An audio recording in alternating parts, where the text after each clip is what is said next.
Attention passengers, is there a detective on board?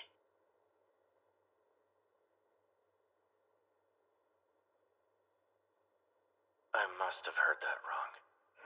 That's not the sort of thing they ask for on a flight at 35,000 feet in the air. I must be mistaken. At least I hope. Although it wouldn't surprise me. I've always stumbled face first into trouble. It's like I'm a magnet for inconvenience. Getting caught up in a flash mob just walking down the street, or witnessing a white powder transaction while testing a new shortcut. The sheer number of murder scenes I've happened upon has made me a regular person of interest with the police. Or like today. I'm being forced to fly overseas, carrying an oversized attaché case containing I have no idea whatsoever.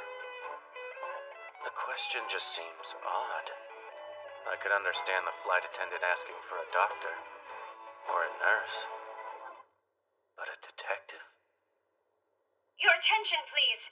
Is there a detective on board? Wow. So I didn't hear her wrong. But it's not my problem. Because I'm not a detective. Yes, I'm a detective.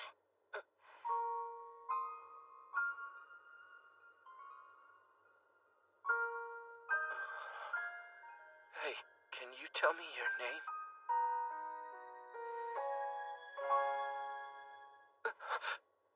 Oh man, why'd I just blurt that out? Perfect. Hey, you. Be my sidekick for this case, will you? Huh? Yes, as I said, I'm a detective. This is my sidekick. Right this way. Hang on. What is this about?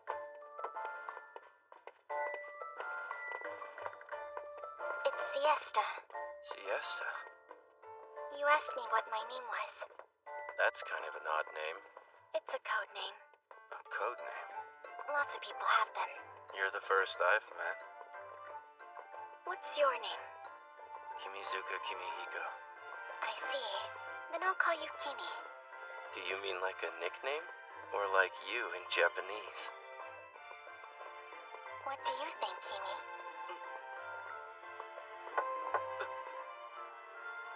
I found one, and the detective has a sidekick.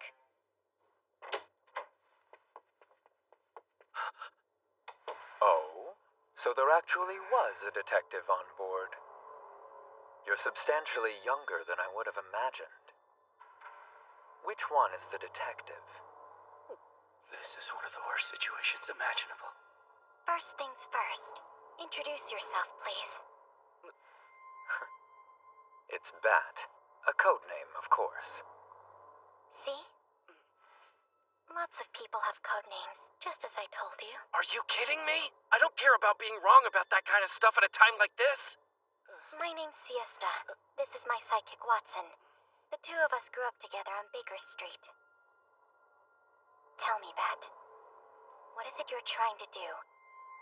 Why did you call for me, a legendary detective? This little lady's funny. Right then. Let's see if you can deduce the reason why I commandeered this passenger jet. If you manage to deduce correctly, then I'll refrain from snapping the pilot's neck. You didn't call us up here just to have us guess the answer to that question, did you? On the nose, detective. It's all just a game. A deadly game where the lives of 600 passengers are at stake. It's all so exciting! If you're able to correctly surmise my reasoning for this attempted hijacking, then you win. And that's that. So if we succeed, we save the lives of everyone on board, and if we fail, they die, right? Sure. We'll keep it nice and simple. Fair enough. But you must be aware if we fail at this little test of yours, you'll crash and burn with everyone else on board. Do you not value your own life? If I wasn't doing something like this, I wouldn't feel truly alive. You get me? Wow. You have so much time on your hands. You might have a point. It's gotten so bad that I've gone and hijacked a plane now, haven't I? Right. You just gave me the answer. With all that time on your hands, you got so bored you hijacked a plane for fun. Oh. That's my final answer. that a bit hasty? Are you really sure? The lives of all these innocent passengers depend on your answer. I mean, he just told us as much, didn't he? He got bored, had nothing else to do, so he thought, I'll hijack a plane. Look, I heard the same thing as you, but what if he was saying that as a distraction? That. Are you insinuating that this man could be lying? Face to face with an ace detective, he's intimidated into claiming that the answer he let slip was actually a red herring, and so he's planning to bring the entire game to an end by insisting that I lost? In other words, you're saying he's scared? Well, am I right?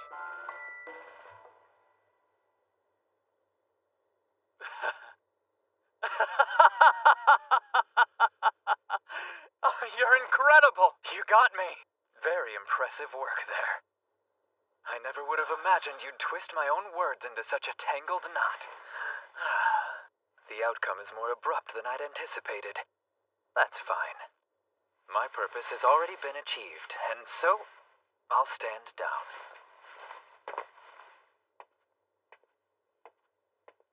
No need to worry. That one over there is merely unconscious. He's not dead. I expect to be arrested on arrival at the airport, but I haven't killed anybody just yet. So, after a short stay in the big house, I'll be right back out. So, he was right. You were lying. What are you trying to say? Oh, nothing. Here's the deal, Miss Detective. It's true. My real reasons for trying to hijack this plane were indeed different from the one you gave me. But out of respect for your boldness, I'm pretending to lose this time around just for you. Come on, don't make me spell it all out.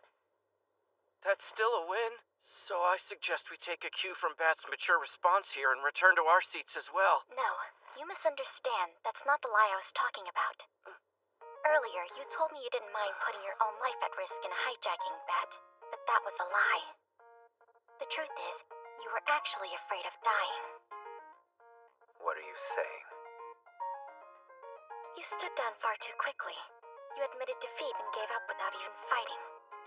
Things as they are, there's no way you single-handedly hijacked a plane, then cowardly backed down when confronted by a young girl and her sidekick. I suspect you did this hijacking under some other entity's direction, and you yourself have been ordered to die along with your victims in the ensuing plane crash. The simple truth is you're afraid and don't want to die, and so you used us as a way to get out of a fate that would have otherwise been inescapable. But if that's the case, why go through the elaborate ruse of this guessing game? If he wanted to abandon the hijacking, he could have just quietly surrendered without all these unnecessary theatrics. Sadly, his pride would never allow him that. Rather than give up, he wanted to be beaten fair and square, even if it was just for show. You think that's what this was? Hang on. Where are you going all of a sudden?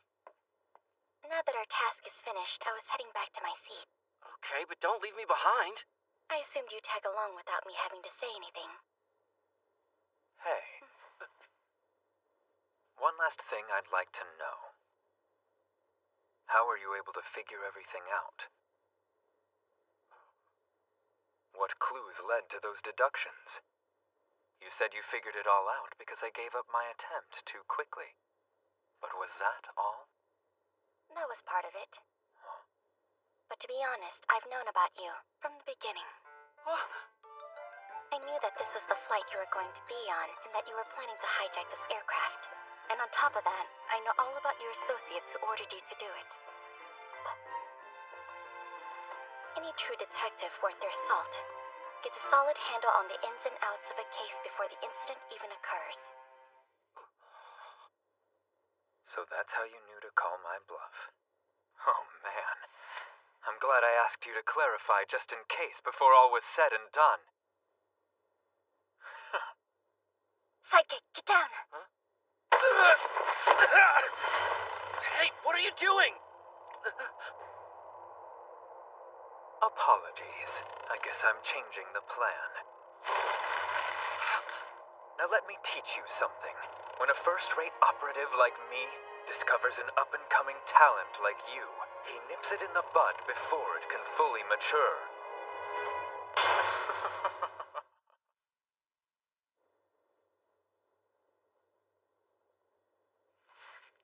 Hey, your arm.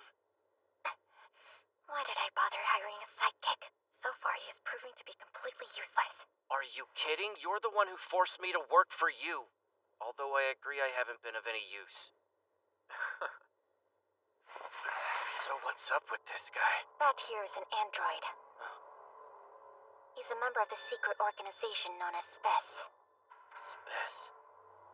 SPES produces androids with superhuman intellect and ability as part of their plan to terrorize the world. In this case, it's only an ear. It would seem they've stolen an experimental product and grafted it onto his body. So I guess that makes him a partial android. Wait, how do you know all this stuff? This mission must be the result of some penalty, perhaps as punishment for betraying the organization he works for. Again, how do you know this stuff already? Does that mean that you're... Clever. You already know that much. Well, in that case, bringing back your corpse as a souvenir would seem to be the wisest course of action.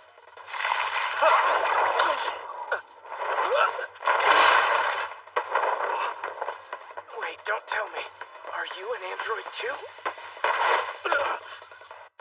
What a curious question. Do I look like a monster?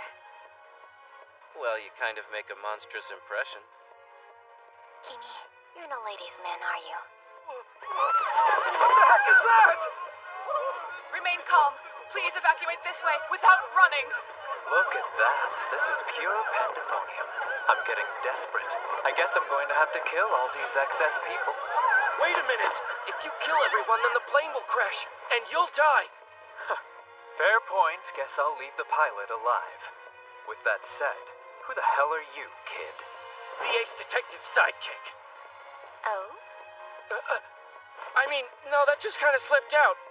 You made sure to refer to me as an ace detective, like a true sidekick. Look out!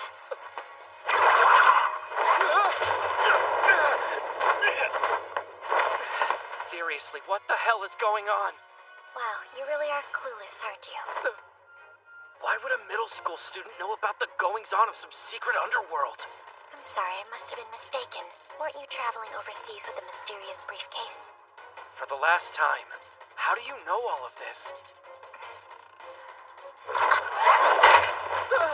I've got to admit, I never imagined bumping into someone that could be a threat to us in a place like this. Operating covertly is fundamental to the life of a detective. None of your compatriots have any idea I even exist, now do they? They don't have a clue, which means I can use the information about you as leverage to get those short-tempered fools to reevaluate my value to the organization. You really think they'll forgive you that easily? What would you know?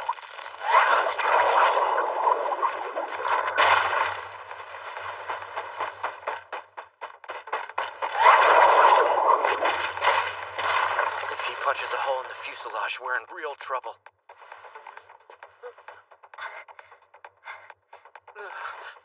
Sounds like I've got you breathing pretty hard. This ear is custom designed, and there are auditory receptor cells at the tip of the appendage. They can distinguish the sound of a specific human heartbeat from over 100 kilometers away. Trying to hide from me is pointless. I didn't acquire all the intel. Even I can't slow down or quiet my heart rate on command like that. If only I had a weapon.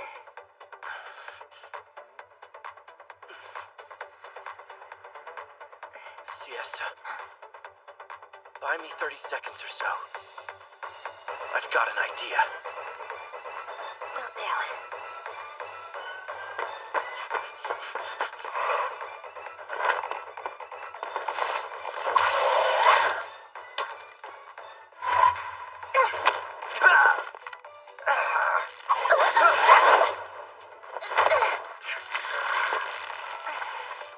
Clear out! Make way! Somehow, at times like this, I've always been able to keep a clear head. As a natural-born trouble magnet, I've stumbled upon more scenes of carnage than slices of bread I've eaten in my entire life.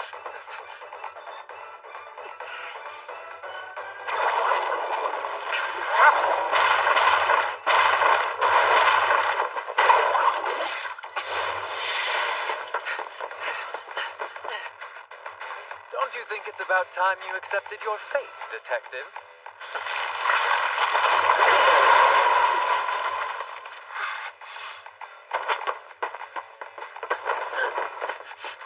Siesta, here! I have no idea what that attaché case contains. However, my intuition is rooted in past experiences, and I'm certain this is the best solution. Now's your chance! No way!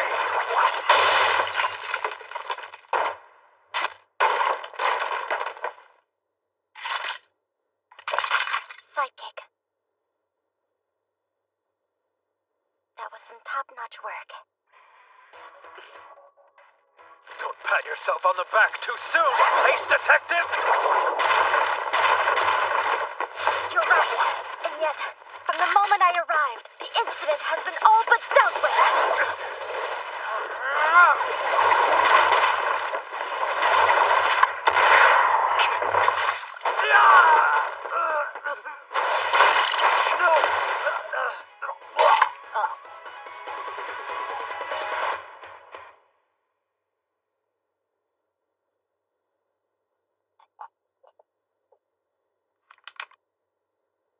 Bang. Now then, you have just been killed trying to finish your mission.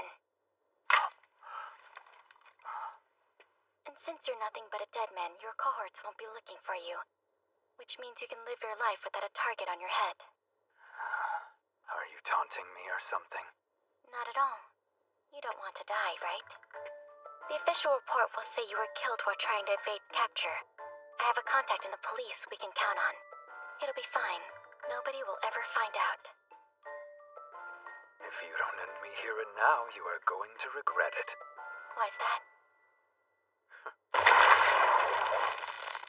Siesta, no!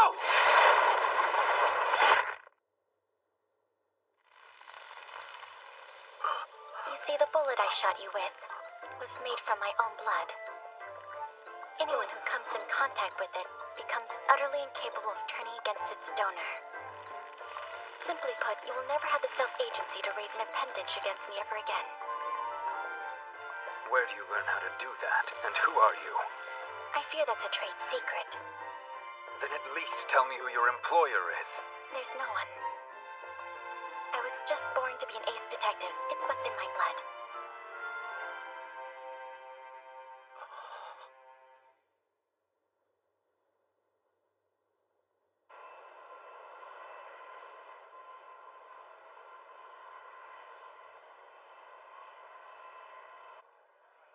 I have a question. About that specialized process where you manipulated the gun's bullets? I'm still a bit confused. When'd you find time to do that? Dear Kimi, you're slow. There's no way I would have had time for that. Instead, I made preparations for it in advance. But how could you have? No way. Yes, if you're wondering who ordered them to have you carry that attaché case into the plane, it was me. Huh? Hold on. Are you telling me that you had me in your clutches from the beginning? If you really need someone to blame, blame yourself for not seeing the strings puppeteering you. This is absurd. Alright then. Why'd you give me... What the... Siesta?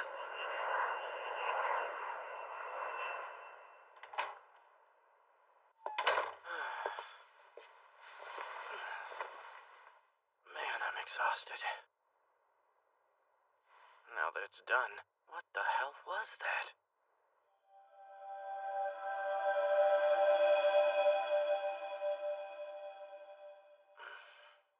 Never again. I won't get mixed up in that stuff from now on. Welcome home.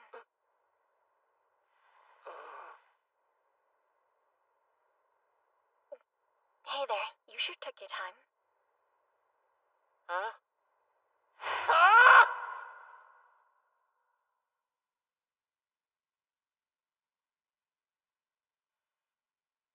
How many times do I have to say it? I don't want to. Sorry, what'd you say? And stop pretending that you can't hear me. I'm telling you, there's no way I'm becoming your sidekick. No ifs, ands, or buts.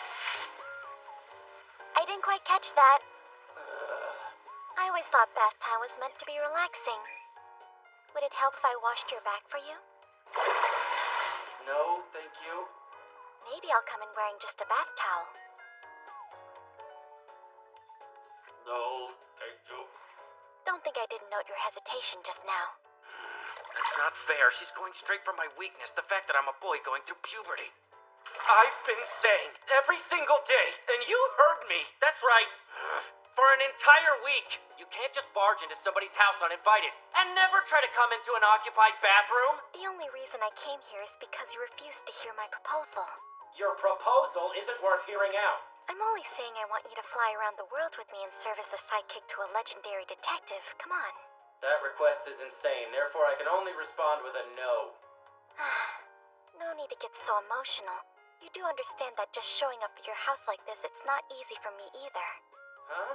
You invite yourself over, then act like it's my fault for the inconvenience? And besides, I'm pretty sure I locked the door. I took it upon myself to open it with a skeleton key. It happens to be one of my signature 7 tools. I haven't found a lock that this little guy can't open yet. Great, so breaking and entering is just one of your hobbies. That was uncalled for. It can't be as uncalled for as invading another person's privacy. And so? Why are you so averse to the idea of becoming my sidekick?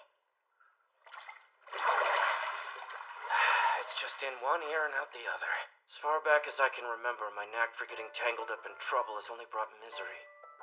So I have this dream where I lead a nice, uneventful life. You know, like the existential equivalent of bathing in lukewarm water. And you're saying that with me, you wouldn't be able to live that life? Clearly.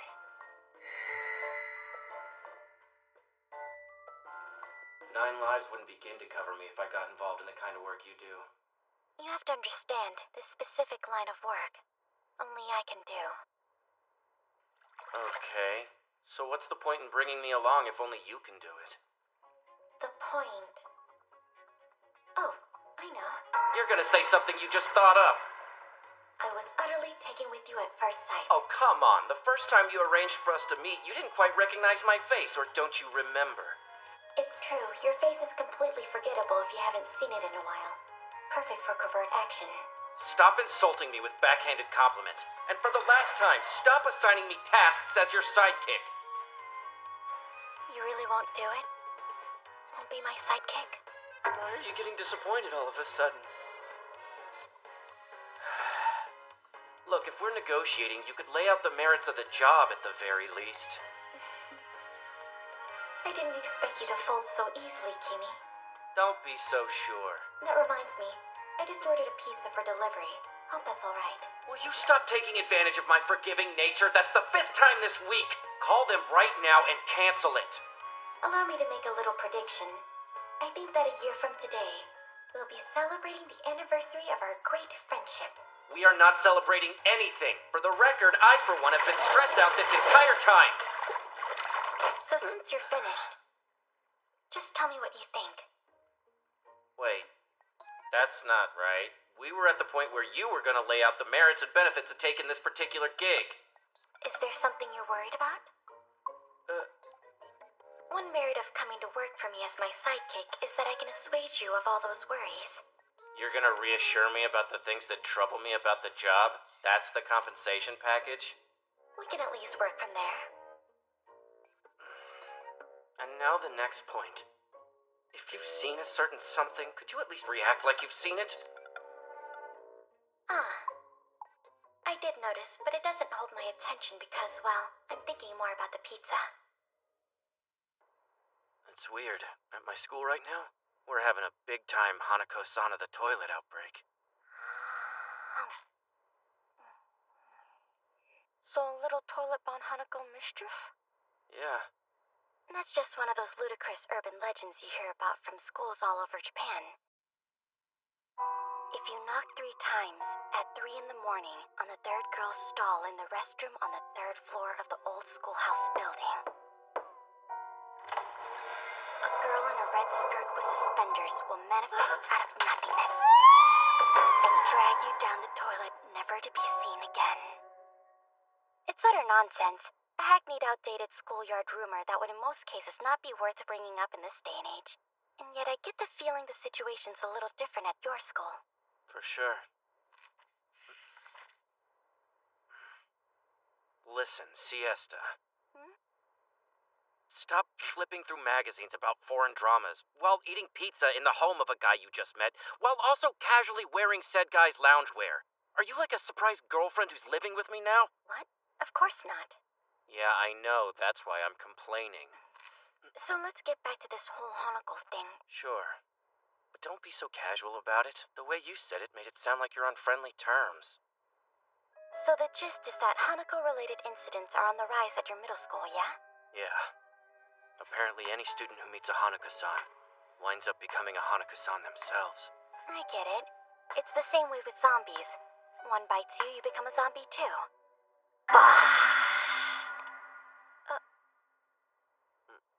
But in this case, it appears to be more than just a rumor at your school. Otherwise, I doubt you would have brought it up in conversation. Yeah, you've got that part right. But still, lately I've noticed an increase in students skipping. Most of them were the track and field club, and it's more than just skipping school. Some of them have even started disappearing from their homes. Now, the rumor going around your school is that this Hanako is the one behind all this, right? If the urban legend is to be believed, she must have dragged the missing students down the toilet. Bingo. And from the fact that the number of disappearances have increased so rapidly, the suspicion is that the actual number of Hanako-sans is on the rise. Hence the previously mentioned Hanako outbreak. You have a kind heart. Thanks, but you still have to pay me back for the pizza. Oh, I wasn't saying that at all. I have no intention of paying for the pizza. Oh, you're gonna. The students you say disappeared from your school, you obviously weren't friends with them. But you're still concerned about it and want to put an end to whatever is causing the issue, right? I don't appreciate you talking as if it's an obvious fact that I have no friends. I wonder if it's because you're a self-described trouble magnet. And yet at the same time, helping other people is ingrained in your nature. Another part of my DNA I could do without. But still, when it comes to the world that I interact with, I'll do whatever I can to keep things tranquil. My parents vanished before I was even aware of them. After moving from place to place, various foster houses and facilities, I'm now living alone. That would make anybody seek out a tranquil, stable environment. At least that's the way I see it. It makes sense, which means that's your... Yes, that explains everything. If you understand everything about me after one conversation, I'm terrified. You must be lonely living a life with no family or friends, right? Wait, at what point did I ever insinuate that I don't have any friends? With that topic in mind, I think we should go to this over the weekend. A culture festival? Whatever happened to looking into the whole Hanako-san situation?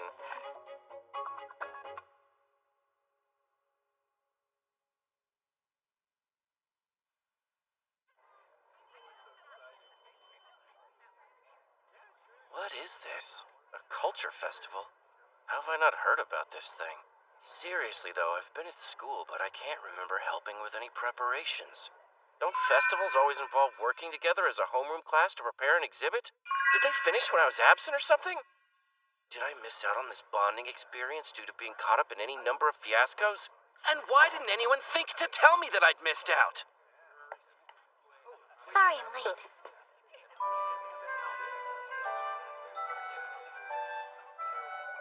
Siesta, that outfit you've got on, it's so... Oh yeah, it's different from what I normally wear. Look, I even put a ribbon in my hair as an accent. Like it?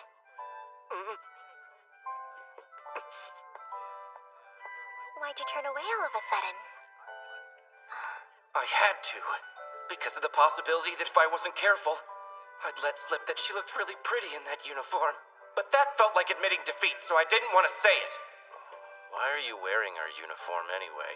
Oh, that's all quite simple, Kimi. I just thought dressing up in uniform for a culture festival date sounded like fun.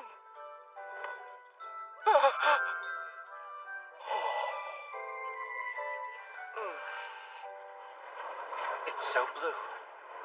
Yep. So, why are you staring up at the sky? Well, where should we start our walk around? Food stalls and a planetarium. so the haunted house is in the old building. You've gotta check that out. Yeah, but we should look over the schedule before we make any decisions. Hey! A question about the haunted house. Can visitors get in during off hours? Really, Siesta? It's on the front. No entry during Operation Staff lunch break. But according to the ideal itinerary I drew up in my brain, going in at that time would work out the best. I want to be fortified with food first, from the Heaping Helping Challenge, naturally. Not the typical planning middle schoolers do on a festival day. And that is why, if it's off hours, we'd appreciate some help. Come along now, Sidekick. I could really go for a crepe. Hey! Wait! Sorry to keep you waiting. You know, Siesta, it's not a good idea to push your absurd demands on people that aren't me. Okay, you bought this for me without even saying anything. And yet just the other day, you got upset when I ordered that pizza. Is there something going on? It's because the situation keeps changing, hour by hour. I prefer the sweet festival experience to the elusive Hanako-san. Time for the Kimizuka Rom-Com Bazooka.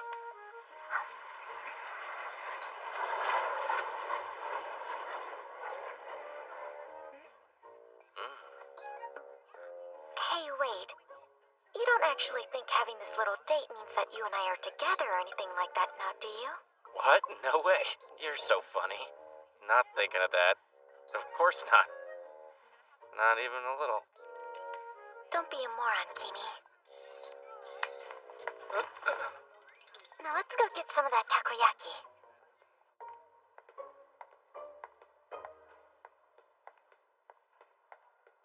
This sudden closeness is creating all kinds of misunderstandings.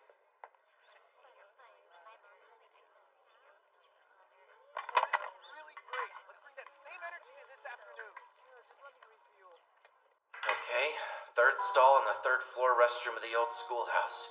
The stage is set for Hanako-san. And we're sitting ducks, waiting in a single toilet stall. Remind me again why we're doing this? There's something I wanted to investigate.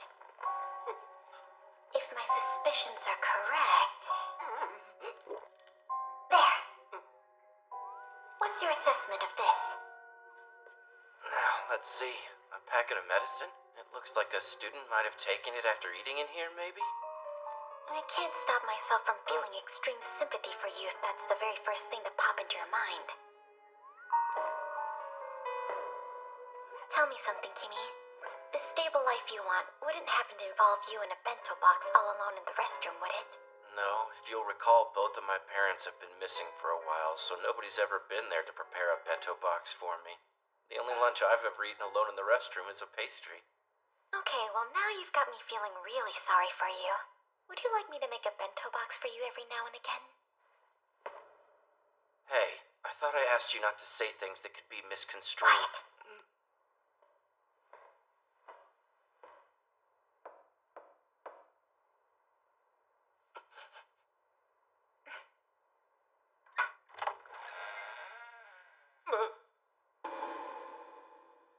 I remember you, in the schoolyard passing out flyers. But why would you come all the way up to this restroom? You won't get away. What? Hey, what's going on? That rabbit is your school's toilet-bound Hanako-san.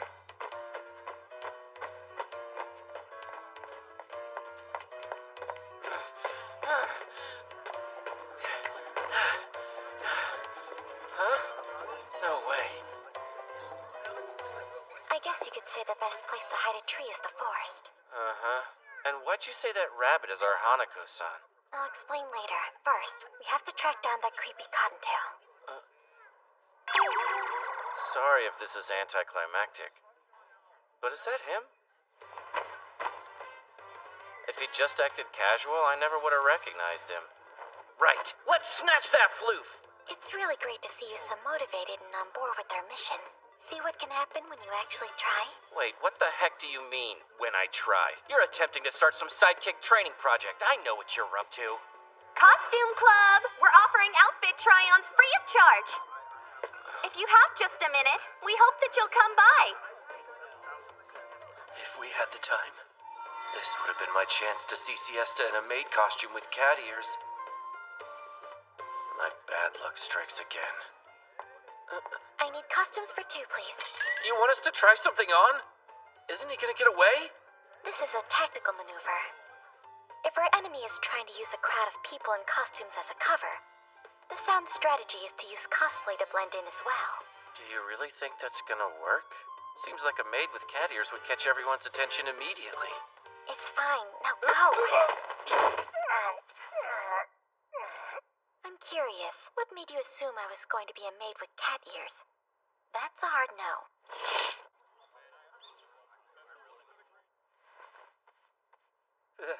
This is...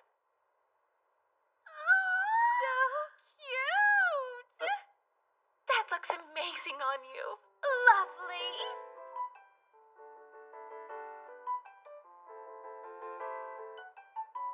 magnificent. Oh, Kimi. Well? Yeah, it's good. I mean, that dress really suits you. I never would have guessed you'd just come out and say it. Fair, but I couldn't lie about it even if I tried. True. Oh, and by the way, your tuxedo suits you too. Oh, you think? We can take a picture of you if you'd like. Well, I mean, we might as well. Here goes. Smile big and say cheese.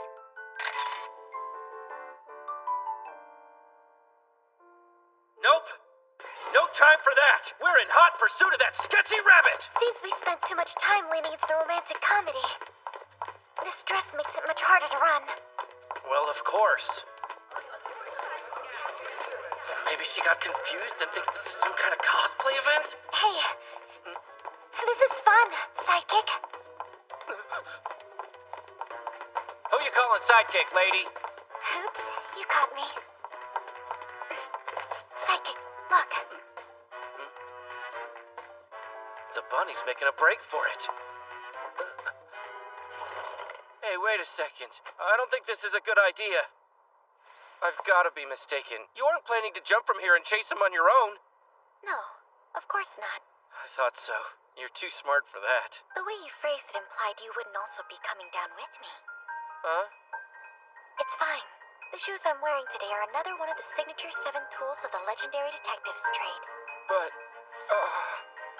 It means that we can fly.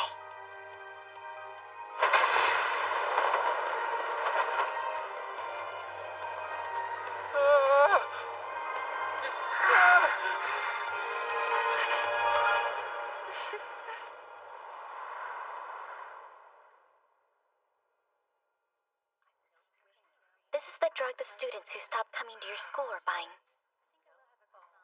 They were using it to elevate their moods, as well as improve their concentration. So it was starting to become popular, mostly with the students in the track and field club. Yet I never had the faintest idea.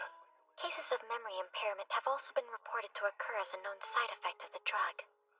And according to what you're telling me, that's why the students who used it are now skipping school regularly.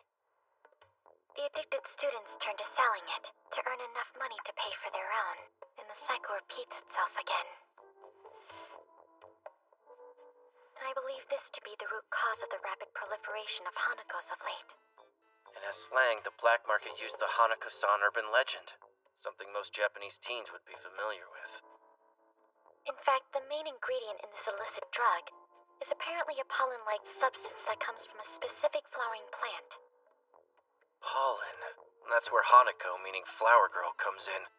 That's some pretty lame wordplay.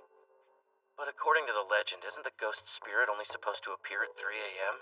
Why would they risk showing up at the culture festival? So they could blend in with the crowd. And what's more, they could easily disguise their identity with a costume, allowing them to get the jump on rivals and spread the drug around untouched. That makes sense. And something must have tipped you off from the start, because you could tell right away that rabbit was up to something, right, Siesta? That's because you told me most of the Hanakos were from the track and field club. What kind of weirdo wears running shoes with a full rabbit costume? It was a dead giveaway. A clearly suspicious bunny. Thinking back on it, Siesta posed as a customer, expertly utilized their slang, and covertly established contact with the Hanako-san cartel.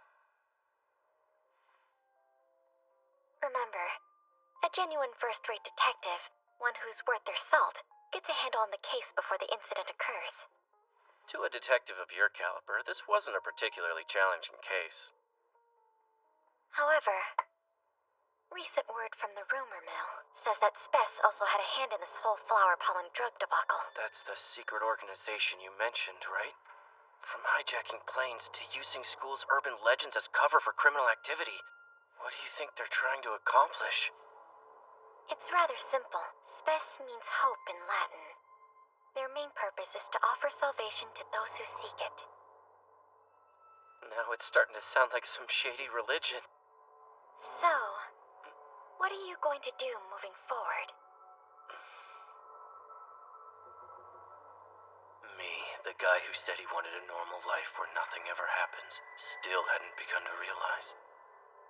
That tranquil life I was looking for didn't exist. It had already been poisoned at the source. Siesta? I'm gonna ask you this one more time. What kind of advantages would I gain by working with you as your sidekick? I need to know what benefits you're going to offer. I mean, why would anyone want me as their sidekick anyway? The reason must be that I'm a born trouble magnet, right? For Siesta, pursuing the secret organization Spes, that alone would make me a valuable resource. I doubt that she's even looking for a sidekick, but rather for the incidents that I'll attract. That's why the only incentives she could offer were half-assed things that she'd improvised on the spot. I've made my decision. No matter what Siesta may say, I'll refuse. That's the only option. I'll protect you, I promise.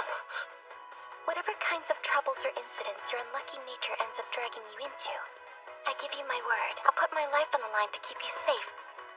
So please, Kimi, I truly hope you'll become my sidekick.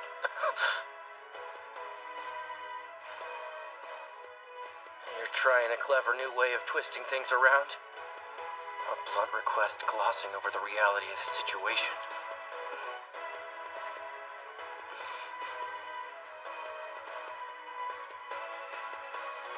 Well, if you're willing to meet me this far, I'll go along with you. I thought as much. In coming all the way here, you'd kind of already given me your answer. Either way, when you toss out the word sidekick, I'm still not certain what you're looking for. The day would start with you waking me up, raiding my toothbrush, and lending me a hand with getting dressed.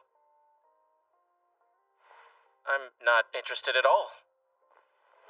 You thought about it before applying, which meant you thought it sounded good enough to not reject outright. Fine, I get it. You win, okay? I'll become your sidekick if you're gonna be so insistent. For better or worse, as long as we both shall live. Are you proposing to me? No, not like that! This is how my dizzying tale of adventure with Siesta Ace Detective truly began.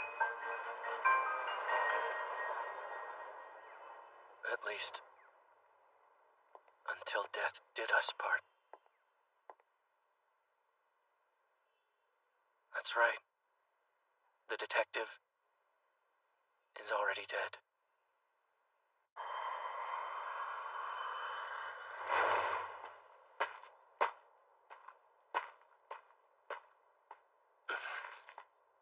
Are you ready?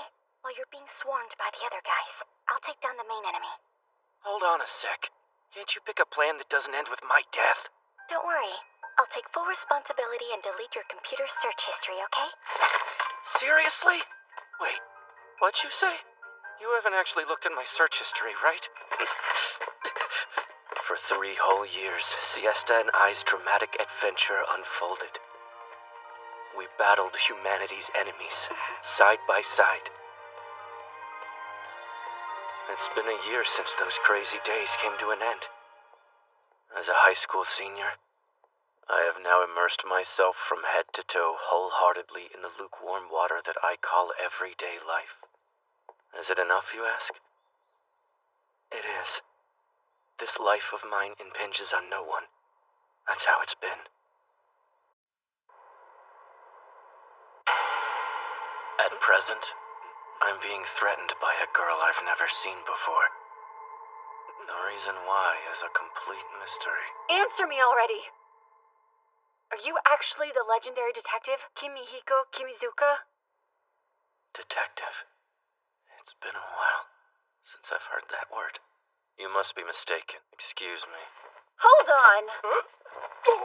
Give me a proper answer, or I will touch your uvula without any mercy whatsoever!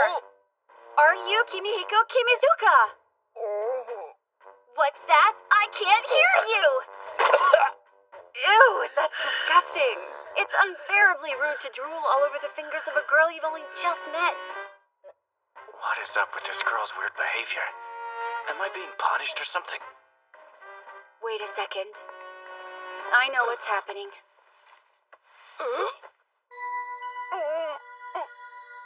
I think you just need me to give you a little hug.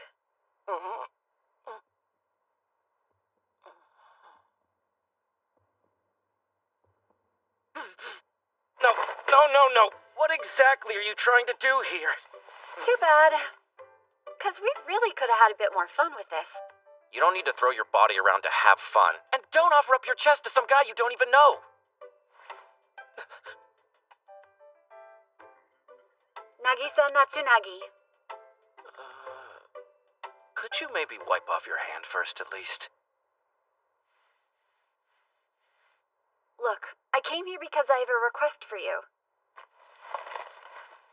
I'm looking for someone. And I've heard you're a detective? Unfortunately, you've got the wrong person. Is that so? High school hero, a pro at finding lost pets, direct deposit scammer gain apprehended, surprise interview with the boy named K. Boy hero saves lives. If you still insist that you're not the legendary detective I've heard about, then just what are you? You said you're looking for someone, right? You'll be the detective for my case? I'm not really a detective. More of a Of a what? sidekick, but alright. What do you mean by that? Tell me, who is it you're looking for? The thing is, I'm not sure, and I need your help to figure out who it is I'm trying to find. What?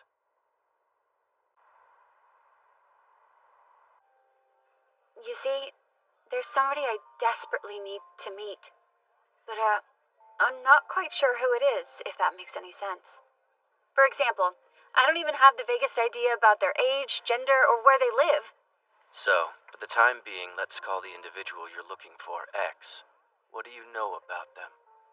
Any details? Every little thing matters here. Nothing. I don't even understand why I'm preoccupied with X in the first place. It's just, I have these sudden urges and I find myself wanting to meet them. When approximately did these urges first start? 1 year ago. Okay, what happened 1 year ago? I was on the verge of death when I got my life back. No, I was given it. The heartbeat I had you listen to in the classroom, it doesn't belong to me. So a heart transplant. Go on. I've had a serious heart condition ever since I was little. Growing up, I was in and out of hospitals waiting for a new heart. A year ago, they finally found a suitable donor, and I was able to undergo the heart transplant procedure. Ever since that day, this ex-person's existence has been fluttering through my brain. Sounds like memory transfer. Hmm? The reason you can't stop thinking about this person is that X is someone the original heart's owner wants to see. Well, that's just stupid. If you believe that, then why did you even bother telling me about your heart transplant? The phenomenon of memory transference. It's not scientifically proven or anything, but many recipients have reported feeling influenced by the organ donor somehow. Things like eating food they used to despise, or having memories of places that they never visited. Get it? Yeah, I get it. It's not that I actually want to meet X. It's what whoever had this heart before the transplant wanted. Most likely. If I had to venture a guess about it all, I'd say X was close to the donor. Family, a friend, maybe even a lover. I see. Alright, I'm glad we solved that mystery. Case closed. No need to thank me for my services. Hey, where are you going? Since it's solved, I'm leaving. It's not you who wants to meet X, but the heart's owner. Well, the original owner. It's just an old memory, so it has nothing to do with you. You're wrong! It's more than just an old memory. There's way more to it. Their body may have died, but they passed their heart on to me, and I know there's someone they're desperate to see. Because of this heart, I was given a second chance. And I need to repay the favor. So I'm going to help them. That's why I have to find X. For your own satisfaction? Yes, for my own satisfaction. This heart belongs to me now, and I'll do all it takes to find this person. Kinda contradicts what you said before, doesn't it? Shut up! Are you gonna help me or not? That depends. Does it pay? Sure, and you can touch my chest for an advance payment. Classic extortion.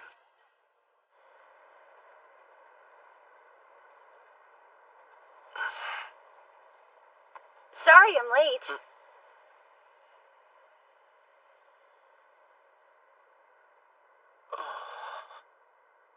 Enough with the oggle goggles. It's super rude to stare at a girl like that, especially when you're not even dating her. That's a pretty lame comment to throw out. I mean, you're the one who attempted to smother me with your boobies. Come on, you know you enjoyed it. Ew, you're staring way too much. No, I was just looking at other stuff, like your collarbone. That's worse. I'd much rather you look at my chest like a normal person. I'm just saying. For your age, you've got great collarbones, not Tsunagi? I'm pretty sure there's no correlation between age and collarbones. Wait a minute. Haven't you and I had a back and forth like this before? The thought of a conversation this dumb happening more than once sounds like a special kind of hell. Fair. Anyway, we should get going. Stop that guy! He's a thief! Huh?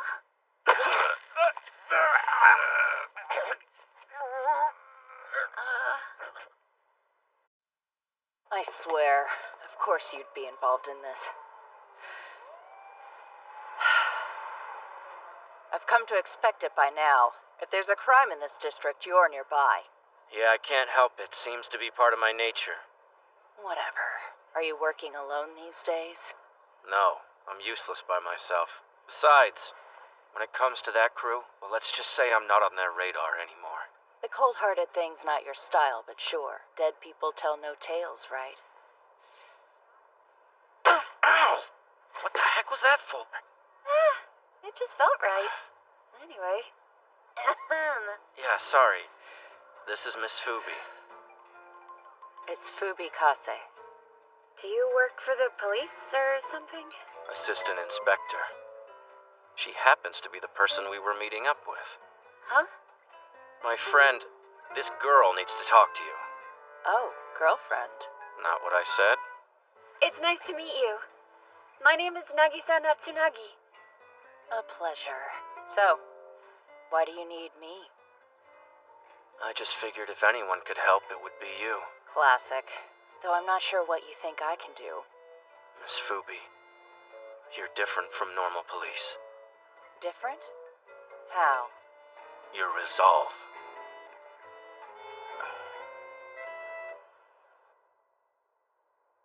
Cool story. I get what you're saying. But I'm not a doctor, kiddo. Not my expertise.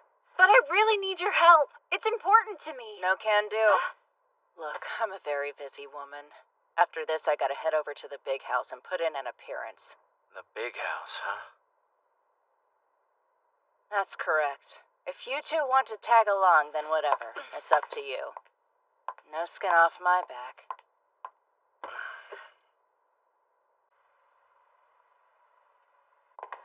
Listen, I've still got some work that I need to finish upstairs. You've got 20 minutes before I'm out for the day. We clear? Crystal, ma'am. Hey, Kimizuka? Might be weird to ask, but I thought Miss Fubi said we were going to some big house. This doesn't really seem all that homey. Because it's a prison. What the heck? What happened to the big house we were supposed to visit? It's slang for jail, okay? Oh, it is? Are you really that naive? Come on, let's go. See the doors all the way at the end? That's where we're headed.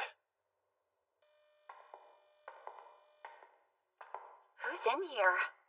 A guy. More specific? A guy who gave up being human? Very funny. Huh?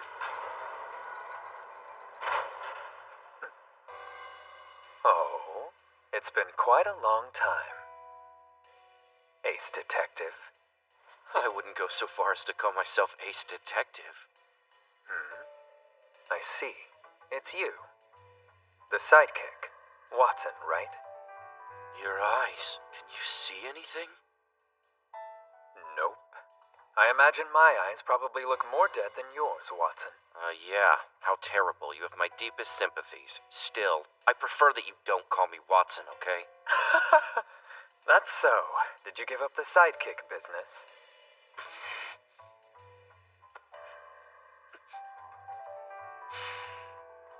Listen, we're here to talk to you about something. If you've lowered yourself to come see me, then I can only assume that it's an incredibly special circumstance. Fortunately, I have a lot of free time. What's the problem? Well, you see. What's wrong? It's just that you seem a bit nervous. A touch out of character for you. I don't know what you mean. Oh, sorry. How rude of me.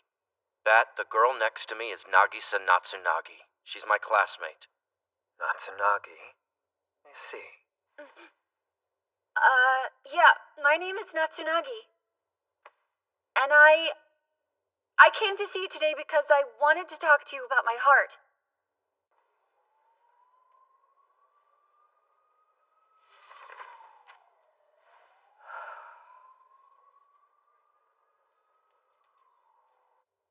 I understand. You're asking if I happen to know anything about your heart's previous owner. Is that right?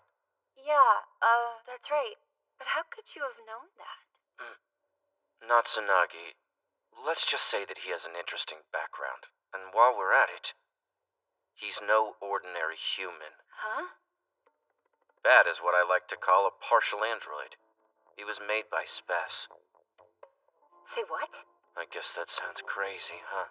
Of course it does. What kind of sci-fi BS is... The world is vast. And it's brimming with surprises. If I wanted, I could hear people talking even if they were 100 kilometers away. Hearing your heartbeat is a simple task for someone with my particular talents. This piece of work has traveled the whole world using that thing as a weapon. Chances are, he's heard your heart before. He's got a whole database of hearts he's heard, so I thought he could compare them to yours. I never intended to keep you in the dark. But the truth is, I know this man better than I'd like. So it would seem. How long has it been? 4 years now? That was the last time I fought you too, right? You too? My, such nostalgia. Yeah, whatever. Listen, there's no way on earth I'm letting that creepy ear get anywhere close to my heart. I don't exactly blame you. Actually, this distance will more than suffice for me to do the job you want. But what if I told you that I've already determined everything there is to know about your heart, young lady? Huh? No way. Then you really have met the previous owner of Natsunagi's heart before? An explanation would be tedious. So why not just show you?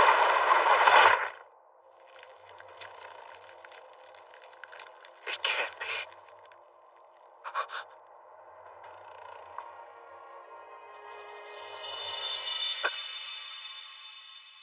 Siesta, here! Simply put, you will never have the self-agency to raise an appendage against me ever again. I was just born to be an ace detective. It's what's in my blood. Impossible. No. There's just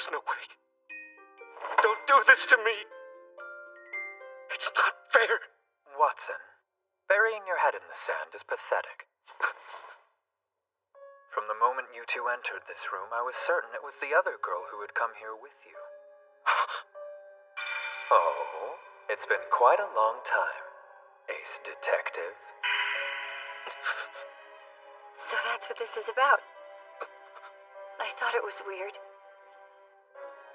After all, I was never the type of girl that went around hugging random guys I'd only just met or anything. That behavior was never me. It was someone else. The previous owner of this heart. That ace detective you used to work with, Siesta. She was making me do that stuff all along. Hold on. Natsunaki.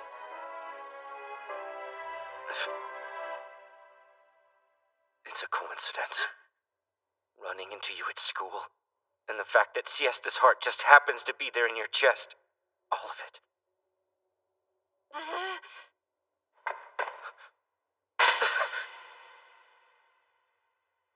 And that was the influence of your heart's former owner. Right, Natsunaki? It was not! That was my own intention. I wanted to hit you in your stupid face, so I did. A coincidence? You call this reunion a coincidence? What a joke! Don't brush this under the rug with that word. This is a yearning. Even after dying, this heart still searched for you. It still wants to be with you. That's its only wish. For a long time, we've both been searching for you, Kimihiko Kimizuka. So shut up! Don't you dare write this off as a silly coincidence! Don't make light of this! This is serious to me!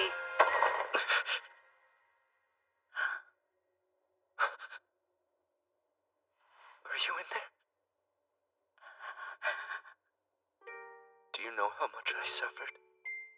Everything I went through after becoming your sidekick. There was a battle with a supernatural organization.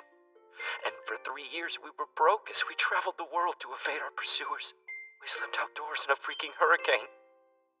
And one time after hitting it big at the casino, we stayed in a fancy hotel room. But of course we were broke again the next day. We walked through deserts, traversed jungles, passed over mountains, and crossed oceans. And then... How could you go and die before I did? You idiot!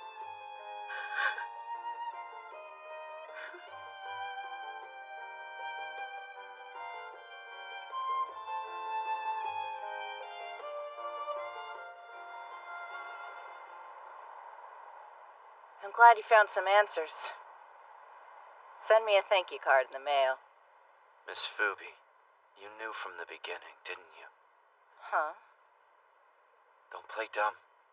You knew about her heart, and who it once belonged to. Miss Fubi.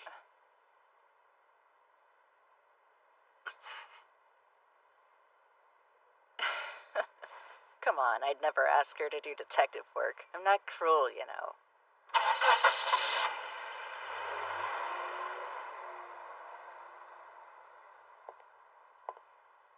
Hey, thanks for today. Huh? It's because of you. What am I trying to say? I couldn't stay how I was. You helped me see that. I think I understand. And maybe...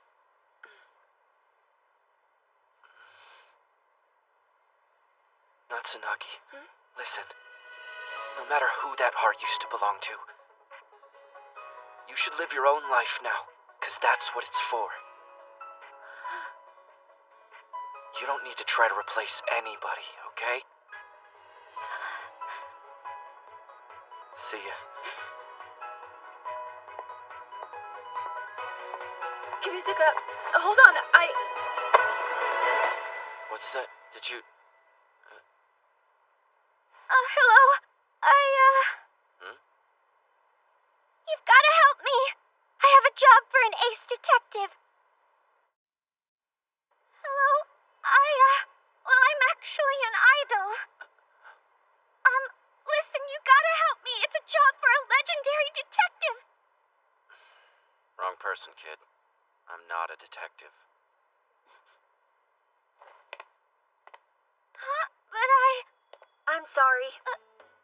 Unfortunately, this unmotivated slacker is just a sidekick. But it's okay. If it's a detective you're looking for, then there's one right here. Nagisa Natsunagi. The detective is already dead, but her dying wish will never truly die. So yeah, my name is Yui Saikawa.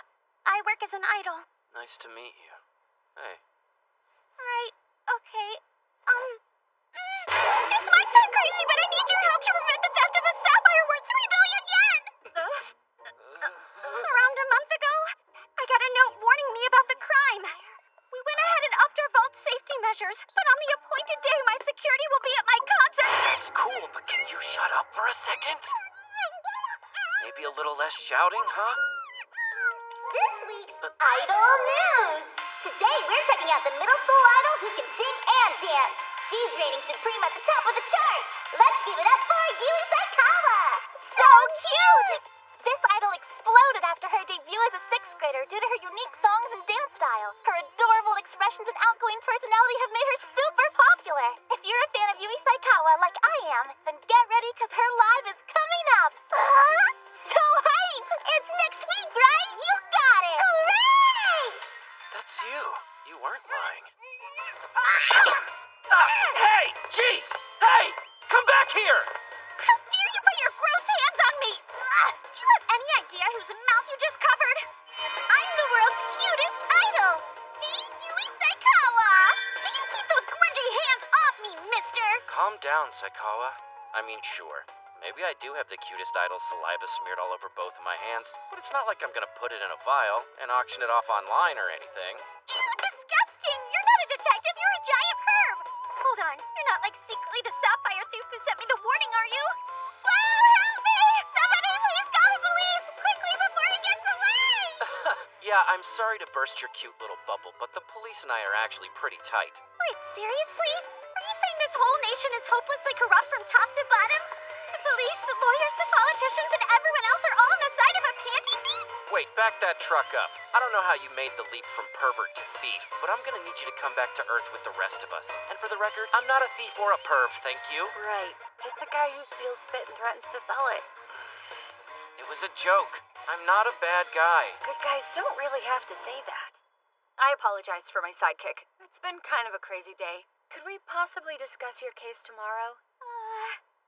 No problem. If you think it would be better that way, then I can definitely make it work, Miss Detective. Later, guys! See you tomorrow!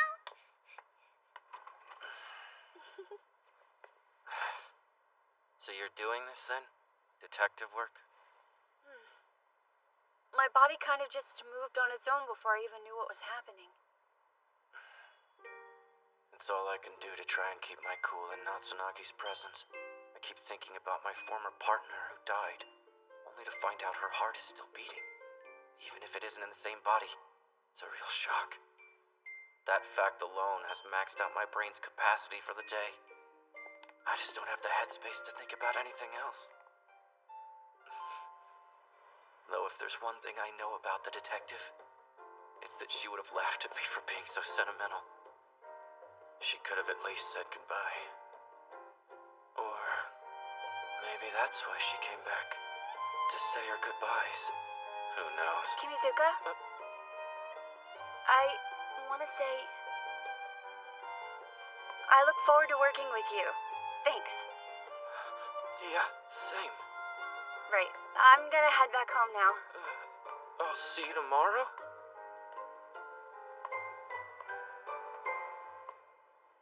Once I became aware of it, I felt like I'd been searching for someone for a long time, even though really it's just been a year or so. And I guess this new identity of mine established itself recently too. At least I only noticed it recently. I've been sick ever since I was a kid. Spent my whole childhood in bed. I wanted to put on running shoes and sprint around a track. I wanted to meet up with friends and goof off after school. But for me, these things were just out of reach. When I realized that, I gave up on those dreams. And without dreams, you don't have much of an identity. So yeah, I was a shell of a person. Till the day I woke up with a new heart. A heart that had the strength to want something. It was crying out, telling me that there was someone it needed to see. Before I knew it, I was running. You're the legendary detective. The source of hope I'd finally found was lifeless. His spirit was broken. He was as empty as I'd ever been. Something about him reminded me of myself, of the person I used to be. I couldn't just leave him. Instead, I completely lost it. I even let the idiot see me cry. No matter who that heart used to belong to, you should live your own life now, because that's what it's for, okay?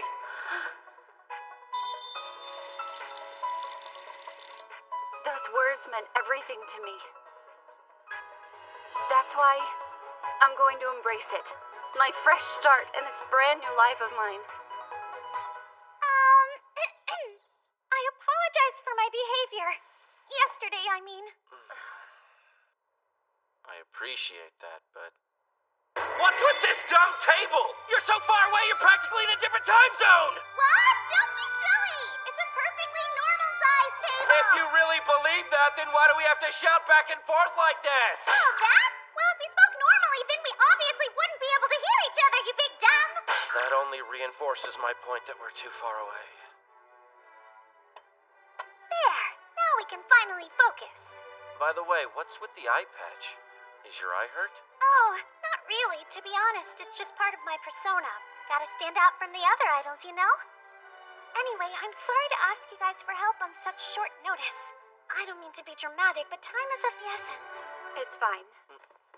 There's nothing to worry about now that I'm on the case. After all, I'm an ace detective. She says having never solved a single case? All right then, Saikawa. Can you please give us details of your story? Yes. It happened the other day. This arrived unexpectedly. A letter? On the day of Yui Saikawa's live performance at the Dome, we will take possession of the sapphire valued at 3 billion yen. Nice of them to warn you. Though I gotta say, the whole cut and paste lettering thing seems a bit on the tropey side. I need you guys to help me prevent the theft. That's a tall order. Do you happen to know what sapphire they're referring to in the letter? Yes. It's only a guess, but I think it's our family heirloom, the Miracle Sapphire. Didn't the letter tell you the date they're planning the crime, though? I mean, you could probably just add some extra security. Not to be rude, but seems like you got a bunch. Well, I don't think that's gonna be possible. All my security will be at the venue during my performance. Oh, I get it. You mean like they're gonna be busy doing the security detail at your concert instead? No, these guys are actually my biggest fans. Guarding a gigantic rock doesn't matter to them at all. The only thing they really care about is watching my big song and dance number. How dare you guys call yourself security? Sorry, but if you're just gonna mess with us, then I'm leaving. Wait, Kimizuka. This girl came to us because she needed our help specifically. The least we can do is hear her out. Wow, for real? I didn't realize you were so into this. Come on.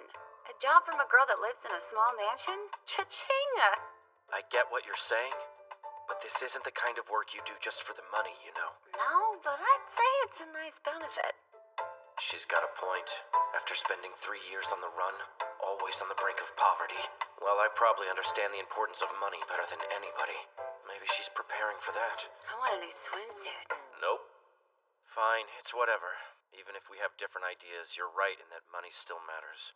So is that it? On the day of the show, you just need Natsunagi and I to stay behind and guard your home vault in lieu of your security? That's right, nothing complicated. If that's the case, wouldn't it be better to let the police handle it?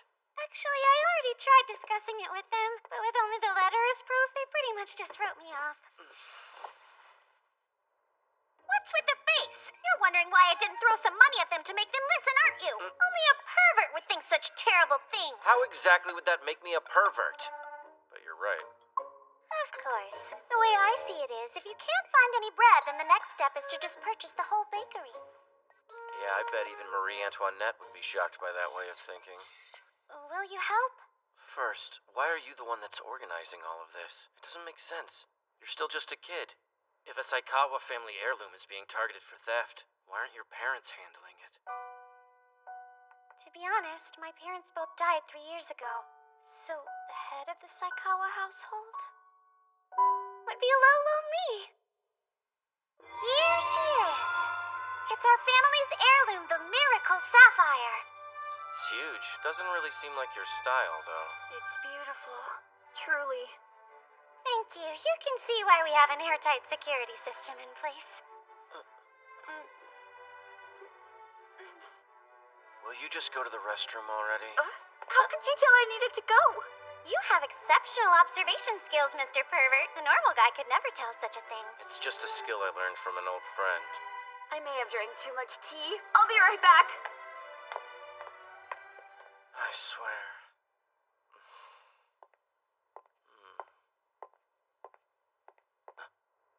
Hey, Kimizuka. Oh, now I understand. You feel pleasure when someone breathes softly in your ear. I never would have guessed you were that type of pervert. Stop finding weird reasons to make me out to be a pervert. Hey, what's up with this? It's a photo from my first live show. It's a super rare picture. You can't even find it on the internet. Just as I thought. You're becoming obsessed with me, aren't you? You're a fan, huh? Are you in love with me? It'll never work, though. I'm an idol, so falling in love is out of the question for us. Look me up in the next life, okay? Assuming my feelings and rejecting me in the same breath. Strange stuff. Anyway, where's Natsunagi? You know, her beauty is undeniable. Well, she's definitely pretty, though her personality is a bit rough at times. Oh, Natsunagi is pretty, but I meant myself. Ah, you're the kind of girl who praises herself in the third person. Well, when it comes to the world of idols, you've got to have a ton of self-confidence or you'll straight up drown. Rival idols might sabotage your outfits, or even stick tacks in your shoes before you go on stage. Happens all the time. But when it happens to yours truly, the perpetrators tend to disappear the next day. What a coincidence. It is a coincidence, right?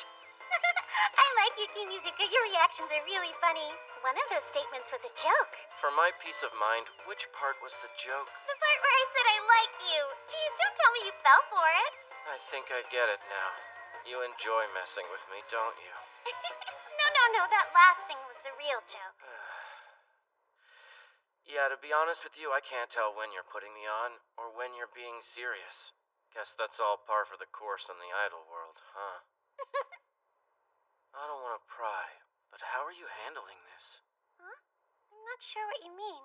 Sunday is your live stadium show, right? But with this letter you received, I guess, how do I put this?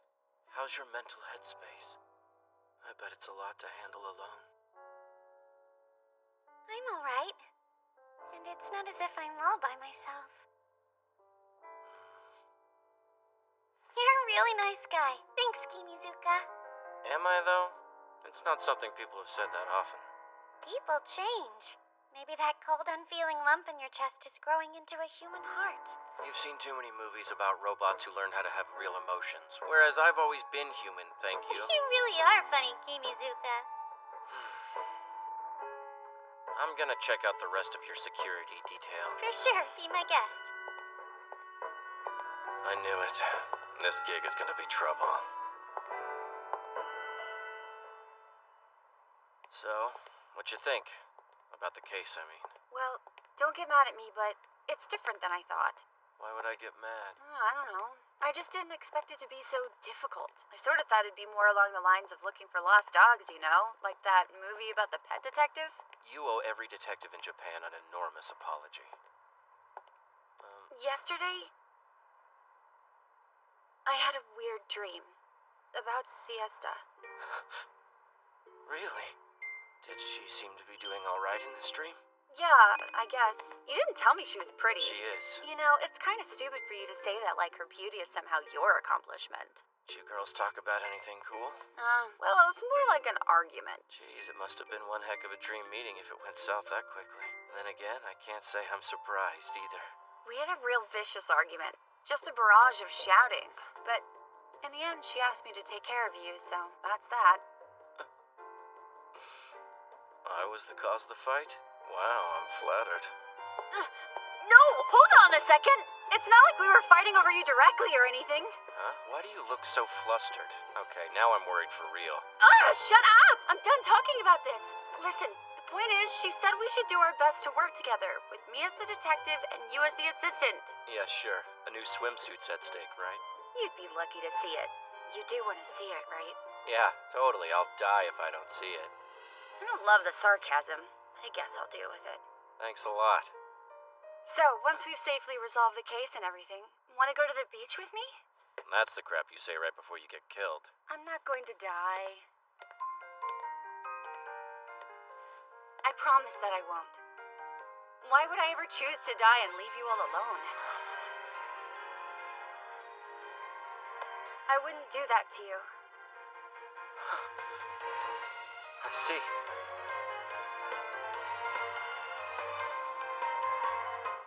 Hurry up, Natsunagi! The rehearsal's about to start! I'm afraid to ask, but what's with that getup? Huh? Get up. Yes! Hold on, is this why you've been MIA all week? I mean, you've been absent from school, and you haven't responded to any of the messages I sent you. And when I finally did get a reply, it said we were going to rehearsal the day before the show. Sorry, it's just I ended up binge-watching Yui Nya's past TV appearances, and before I knew what happened, it was already today. Yuinya? Yeah, that's what her fans call her. Okay. I'm gonna put you out of your misery. Uncle! You do understand what tomorrow is, right? Of course, it's Yui Nya's live show. Yes, I suppose it is. But that's not what concerns us, is it now? Our job is to protect the Miracle Sapphire from a burglar, yeah? I understand what you're saying, Natsunagi, but I'd argue familiarizing yourself with the client's background is equally as important. Fair point, but I still think that begging Saikawa to let you watch a rehearsal might be taking things a little too far, you know? Once you accept a job, you can't be afraid to go all in. And tomorrow, we're both going to be super busy watching Yui Nya's house, so we might as well have a little fun today. Ah, so today's about fun. I bet you good money that her opening number is going to be Raspberry Grizzly. I refuse that bet because I don't know anything about her music. Come on, we're going to miss the rehearsal.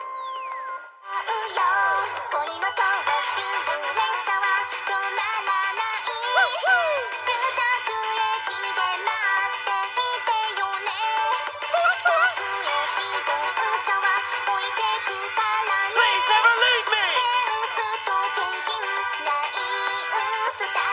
Yeah! Is this dude for real?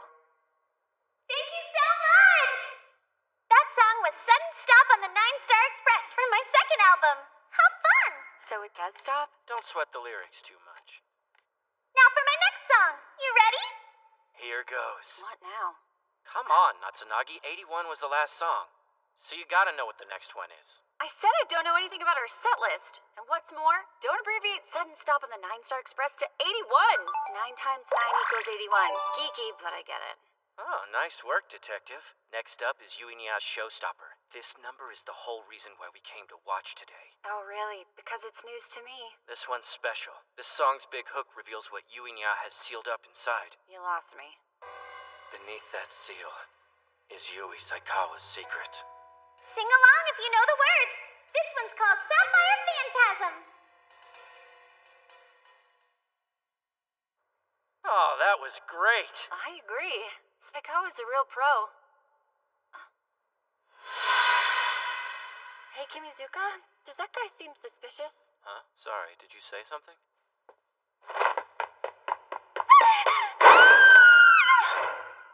Hey, who is that guy? Quick, grab him! Just as I suspected. Kimizuka, hurry! As a person, she's lovely to behold. But for a detective, she's a little too emotional.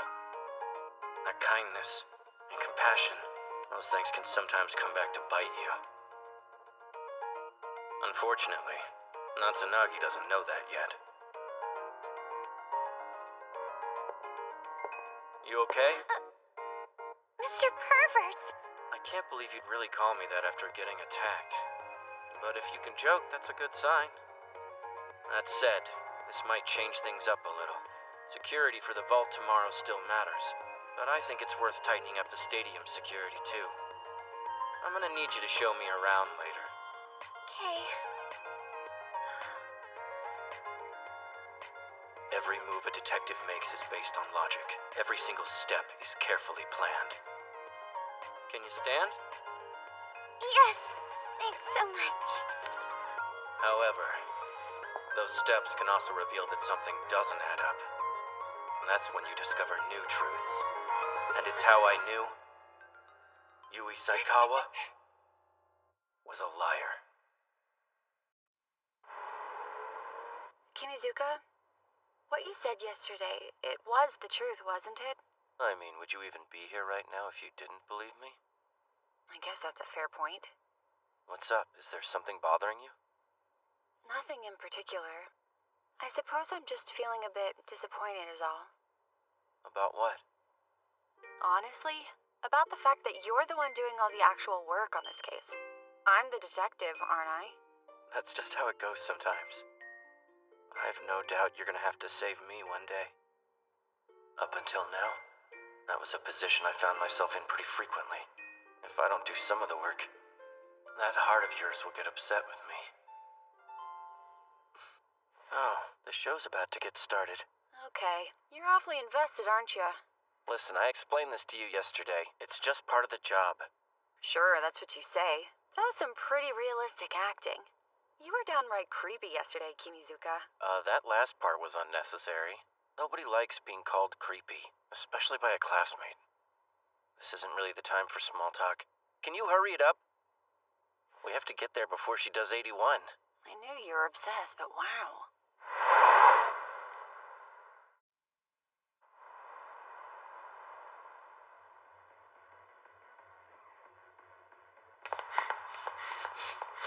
How is it we said that we needed backup, but it's already down to just us two?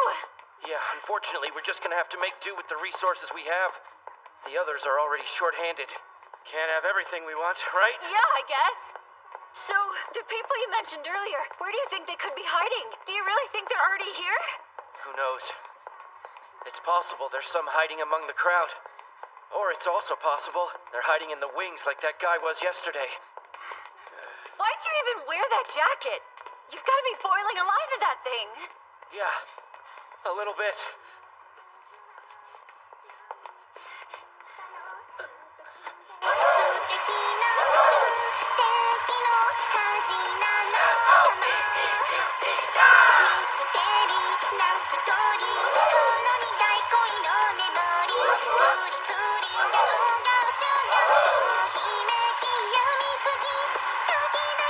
That's not good. This is a lot different from the rehearsal. Hey, shouldn't we try to find our seats? Why would we have seats? We don't even have tickets. Oh, Come on, follow me. We're going to the spot we scouted yesterday. okay, wait up!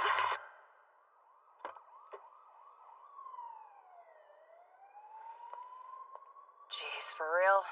That kid treats people like trash.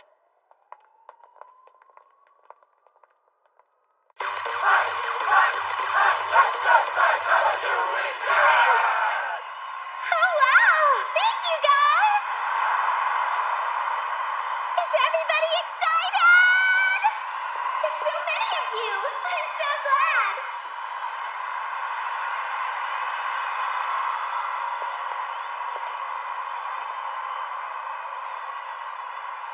Didn't you tell me she'd sing a special song? That's right. It should be right after 81. Ah, I think I understand now. So yesterday's rehearsal really was work-related, huh? Did you actually doubt me? If anything is gonna happen here, it'll be during Sapphire Phantasm. Now that everyone is all fired up, let's kick it up a notch! Are you ready? Here comes 81. We should probably hurry. What the? Whoa, this isn't... The set list changed. That's terrible! You were looking forward to 81 so much! Yeah, that's not why I'm worried. Time to go.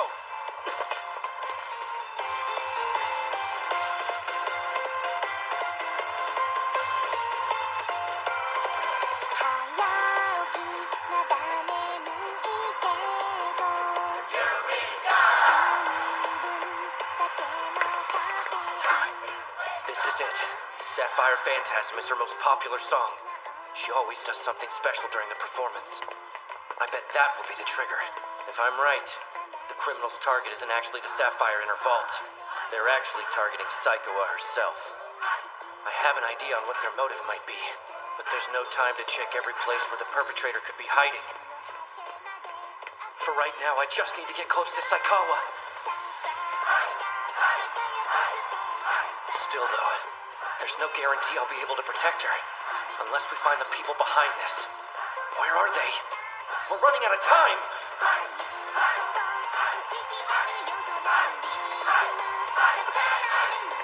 The music and effects are so freaking loud.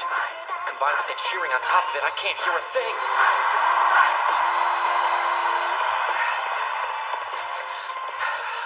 I can't see anything with these lights in my eyes. At this rate, I'm turning out to be pretty useless.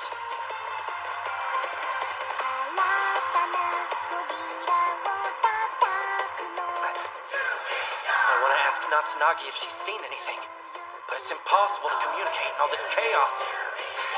Damn it! There's too much noise! Hang on. The noise. I bet he could hear the heartbeat of whoever's behind the attack. You there? Listen up! Can you hear the assailant?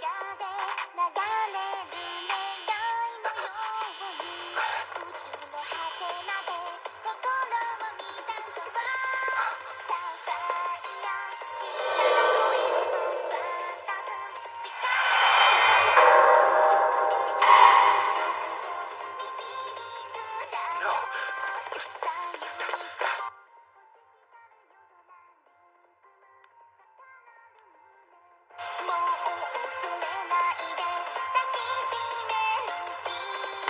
We're almost to the hook. She's about to release her seal. Yui Saikawa's deepest secret is the thing that's hidden behind that eye patch. It's also the secret she hid from us.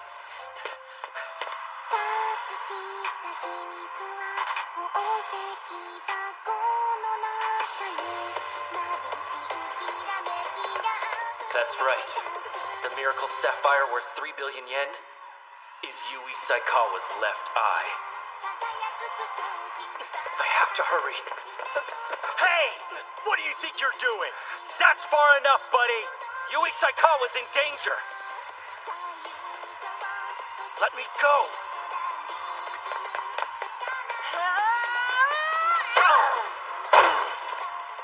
Kinezuka!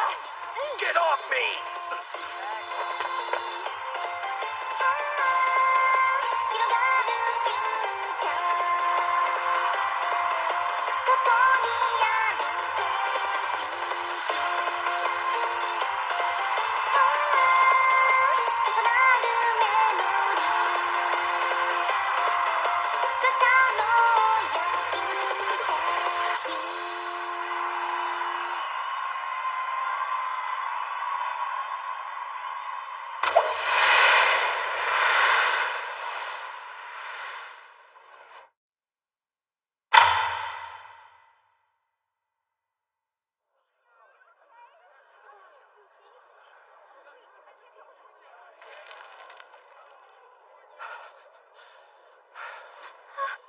Did you just save my life?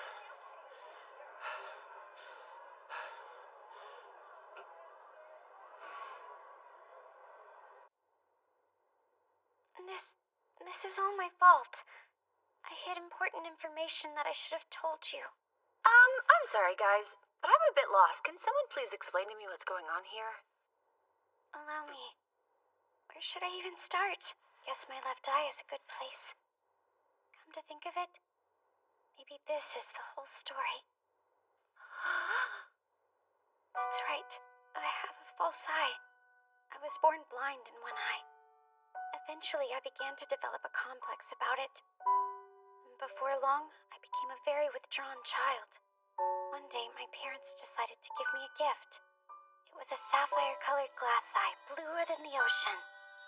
I was utterly enchanted by its beauty. And thanks to my pretty new eye, I began to have confidence in myself again. It was around that time that I started to work as an idol. My father and mother were both delighted to see me acting so lively and happy. So this is what being alive feels like. I suppose that might sound stupid to some people. Those were my honest thoughts, though. But happy life didn't last very long before it all fell apart. 3 years ago, when I was 11 years old, both my parents died in an accident. In their will, they left me a large house, and their whole fortune, which is an outrageous amount of money. And of course this, my beautiful left eye.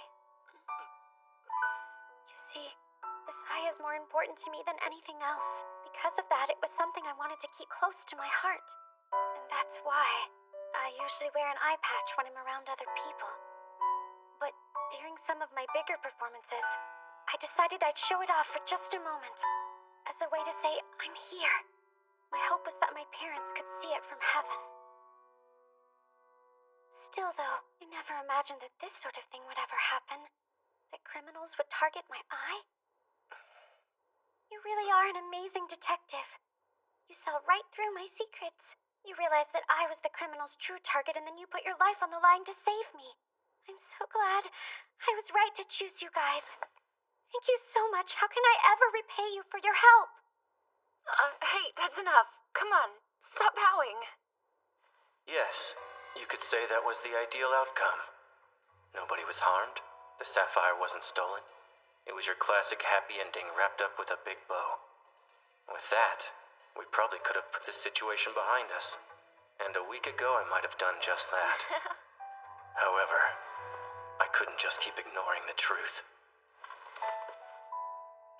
So, Saikawa, What's up? aren't you at all worried about what's going to happen to you since you failed your mission? The one to kill us? Huh?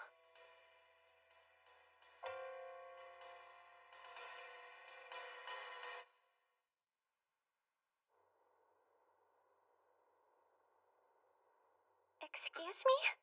Sorry, but I'm not really sure what you mean, Mr. Assistant. Come on, why on earth would an idol like me want to kill anybody? Maybe you should give up the whole detective thing and become a mystery writer. Come on, Kimizuka.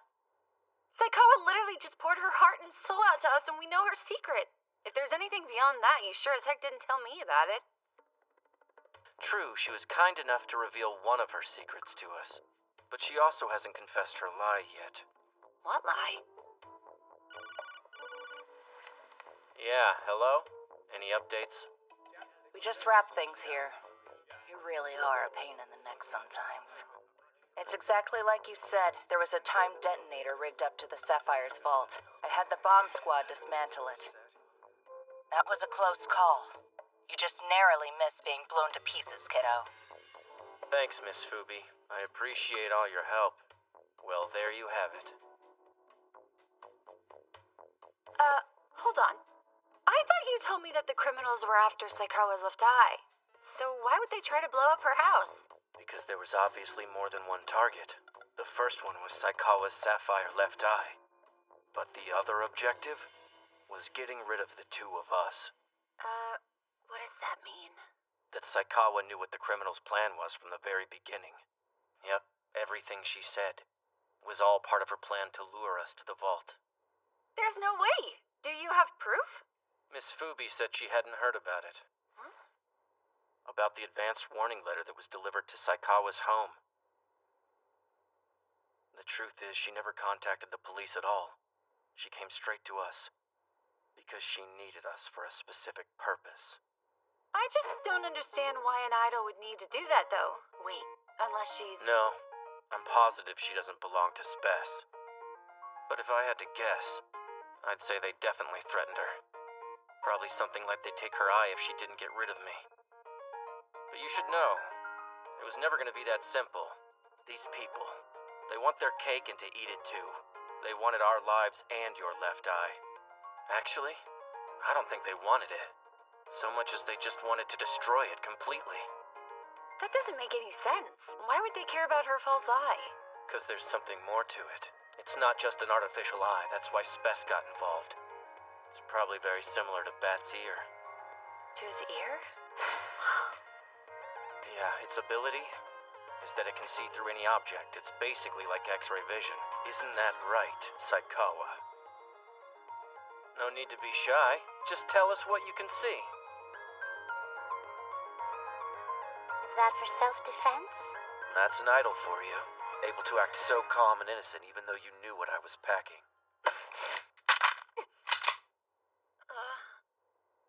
Guys, what's going on here?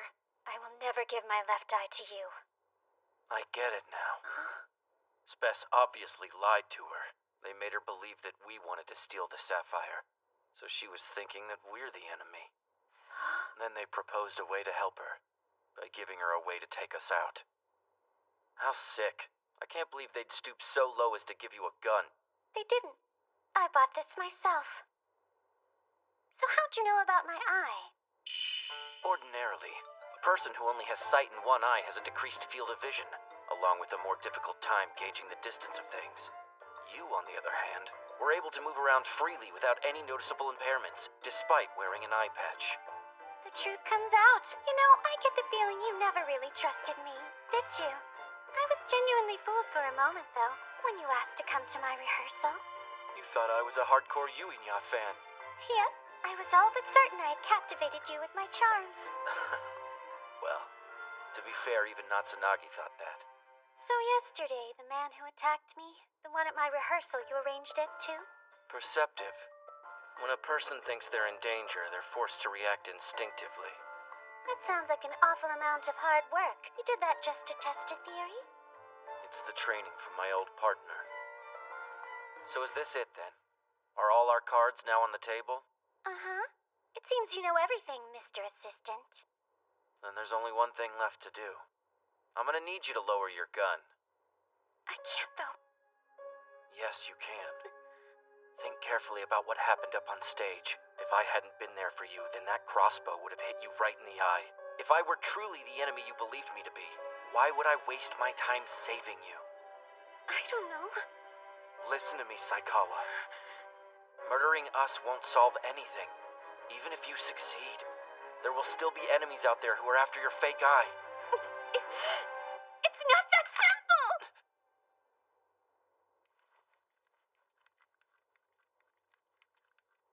Honestly, I already know. Deep down, I know the truth. And I understand the two of you aren't my real enemy. But I'm scared. How do I keep my eye safe from the people who want it so badly? I can't do this. My father and mother are both gone. And if I lost the eye they gave me too, I don't think I could bear it. It's a shame. I want to tell her that things will work out. But empty words won't save this girl. She's forged ahead desperately as an idol amidst the darkness, and is fighting alone, even now, with a gun clenched in her hand. So what then? What can we do to help her? Especially when it's obvious that there's only one thing she really wants. This is random, but once this case is done, we're thinking of going to the beach together. It'll be fun, but I think it would be even more fun if you decided to come along, Saikawa. I'm not great at this, but I guess what I'm trying to say here is, how do you feel about being friends with me? Are you sure? I don't get it. I plotted to murder the two of you, remember? It was for a good reason. Besides, we don't die that easily, right, Kimizuka? Are you serious? I don't think I deserve to be your friend at all. I'm the one who gets to decide that. But I can't. I'm capable of choosing my own friends, and you're my choice. Me? So please just do me a favor. Say yes, Saikawa. This isn't normal. You do know that, right? It's kind of weird. Is it? Well, maybe I prefer it that way, because having a normal friend would be boring. Things would be a lot more fun like this. Okay, but even if we did actually become friends, it's not like that would fix my problems. If anything, I'd just end up causing you more trouble than I already have. I seriously doubt that. Listen, Saikawa. You've got some scary people targeting you, but they're also after me, so we're in this together. And you wouldn't cause us more trouble. You're teaming up with a fellow target. Just think of it as forming an alliance against a common enemy.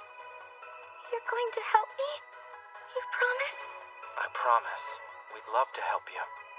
What do you say, Saikawa? Join us, and then we can be there to help each other out.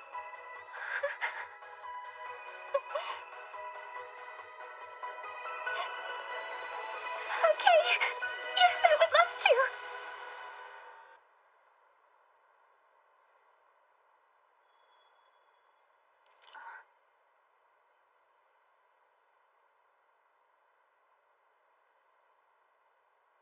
Mom. Mom? Why do I have to partner up with a dumb guy like him? I would rather throw myself into the ocean right this minute than partner up with Kimizuka. Cool. I'll hold on to your valuables if you want. Shut up! I was supposed to be Mom's top apprentice! It's a temporary arrangement, okay? Please come here. Yes, Mom! That's a good girl. Yeah, okay, whatever. I'm not jealous. Know what I want? For the two of you to get along a bit better. It would certainly make things easier for me. Hold on just a minute. I still haven't agreed to even work with that stupid jerk yet. Listen, alone the two of you are far from perfect. For example, my sidekick here is pretty clever, but unfortunately has the physical prowess of a water flea. Fighting is definitely not his forte. Well, that's flattering. And you're incredible in terms of fighting ability, but you're not exactly the brightest crayon in the box, you know. What'd you say?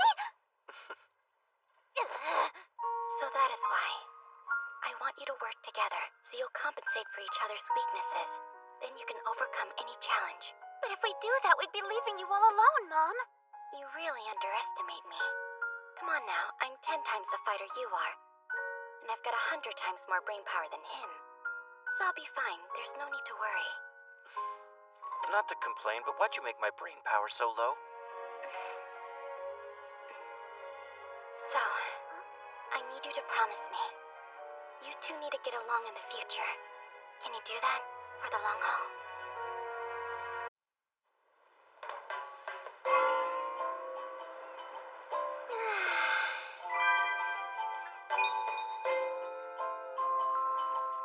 Feels great, doesn't it?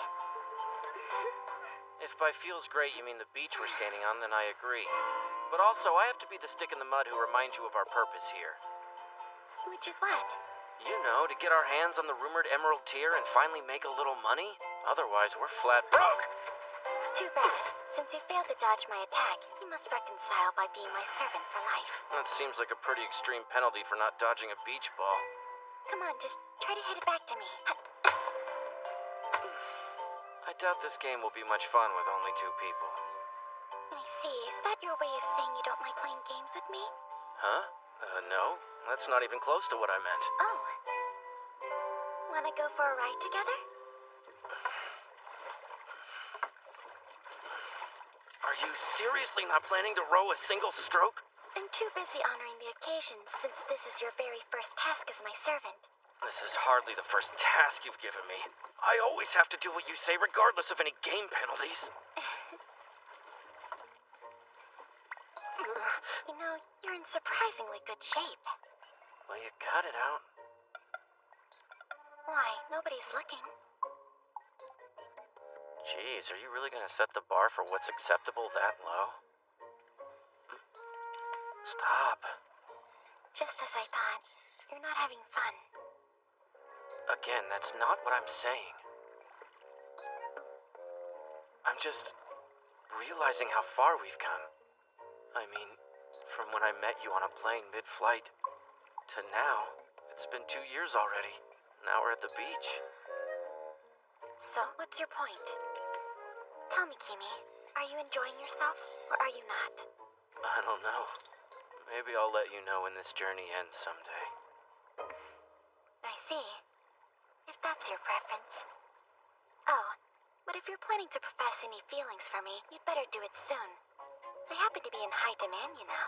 Wasn't planning on it, but thanks for the offer anyway. Yes, well, be that as it may. Be what as it may. Once we've acquired the jewel and eaten enough tasty meat dishes to make us explode, what if we were to set up a detective office somewhere? Personally, it sounds a bit ambitious for a person who doesn't have a penny to their name. And that was how our brief summer vacation passed by. and our absurd day-to-day life as detective and sidekick / servant continue. This is the work of Cerberus. Cerberus? That's an odd voice. Yeah, I don't handle the smell of blood well. Do you have any idea how ridiculous you look? Do you plan to work like that? Look, can we just please focus on this Cerberus thing? You think it's a Jack the Ripper copycat? That's right. Codename Cerberus, the guard dog of the underworld. Rumor has it that the killer gobbles up human hearts.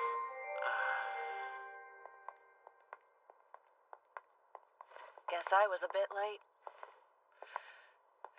No smoking. Fine, you hold it. But It's almost time for my flight. I've got to get back to Japan. what? Already? Hold on a second, then what was the purpose of you even coming here? It was just temporary. I was transferred. Ended yesterday. Sounds like a pretty brief transfer. Yep, so anyway, I'm going to leave this case up to you guys. Fairly sure you'll be able to nab this Jack the Ripper knockoff. Wait, are you serious right now? Unbelievable. Talk about rude. What's that you've got there?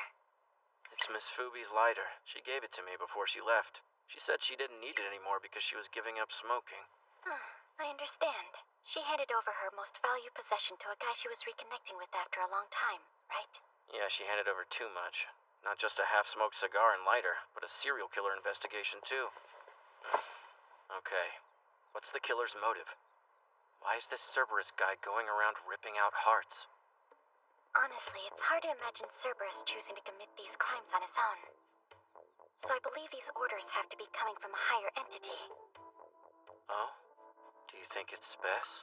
Well, we can gather more evidence once we've captured our suspect. Have you thought of a plan yet? It's probably no surprise to you, Kimi, but I was already well aware of the crime Cerberus was committing. Sure, that makes sense. I doubt a case as extreme as this one would ever escape your attention. It seems our suspect has a great nose, because no matter how close I manage to get, the killer keeps getting away. Bat has his ear thing, so perhaps Cerberus could be an android with a reconstructed nose or something similar. What's strange is our presence in town should be obvious, but these unspeakable crimes are still being committed, and Cerberus should have fled by now. A trap? Actually, I was going to call it a big opportunity. Yeah, so you say. But how do you suggest we go about this pursuit? You've got it all backwards. See, we're not going to be the ones who pursue Cerberus. Cerberus is going to be the one to pursue us. Huh? Hold on, are you planning to make me the decoy? You know, your deduction skills have really improved. So what do you say we iron out the details over some afternoon tea? You've got to be the only human being on this entire planet who can go straight from a gruesome murder scene to an afternoon tea. Even more strange, weren't you gorging yourself on a giant roast before we came here? It's not my fault. I'm constantly exhausting my brain, so my 3 basic cravings are somewhat stronger than the average person's. Oh yeah, is that why you're always napping? You're one to talk. You're not exactly a morning person either. You said your 3 basic cravings are stronger. My mistake. I only meant food and sleep. It's almost been 3 years since we started traveling the world together. And yet, it feels like the blink of an eye. Well, you sure did pick a strange time to start reminiscing. You are planning on coming to save me before I get murdered, right? Sidekick or no, I have no intentions of dying for you. Anyway, will this really work? You think they'll show up? Not to worry.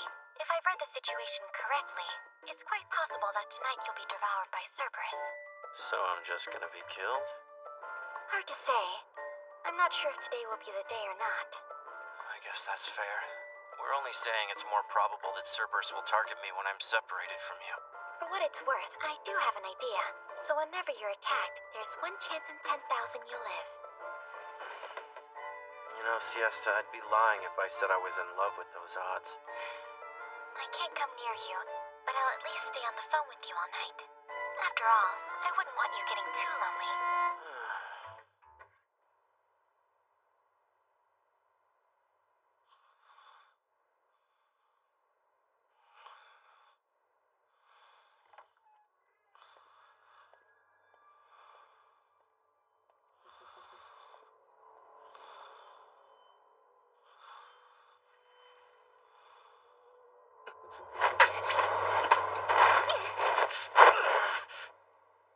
Unfortunately for you, this isn't the first time that I've almost been murdered. Hey! Can you stop jumping to dumb conclusions?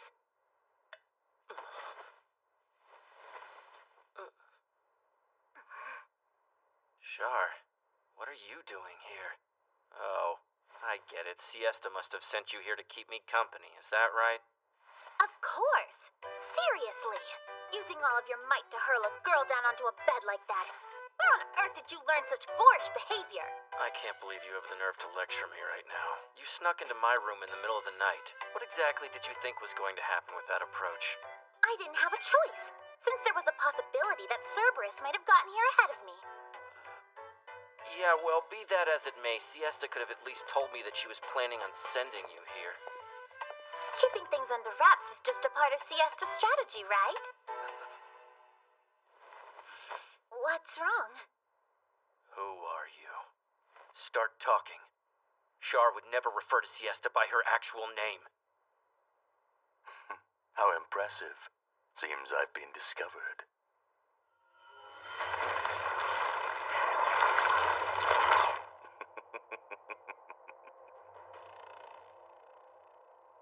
What kind of ability is that?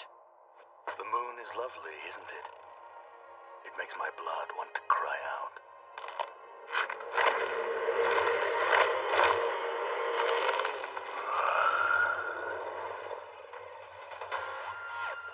Too bad, kid. I'll be taking that heart of yours.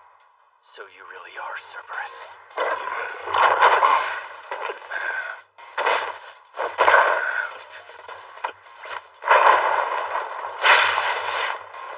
Take this! Dang, you're pretty ripped for a wolf.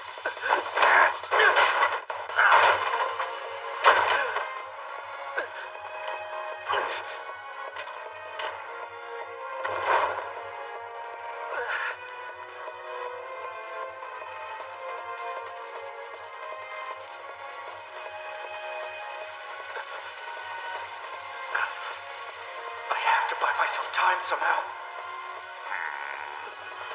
You actually handle yourself well, kid. I've always thought you were just the legendary detective's plaything, but after tonight I might have to alter my assessment of you. I don't understand. Why are you doing all of this? What is your end game? I don't have any motive, kid. If you want the truth, I'm only carrying out my assigned mission, and getting rid of you just so happens to be a part of that task. Now you die! Get down.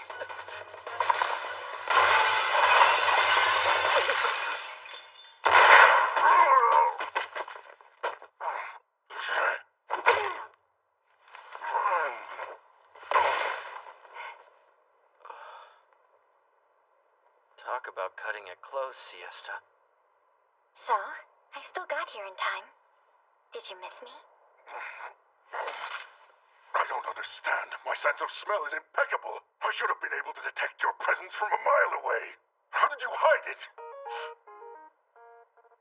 Well, to put it simply, it's because up until a moment ago, this room was full of a special gas. Special gas? It can't be. She anticipated this would happen, and added a supplement to the water? As a result, Cerberus' sense of smell was incapacitated. As usual, it seems like you've thought of everything. Only because I had complete faith you'd do exactly what you did. Consequently, I would say that I'm the winner here. It's time to accept that. Sorry, but I can't let myself get caught just yet. It's no use.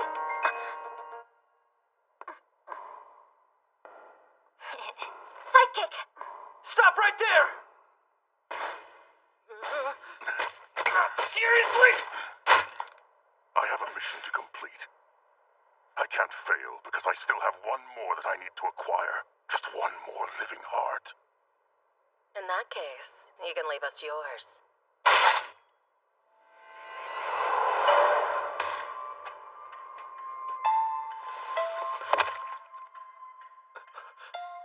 Sidekick. Be on your guard. Hello? This is our first time meeting face to face, isn't it? Ace Detective. Who are you? You can call me by my code name, Hell. Wait, if she has a code name, then wouldn't that mean that she's... That she is Spess's supreme leader. Let's see now.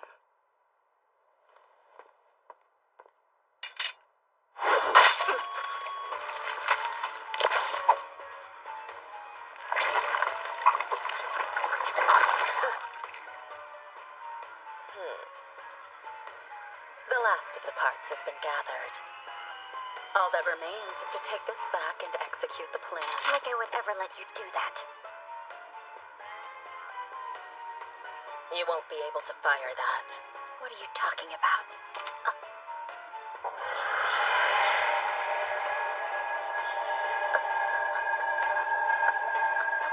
No! Siesta! Now then, boy. Shall we go to the Netherworld together?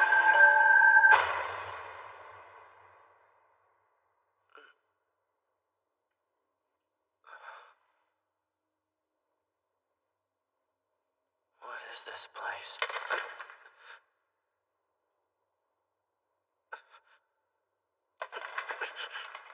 Looks like you're awake.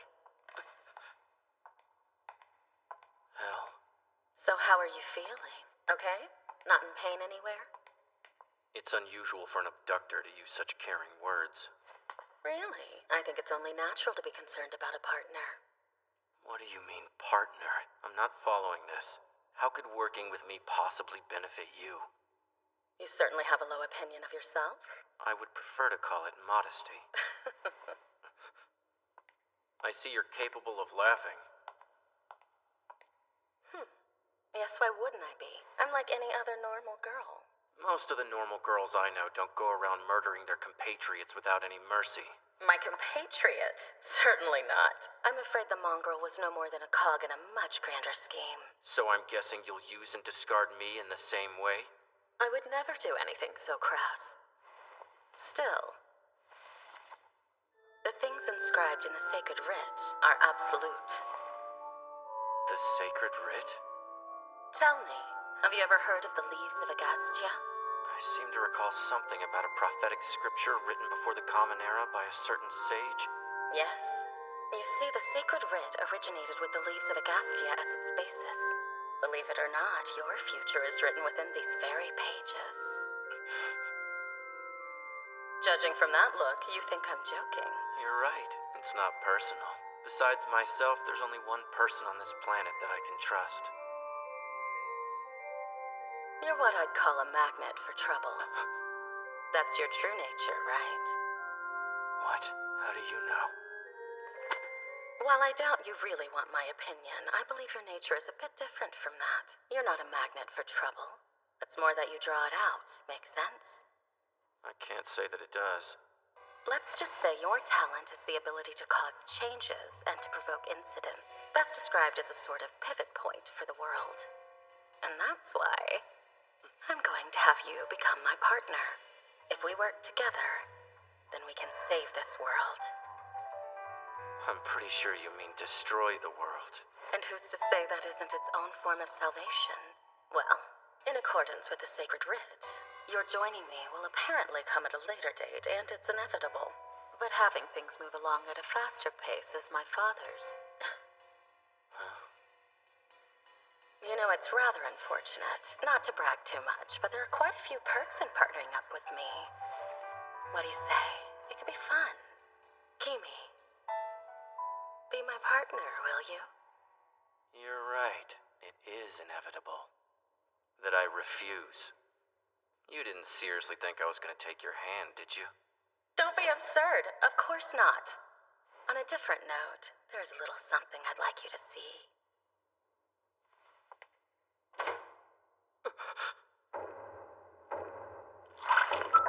This. What's that thing? It's a biological weapon. What do you think? This guy exhales a special breath that contains dangerous toxins. So you'll use it to engage in some sort of terrorism? Yes, exactly. That reminds me, I don't believe I ever answered your question about where we are. We're actually deep underground in a top secret facility, right below Parliament. If you have the ability to set up something like this in the nation's nucleus of power, then it must be safe to assume you've got some influential collaborators. Well, do you plan to release that monster in the city to feed on its citizens? My goodness, not at all. We've given it plenty of provisions. You gave it provisions? Oh, I think I get it now. That monster eats the hearts of humans. They're its source of power. Its food. My, you really do have good intuition. Come on, Beetlejuice. Time to go to work.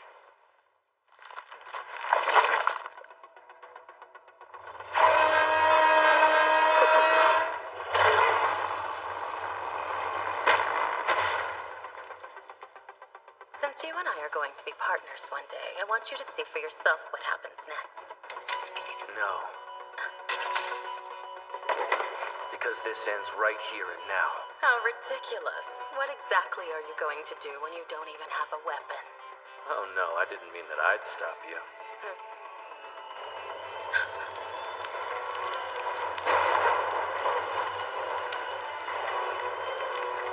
Psychic. Psychic, where are you? Psychic, where are you, Psychic? Come on, Psychic. Are you not here? Psychic! Psychic! This wall is in the way. Oh well, who needs it? I'll take the whole thing out!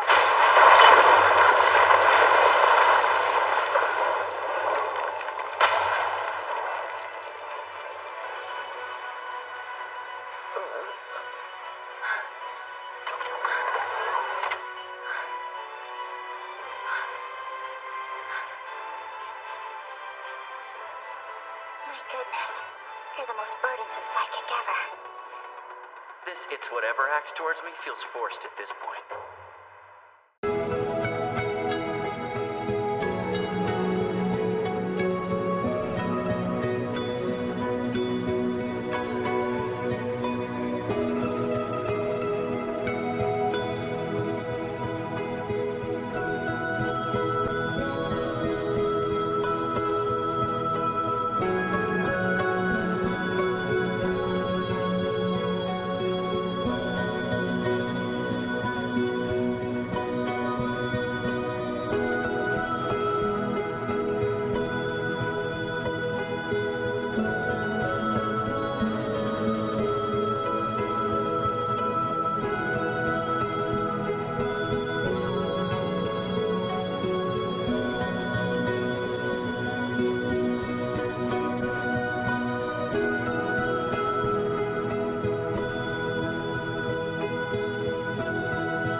Oh my goodness. You're the most burdensome sidekick ever. This It's Whatever act feels a bit forced at this point.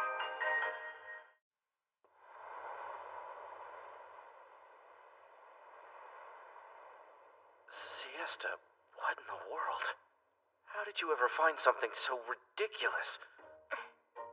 Oh, it was just abandoned down the street. No freaking way. You cannot convince me you just found that lying on the road. It's totally true. Come on, don't be absurd. What, do you think I was so worried about your abduction that I somehow convinced the government to let me borrow Sirius? A top secret humanoid weapon still in development? I mean, that would be absolutely impossible, wouldn't it? You've been a whole lot busier than I expected. You really shouldn't risk your life and go to such great lengths just to save mine. I told you, that's not what happened. That's quite enough. I don't care to witness this fiery passion you seem to have for my future partner any longer. I'm jealous. Tell me, you enjoy being evil, don't you, Hal? You could say that. It's always been my destiny.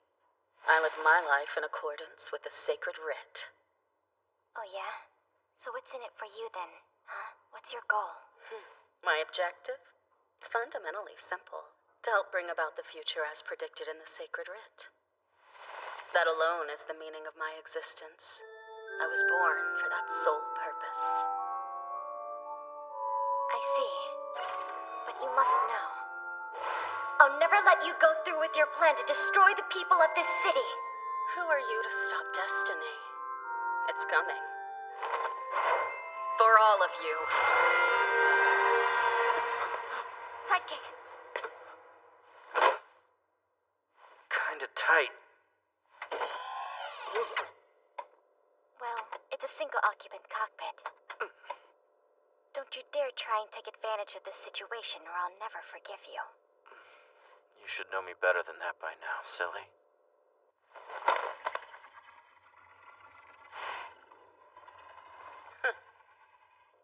It's now or never. Sirius, charge!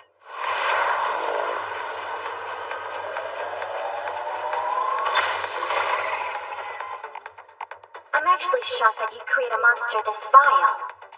Dear girl, why would you get in my way? Because apprehending you is my mission.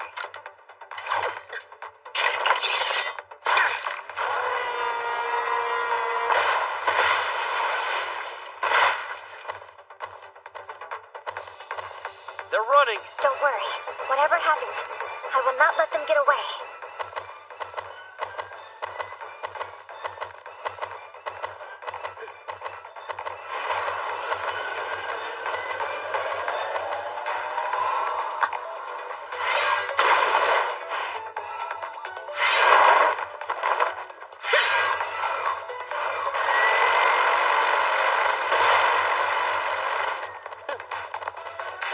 Launch the rocket!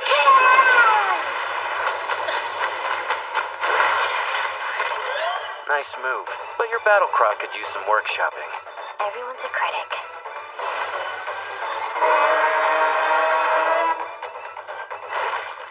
So persistent. Earlier you said that apprehending us was your mission. Why is that? Do you have a clear reason why you work as a detective? Protecting people? It was not your choice. You were born for this particular existence, nothing more. You and I are very much the same.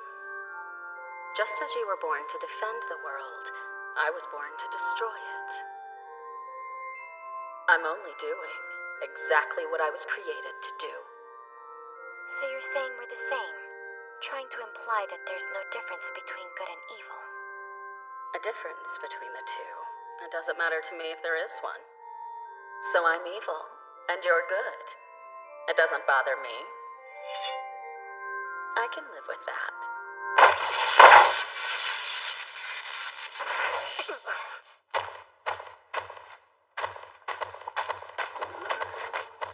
So what now? Sidekick. Huh? Let's fly. What?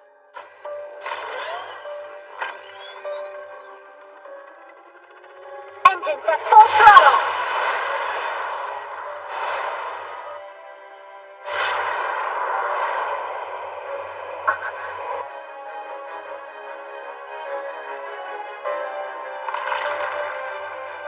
I'll stop them.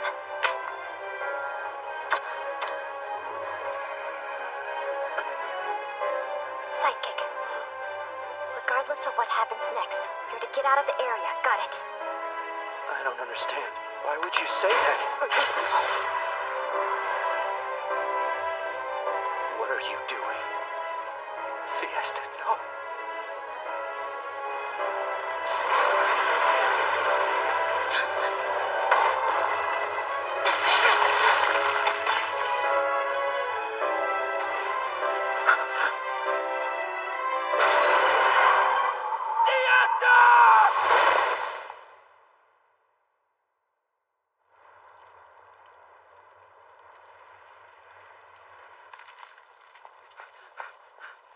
Siesta! I'm here! Say something so I can find you! Are you stupid or something?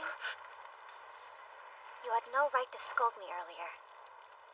I mean, you're clearly risking your life to look for me.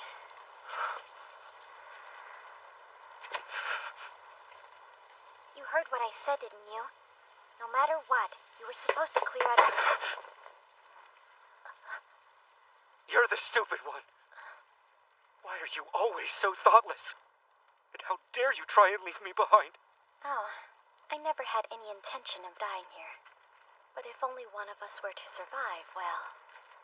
Really, it was just a last resort, and your future matters quite a bit to me. In the end. Shut up, Siesta! Listen, 3 years ago, when you asked me to join you on that plane, you said you'd keep me safe. And that means you have to look after me until the bitter end. Honestly, I'm not very confident I can escape Spez without your help. I'm completely lost without you. Do you understand? Because if you do, then you need to stay true to your word and never abandon me again. In my entire life, I swear no one has ever shouted at me this much. I enjoy it. Seeing you get all worked up over me. What can I say? You're adorable. Wait, is adorable a good thing? So you're completely lost without me, huh? Wow. Hey, don't take that out of context. Once again, it seems I've been offered a completely indecent proposal. I have never proposed. When you turn 18 years old, let's have a different conversation about this. But I told you. Fine, whatever. I vow to you. Huh? I'll never die or leave you alone without properly warning you about it first. You're welcome.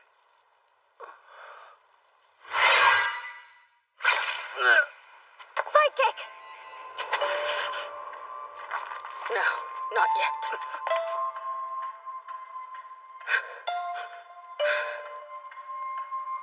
It's not my time to die. It isn't. Dying in a place like this was never meant to be my destiny. If I'm not the one who wins here, that would mean Father was wrong about everything in these pages. You were wrong. Accept it. This matter is over. Now all that you'll feel is my blade running through you. You will not walk away from here. Get out of the way! Run! She's coming straight for you! Siesta!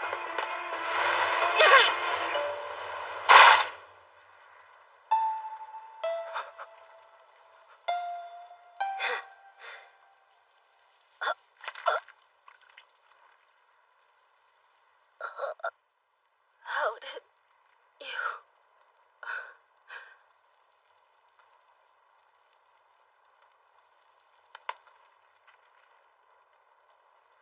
Checkmate.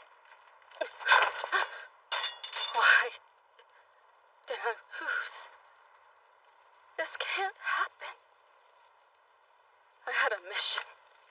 I was fighting for a reason. A purpose. Why do I exist? What have you done?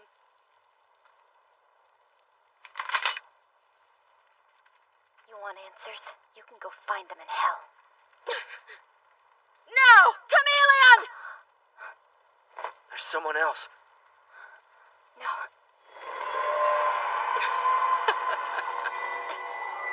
You won't let her go!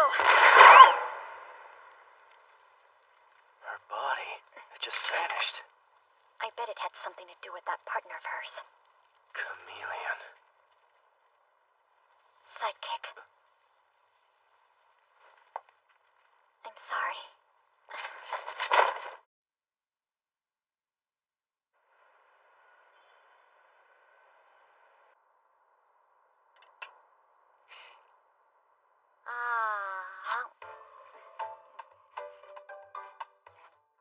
I don't know. They're not exactly the juiciest apples. Please don't act like a baby while I'm hand feeding you. There's no way out of this. I'm injured. You hurt your leg. Your hands are still available. Siesta sustained a leg injury after falling in battle a few days before, and it'll take a couple of weeks to fully heal. Normally, we would have continued to pursue Hell, but with Siesta down, nothing much could be done. Are you alright, Kimmy? Oh, sure, I don't really mind wasting all my time to care for such a self-indulgent partner. Good. That's perfect. Are you just completely ignoring my sarcasm now? Hurry up and get to feeling better. I'm no good at being a housewife. It was actually your dream to live with me, am I right?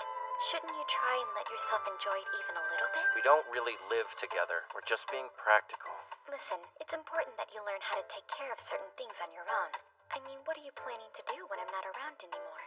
Please, stop saying things like that. Here we go again. You're about to shout at me. Where are you going? You want the juiciest apples I can find, right? What? Why in the world would you ever laugh at me like that? Kimmy, you're so smitten with me, aren't you? No, just... I don't know what you mean. Aw, seeing you flustered like this is obscenely cute. Shut up! You suck!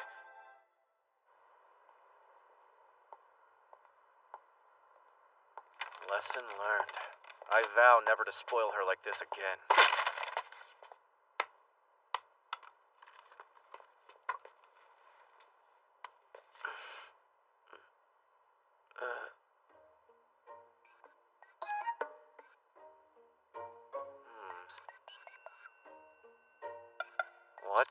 trouble is this?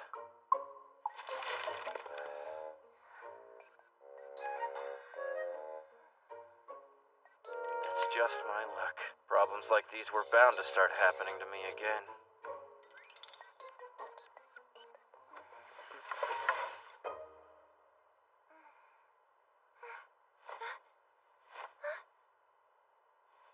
What happened to me? Hmm? I think I'm going to be attacked. Huh? I feel like I'm going to be attacked. My intuition says not to, but I'm compelled to ask. Going to be attacked by whom? You creepy! I don't care what you do to my body, but you're dead wrong if you think you could ever take control of my heart! I don't quite know where these suspicions are coming from. Kinda ridiculous. Hey, sorry, but I'm not interested in children, got it? Who are you calling a child? How about you try chilling out? I think this situation calls for introductions. My name is Kimihiko Kimizuka. What's yours? I guess my name is Alicia? Wait, why was that in question form? Did you just come from Wonderland or something? I'm real hungry. This conversation has weird flow. Any good? Yeah, they're delicious and really sweet. Whoa! Did you eat every one of them? Maybe. Where do you think we are? Where do I think we are? How about where do you live and where are your parents? I don't know. Then you likely have amnesia. Can you remember anything?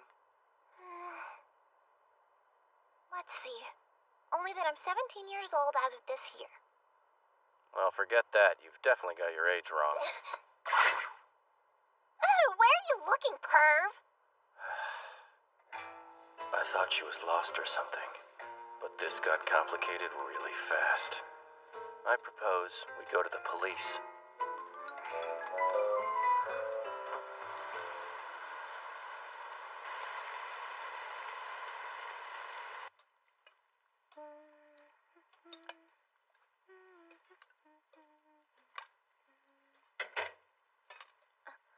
Is that you, Sidekick? Yeah, it's me. What are you doing? I am making us apple pie since you were sweet enough to go out and get some just for me. Okay. That's too kind of you. It's just... It seemed like the least I could do since you genuinely care about me and spoil me all the time. I wouldn't want you to think I'm selfish or anything, and I truly appreciate your attention to detail. So where are the apples? Well, here's the deal. Kimizuka! Are there any smaller towels here?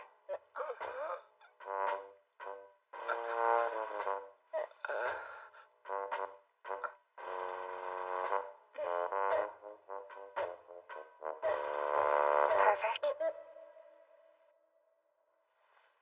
I think I get it now. This Darjeeling tea could not smell more fragrant. Yeah, it's perfect with a nice apple pie. You had better believe that you will never see me in the kitchen with an apron or whisk ever again, Kimi. Oh no, what a travesty. I won't know what to do now that I have nothing left to live for. Yikes, I'm sorry. Forget what I said. I swear I'll make it up to you. This apple-free apple pie is really tasty. Really? The most important lesson today is that you should have brought her to me from the very beginning. A missing girl who's suffering from amnesia is a classic situation for a detective to handle. Yeah, you're right. You said your name's Alicia, right? And you don't remember your full name or any other details like that? No, all I know for sure is that I'm 17 years old. You must mean you're 7. 17! If I were a betting man, she's about 12 or 13. At least that's the idea I get from looking at her calves. This is not the time to disclose your peculiar fetishes. Alicia, we can help you and take on the responsibility of figuring out who you are. But but there's no way we can do it for free. Wait, are you serious? You're gonna make a kid pay? Her age means nothing. She will still require a lot of our time and attention, and it's important for her to learn that no one ever gets anything for free in this cruel world. That's definitely true. How am I supposed to pay you then? How about this? Do the work of a legendary detective instead of me. You want me to be a detective? Wait a sec. Don't you think that's a bit much to be asking of a child? Maybe, but I have a feeling. Okay, I get it. You're out of business because of your injury, and you want me to take on the detective role with Alicia working as my sidekick. No, thank you. Wrong. There's no other way to say this. You just have the face of a sidekick.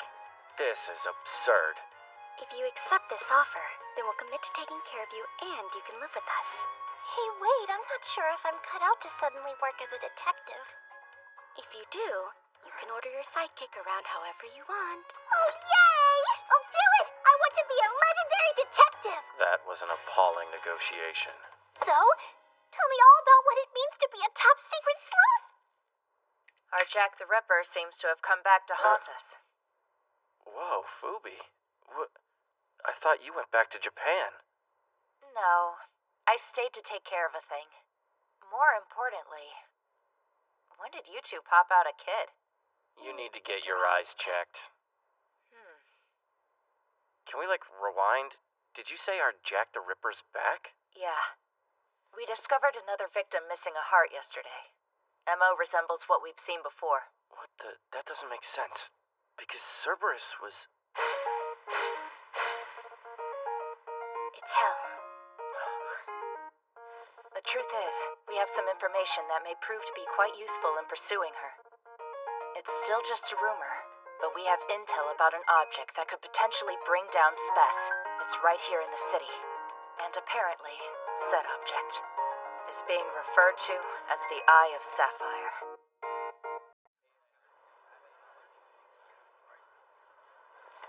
All right, and here we go!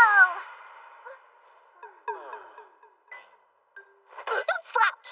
Straighten up and look the part! Sorry, I don't have my detective cosplay. Huh? Just look at you. You're basically dressed for Halloween. Do you consider that looking the part? These are hand-me-downs from Siesta. Yes, of course. Makes perfect sense. Anyway, you really want to do a good job as a substitute detective? Oh, yeah! In her new role, complemented by a ridiculous outfit, Alicia took up the search for the Eye of Sapphire. The two of us were tasked with getting the lay of the land and a feel on things. We shouldn't waste time. Let's get going! Huh? Come back here! Wait, Alicia! Running is the funnest thing in the world! Seeing you frolicking in the sun like a careless little girl is pretty adorable. But have sympathy for the sap who has to chase you around!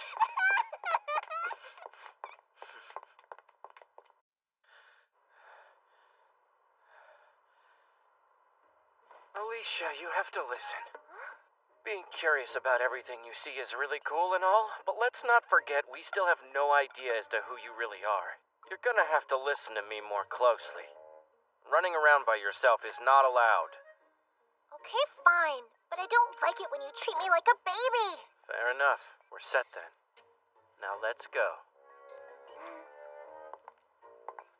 Wait a minute.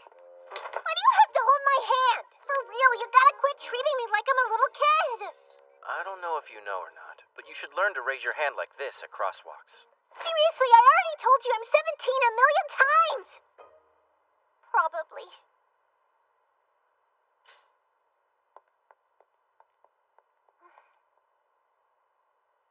At least I believed in my heart I was sorta close to that age.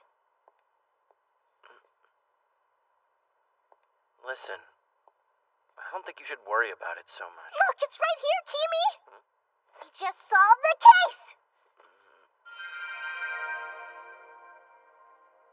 Oh, would you look at that?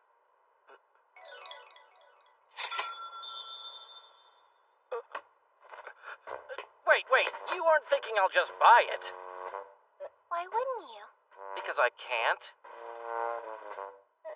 Why, are you poor or something? You hush. Besides, that's a common gemstone. What we're looking for is far more elusive. Maybe, like, hidden away deep underground somewhere. An underground treasure. I've got it! You haven't got it! I'm pretty damn sure you haven't got it! Alicia, please stop!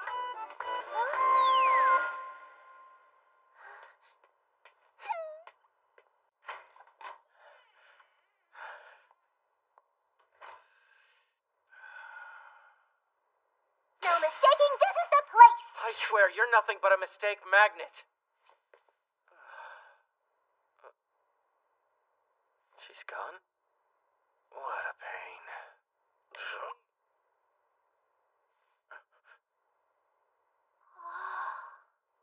This looks really sweet. Alicia! No! That's probably poisonous!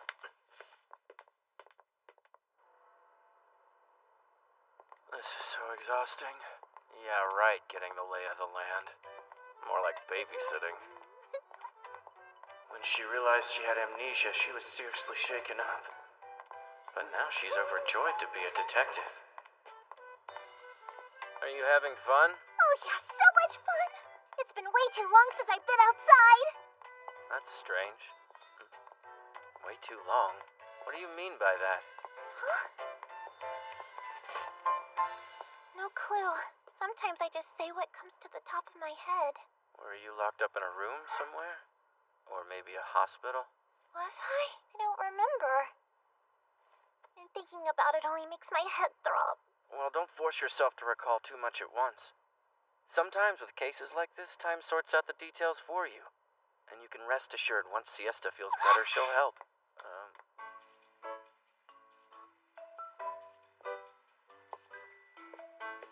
See something you like? Look! Oh, that's definitely a no. You mean that's not it? Finding it on the street like that would take luck we don't have. I think maybe it might be a good time for us to head on home. What? She's gone? No! Never a dull moment with this girl. Looks like my days will be spent chasing after her.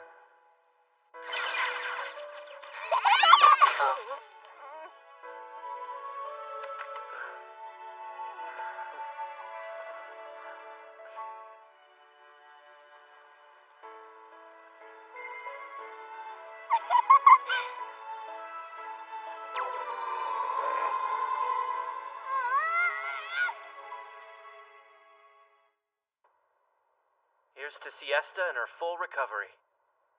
Cheers! Wow. How many toasts have we done already? I've lost count. I think that should be good enough to be our last one. I'm feeling nice and relaxed. But I see something on the menu I think you'd like. Okay. Go ahead and order it for me. Wait. Oh, geez, it's already 9. Oh, wow, 9? You know, it's best if you lay off the spicy food. Yeah, I'm probably gonna get indigestion again and won't be able to sleep tonight. Well then, I have some antacid with me. You should take some, to be on the safe side. That makes sense. Give it to me. Whoa. It's freaky watching you two work together. Kimizuka, you let Siesta decide everything for you. While Siesta, seems like you do whatever he says without any questions. It's simple. We trust each other more than we trust ourselves. Basically what you mean is, you're Hi, excuse me, waiter. I would like to place another order, please. Water off a duck's back. Even obnoxious children don't bother her. You know it's wrong for her to mock grown-ups. Funny you say that when you act like a teenager. I want to have another drink. Oh, waiter, I'll have a Cinderella, please. Man, I'm so relieved you have a safe place to stay now, with us. Oh, yeah! And yesterday I even went to church. It was so fun. I loved it. Well, it sounds like we're still just treating the symptoms. As long as you have no memory and we can't figure out who you are, then we don't have a real solution to our problem. I had the chance to play with a bunch of kids who were the only other orphans I've ever met. I was so happy. It felt just like being in school. I remember school. I haven't attended in a while either. Why are you looking at me like that? The crepes and takoyaki were pretty tasty, right? I only remember that I ate way too much and ended up getting a terrible stomachache.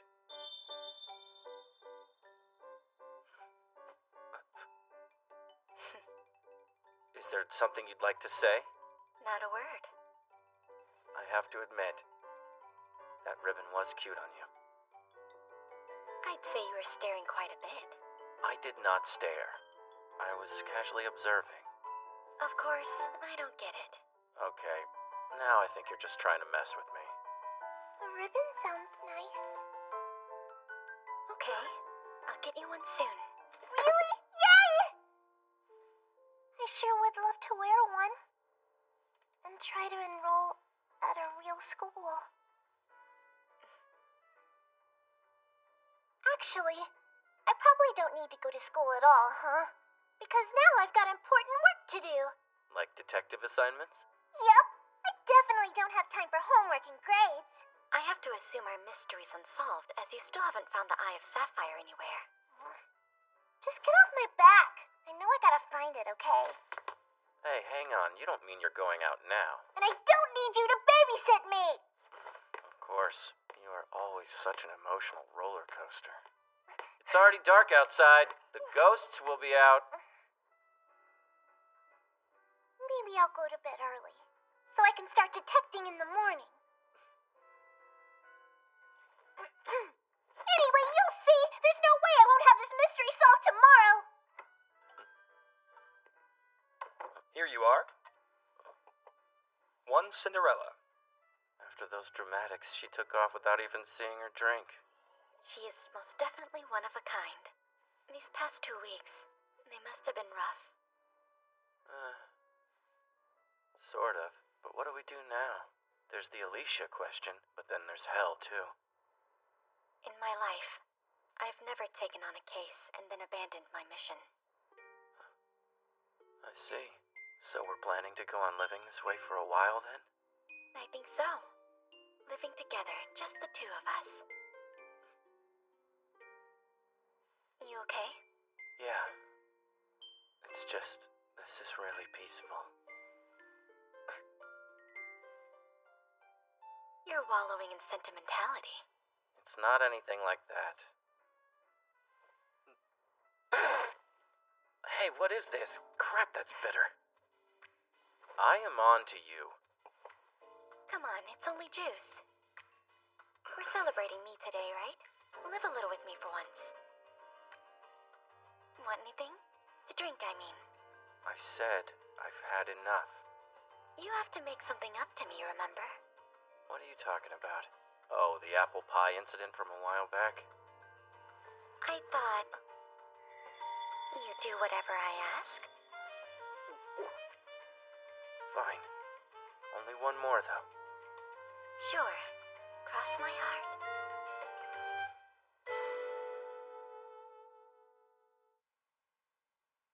And then, you know what? When I was a little girl, I ate these watermelon seeds one time, and then I was so nervous because what did I do if they suddenly sprout in my stomach and come out of my mouth? Are things starting to get wobbly in here, or am I starting to fade because I'm so exhausted? Just one more, she kept promising me over and over again. By the time we left, she'd set it for 10 rounds. Sidekick, are you listening to a word I'm saying? Yeah, of course I'm listening. You were talking about whether watermelons are a vegetable or a fruit? You are listening.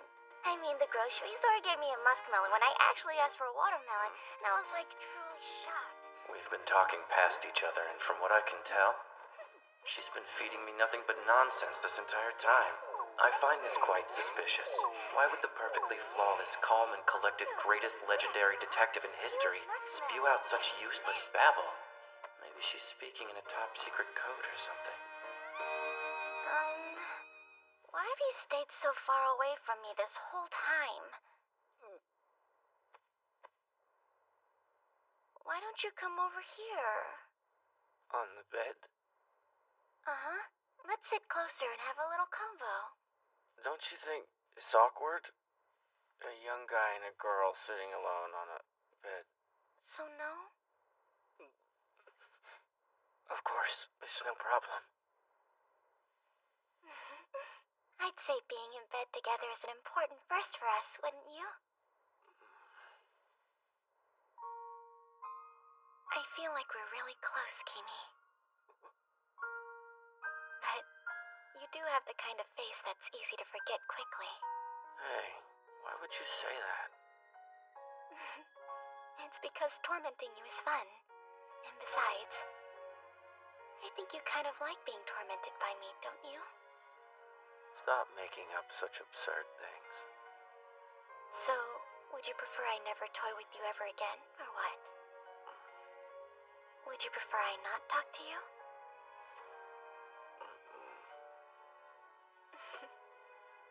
You really are kind of perfect. I hate it. Shut up. That sad face of yours is so sweet.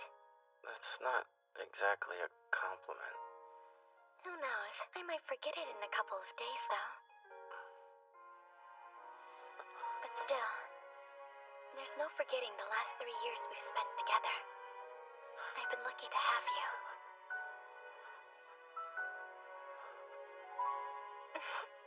I feel like this conversation has gotten a little too serious. What would be left of you if you took away your serious tone? That's offensive. It sounds like you think I'm not any fun at all. So, just for once, wanna do something not so serious?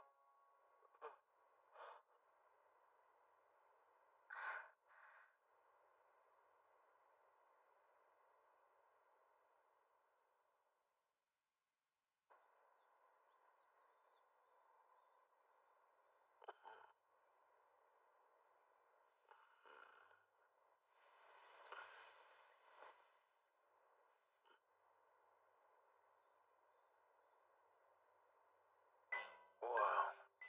Man, I feel like death. I don't know what yesterday's me was thinking, but no way this doesn't complicate things.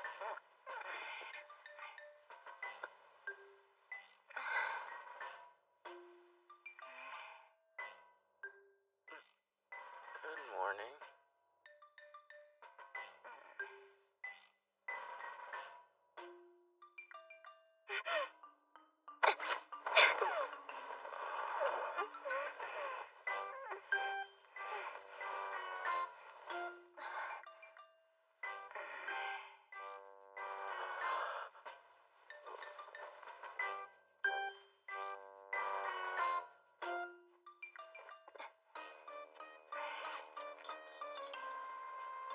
Sidekick, I want you to hold out your arm for me.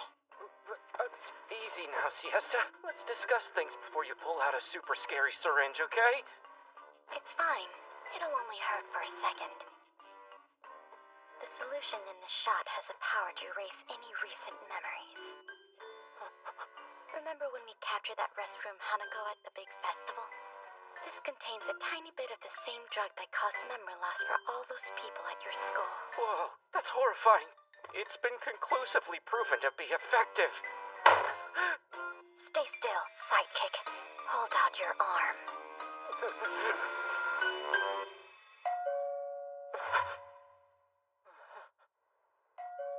Sounds like somebody's here.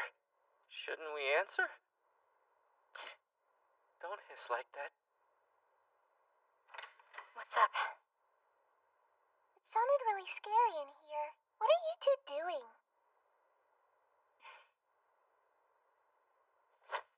Dad! I solved our mystery!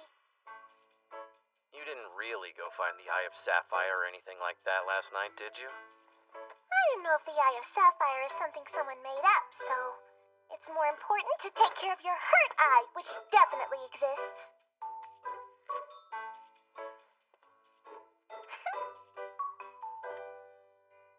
I can't believe you noticed. Duh, we've only been working closely together for 2 whole weeks. My vision was getting worse after my left eye was wounded in that battle with Hell and Chameleon.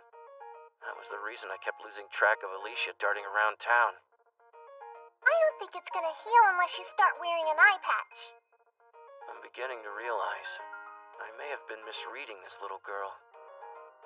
She came off as such a chaotic and emotional child, a whirlwind of mischief. But as time passes, I see her aim is true. And that's gonna be my final answer. Am I right? So what is she talking about? Was this the outcome you wanted this whole time? Yes, just as I calculated. Wow, you are not a good liar. So what if quick-witted responses aren't my forte? It's been too long since I've seen that look on your face. You can hush now. Aren't you a bit too fond of a present that you got from a much younger girl? No, absolutely not. It's nothing like that. I thought she showed me genuine kindness. That was wrong of me. I'm sorry. The truth of the matter is, I'm just ashamed of myself because I failed to show the same kind of consideration about your injured eye. Is that all it is? It's nice to know you're human, too. I had no idea you could be swayed by such silly emotions so easily. Is that so?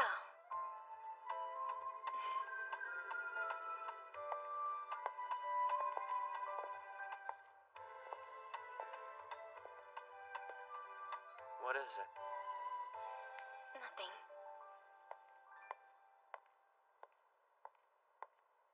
It's not time yet.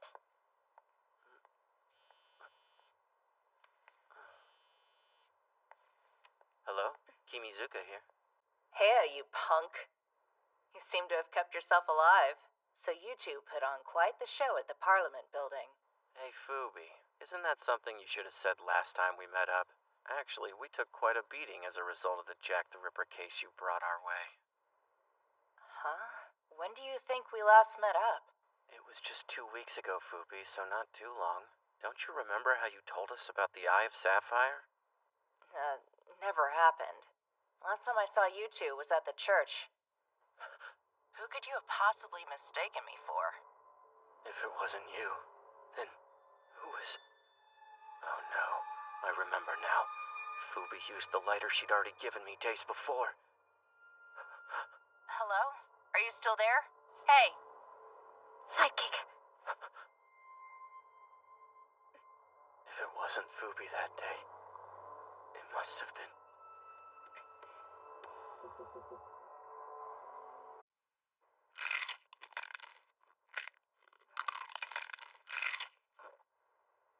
The carrots in here are as hard as rocks. Maybe you'll think twice before you ask me to cook again. Your face makes me think you did this on purpose. I didn't, but hey, I couldn't find the kitchen knife anywhere. Now, more importantly... Yeah, Cerberus is dead. I don't think there's any doubt about that much. So who was the Fubi imposter then? I'm starting to wonder if Hell might have been the one impersonating our female detective friend. Hell? But she didn't have the ability to shapeshift. All androids are created with an object at their core that is unique to them. By taking over another android's core, they can inherit special capabilities. You're talking about that black gemstone. So are you saying Hell has inherited both Cerberus's powers and his mission, and she's harvesting people's hearts? Could be, or it could be purely for her own benefit. So they can mix and match parts like those paper dress-up dolls? Exactly. As androids, they have that ability. Nevertheless, it doesn't change what needs to be done. We are going to put a stop to this string of murders, no matter what. Alright then, I guess things are about to get busy. And if so, what do we do about... If you're talking about me, don't worry. What the... Alicia, when'd you get here?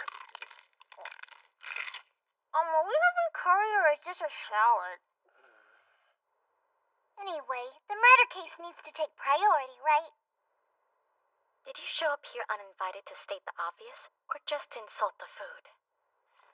That's rude of you when I only want to help you with this case.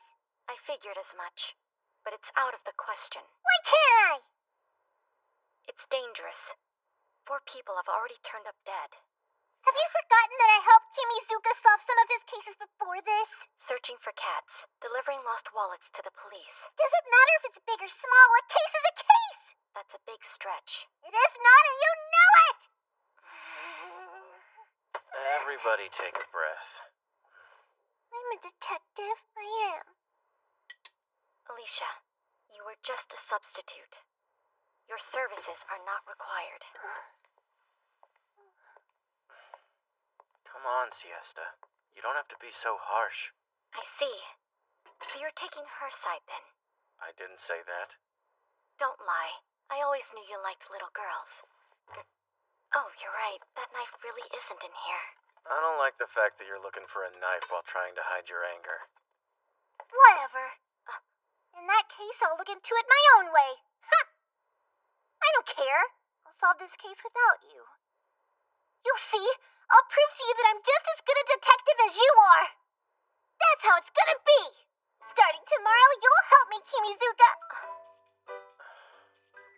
Okay, I'll help. Let's go solve this. Yay! Kimizuka's still gonna be my sidekick and we're gonna stop these murders! No, he's my sidekick. He's not yours.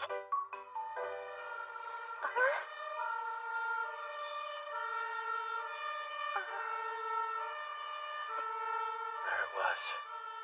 We'd been notified. A fifth victim had been robbed of a heart.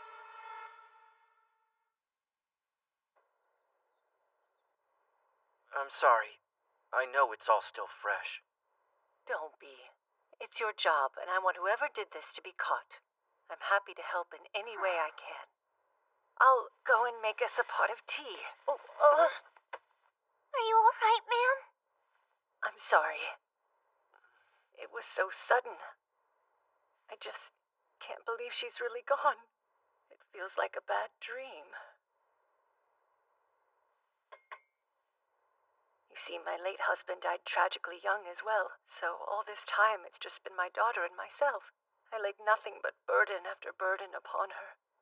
And yet she would always say to me, I'm going to figure out some way to earn a lot of money, Mom, so I can make things easier for you, I promise. She transformed herself into something truly amazing, and even had this lovely house built for me. The day she died, did you notice whether your daughter was behaving any differently than usual? Please, Siesta. There was no change. Before she left, she was acting the same sweet way as always. Did her corpse seem strange at all? Siesta, stop. My daughter, she was my pride and joy.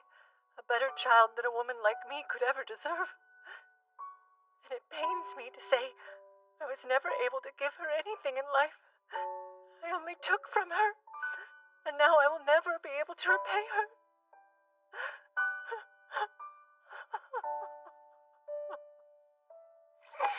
That's not true. I can understand why you might feel like that right now, but I don't believe it could have been that one-sided. I'm sure that she gave you all sorts of wonderful things when she was alive, but you're her mom. She probably just wanted to repay you for all the love you've given her. Don't you see?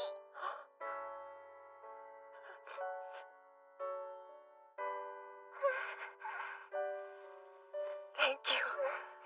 Though it was in your voice, I somehow felt like my daughter was speaking right to me.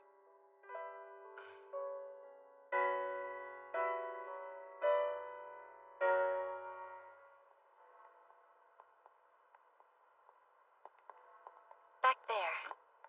Why did you stop me? These murders are crimes of opportunity against random victims. So there's no need for questions like whether a victim behaved differently than usual. It was tactless. Just because the previous cases have been random victims doesn't mean that's the situation here. I had to ask those questions. How else would I find out if this case was an outlier? When it comes to taking down Hell, I'll use any means necessary. You'll see. I'll catch her, no matter what. But you're not like that, Kimi. Hang on. Why are you... Despite that, you were still the only one I trusted. Thanks, I guess. I'm calling it a day. See you.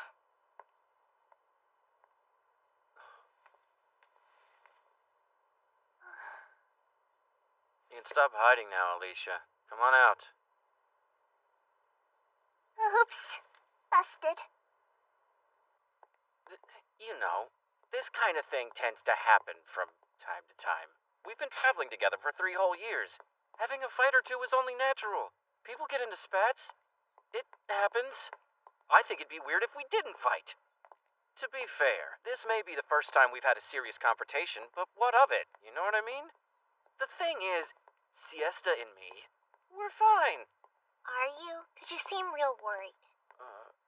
Maybe we should change the subject. So, on another note...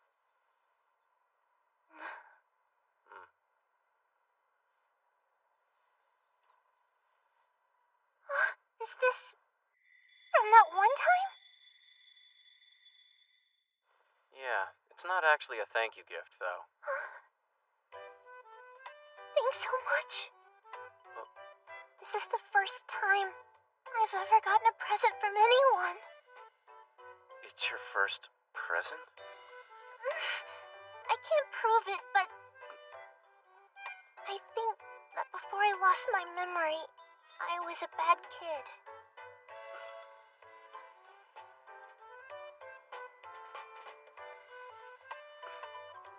You say that like you're not a bad kid now, and we both know you are. Oh, shut up! I'm a super good kid! I'm lively, adorable, and outspoken, and everyone loves me! Good one. It's not a joke! You mean it? Hey. Put this ring on me. This guy? You, Kimizuka. On this girl. On me.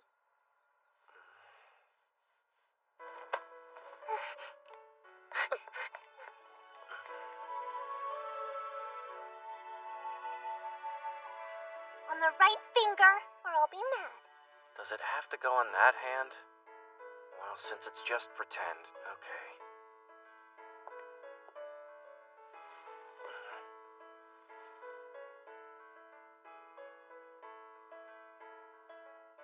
Now you say your vows. Wait, I thought this was just the proposal. You're something else.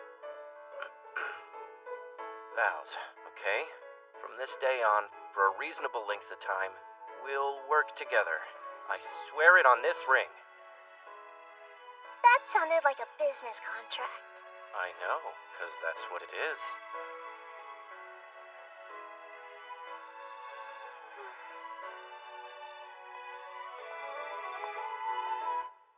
I was too hard on you earlier. Siesta.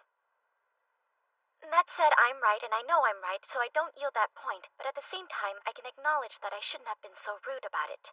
I was wrong to try and bully you into seeing things the way I do, even though my way is far superior.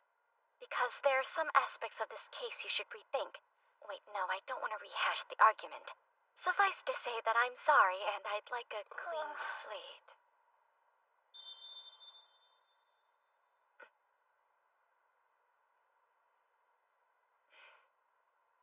Congratulations. Huh? Siesta?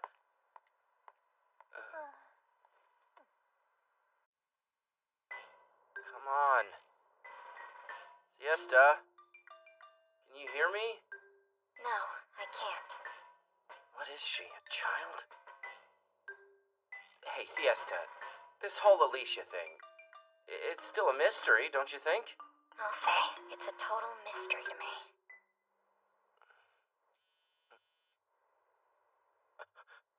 Sorry, I'm going out for a bit.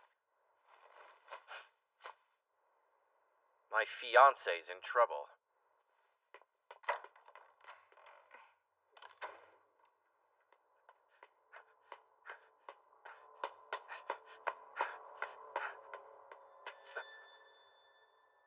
Alicia! Hey, are you all right? You came to save me? Yes, just stay with me. The left side of his chest has been sliced up. He seems to have lost consciousness, but I don't think his life is actually in jeopardy. This guy's a police officer, so... Sidekick? I've gotta call an ambulance. Hello? I need to get Alicia to safety. You handle this. Well then, Sidekick. You've made your choice.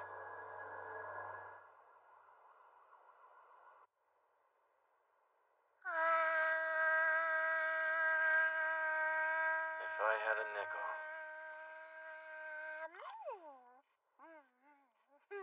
It's sweet. Stating the obvious again. Just say I'm obviously cute. Okay, I'll have someone clean out your ears. You're not supposed to be mean to the injured.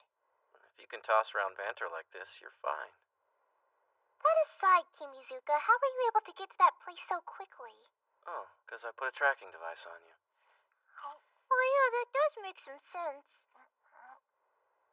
You just casually said something awful again, didn't you? Thanks, I thought my face felt too clean.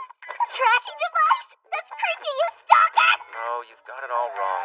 Look, you take off at the drop of a hat. This was a precautionary measure. When and where did you attach it? I'll give you one guess, but you should probably get more kid-appropriate undies. You are the worst! That is the most horrifying place imaginable! Without that device, you wouldn't have been rescued, so... You see? I can constantly monitor your vital signs. Isn't that cool? So then, why were you there? 'Cause I don't want anyone else to experience it. The sadness that I felt. And on top of that, it's my job. I don't understand. Why are you so obsessed with this? I remember being in a room with no light or even sound. A dark, dark, boring world full of nothing but suffering. Then, not too long ago, the world got bigger. Light came in. I could hear sounds. And I learned how sweet apples were. I wanted to try a different way of living. If I could be reborn as a whole new person, and I could work as a detective, and I wanted to live for that alone. Oh, Alicia. Wow, I've been talking way too much. I'm feeling sleepy now. I'll stay with you until morning. You can rest easy. Thank you. Will you hold my hand then? People might call you a baby, though. Baby. As long as you're holding my hand, I don't care. If that's what you want. Little legendary detective.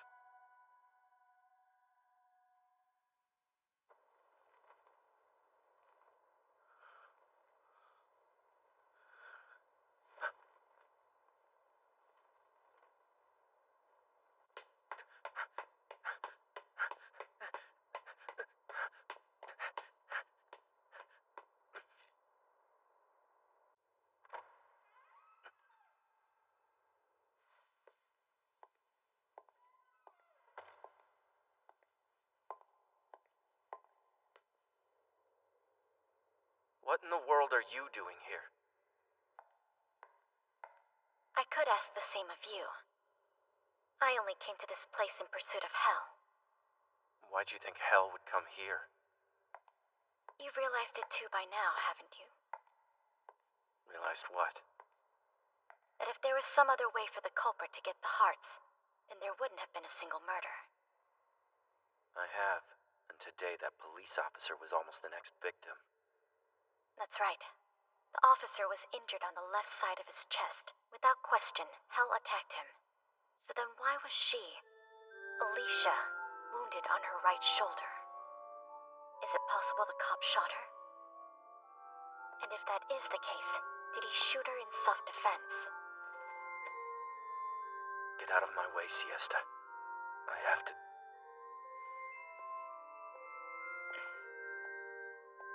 Didn't you recognize the knife? The one at the scene? I don't know what you're talking about. I had to get Alicia to safety. I couldn't check every little thing. It came from our place. That knife went missing from our kitchen. What really matters now is that we find Alicia right away. Come on. You had to have known too. Admit it, Kimi. That's the real reason you put a tracking device in that ring you gave her. That's enough! Alicia's not hell. She can't be. And what about the Fubi imposter? You immediately assumed she was hell too, right? And yet Alicia was there with us. Alicia is Hell. She is Hell transformed. And so, we have to assume that imposter was some other adversary. Are you telling me there's another android like Hell out there? Yes, it seems reasonable to assume as much. Some sort of ringleader presiding over them all, perhaps. What? That's just ridiculous. Hell is our priority, though. We have to find her, and quickly. You mean Alicia? She's not Hell! She's not!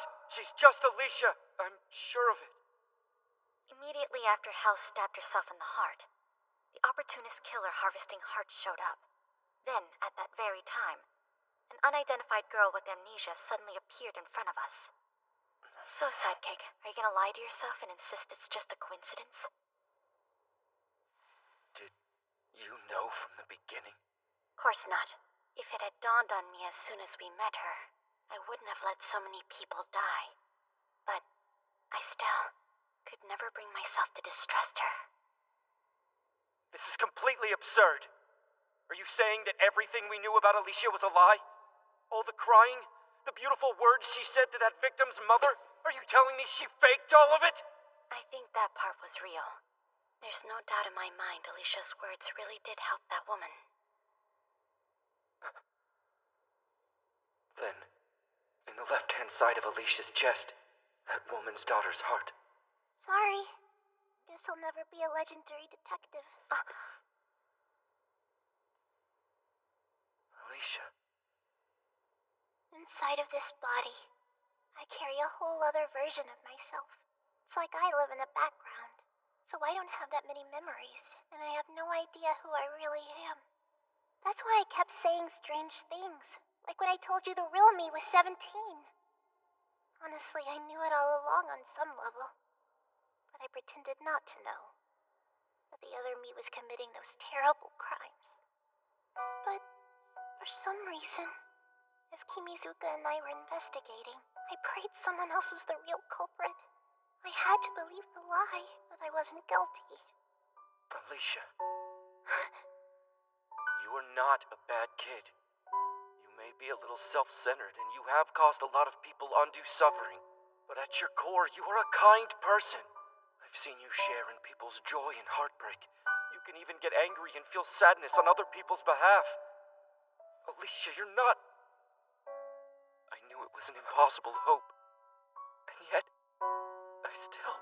Kimizuka, I'm grateful. It was short, but it was fun while it lasted. Please believe me when I say that I wanted to keep doing detective work with you. But I can't stay with you anymore. All I wanted was for Alicia to stay just like this. The truth is, I was never anything but bad. But what I wanted would have taken a miracle.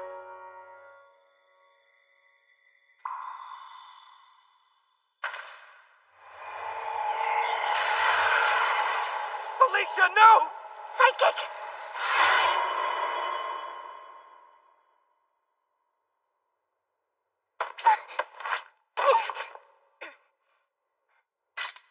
I'm sorry, Alicia.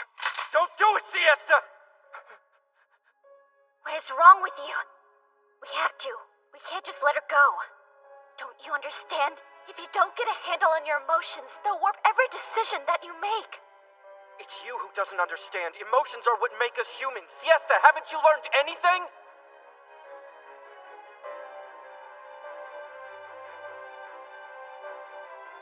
My. Did I interrupt the spat?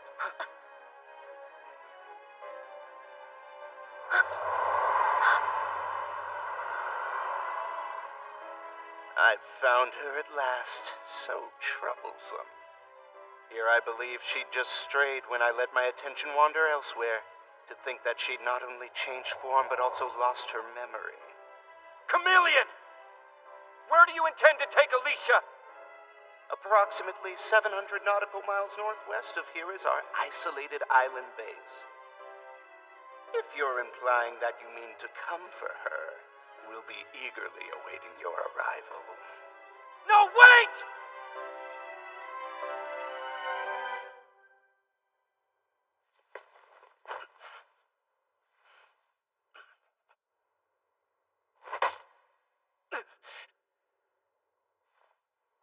second, I thought I'd been shot. Are you dumb, Kimi? I won't be apologizing. Fine, don't. I get it. I know you were just doing what you felt was right, and I was doing what I thought was right. So, I can see why you wouldn't apologize. I have no reason to either, and I'm fine with that. What do we do now? Let's go to the grocery store first. And when we get there, we'll buy the biggest, reddest, roundest apples we can find. And then let's make the biggest, most delicious apple pie ever baked, and brew the best pot of tea ever brewed. And then we'll begin our journey to save our friend.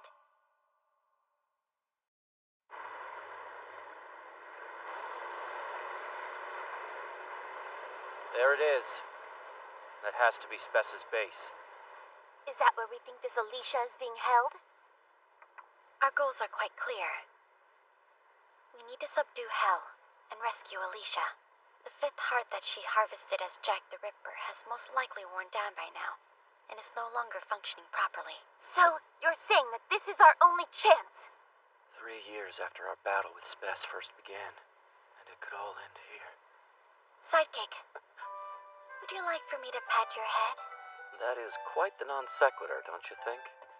Pat my head! I'm so scared, Mom! Your moods really are all over the place, huh? Guess that's a no? No thanks. I'm not interested in being embarrassed right now. Fine. You can have a turn now. Come here. That's quite a dramatic pose for just a head rub. We've got time, so I thought I'd give you a hug, too. Don't try to press your chest up against a guy like that's an everyday occurrence. You have a strange way of seeing the world. Okay, fine. No hug then. Some other time. Yeah, I doubt that time will come.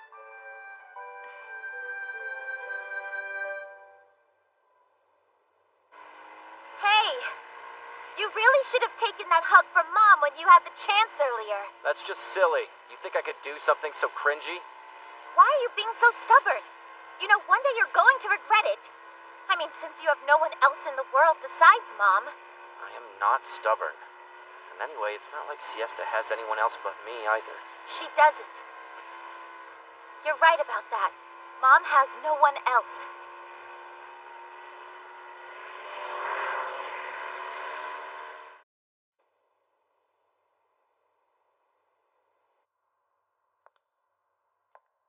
No one's here. That's weird. And I was mentally prepared for at least 2 or 3 fights.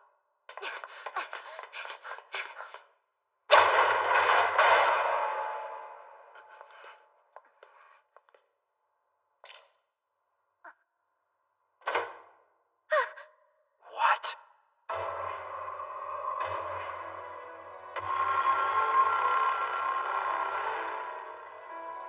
What are these things? Cadavers?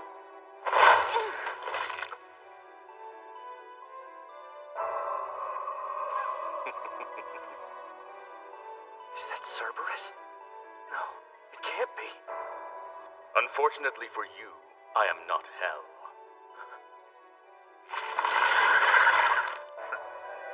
Now you're Bat? Oh, I do like that reaction. But no, I'm not Bat either. Tell us who you are, then. I'm the parent. You mean you're Spess's parent? A parent who kills his children indiscriminately. You're nothing more than a monster. Wrong again.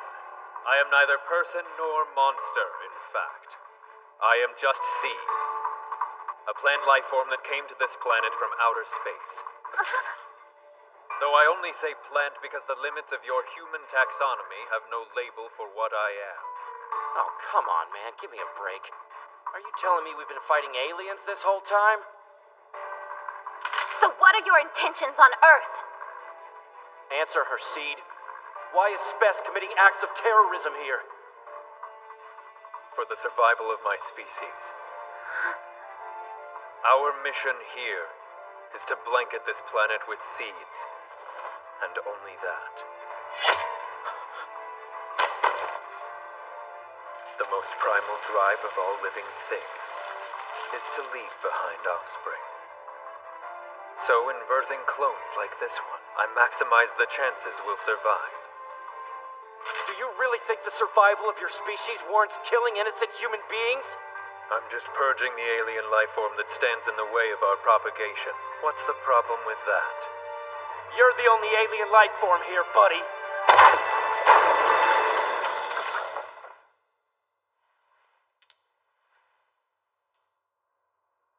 The seeds of my fallen brethren have now been taken in by the one you seek to destroy.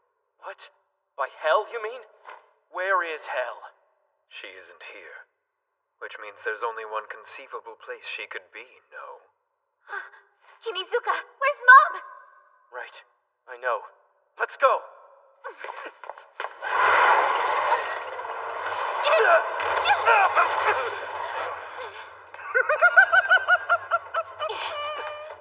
It looks like I'll get to have my fair share of fun, too. It can't be. Chameleon.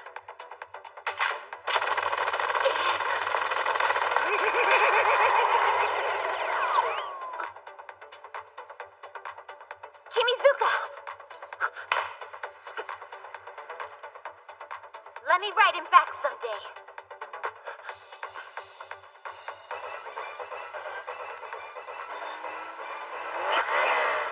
Chameleon just said he'd get to have his fun too. Which means... Damn it!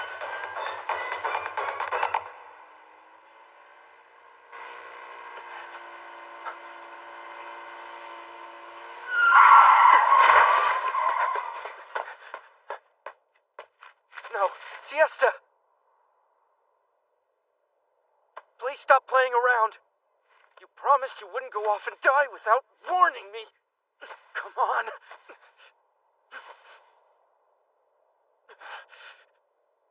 Forgive me for this. Never in a million years did I imagine you'd come find me here, Kimi. How unfortunate that my plan has gone awry. I suppose the root cause of it all must be that your love for me was far deeper than I ever imagined. That fact aside, Kimi, performing CPR was a perfectly fine response. But normally the first step is to check if the patient is breathing on their own before mouth to mouth. You mean your heart was beating before I started? No, it wasn't beating, but So it was stopped. I have to admit I was outmatched against Chameleon. Since fighting him seemed like a hassle, I'd stopped my own heart and was playing dead. Wait, you can stop your own heart?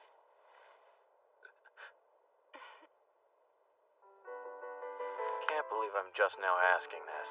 But what kind of person are you? Hey, wait. Could it be that you've gone weak in the knees with relief, knowing that I'm okay? Does this mean I can tell you my honest feelings right now? Please don't. Please. I refuse to listen. I'll tell you anyway. I think you're extremely cute. La, can't hear. What to do? Oh, perhaps I should pat you on the head after all. No, you should not. Shall I hug you then? Not a chance. Or in your words, press my chest against you? I strongly advise that you never utter that sentence to another guy ever. Oh? What's the big deal? You touched my chest earlier. This is so absurd.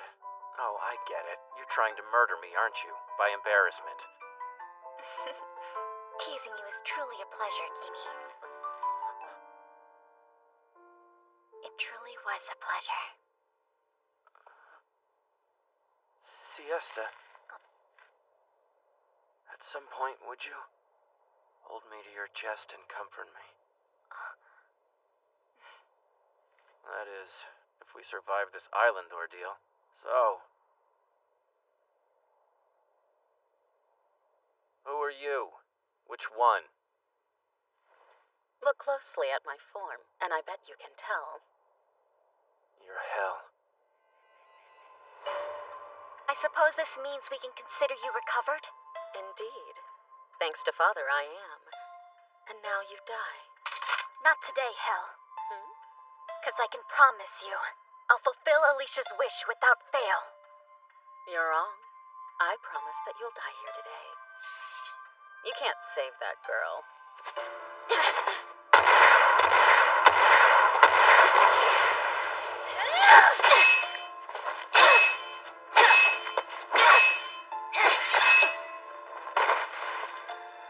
You are so pathetic.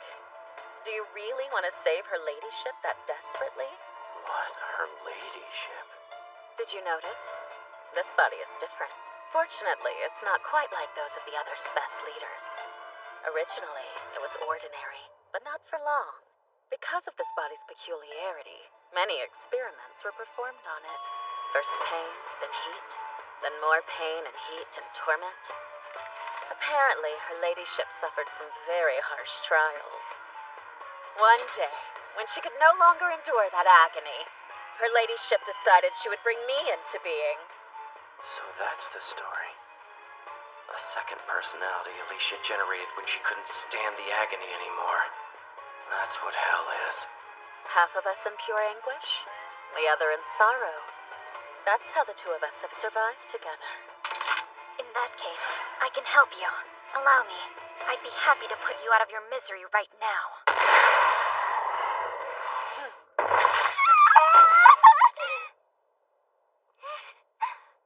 Don't hurt me, Kimisuka. Alicia! Don't be fooled. If only you had shot me through the heart or in the head, then this would all be over. Her ladyship is that important to you. Such a soft-hearted bunch. You'll never defeat me.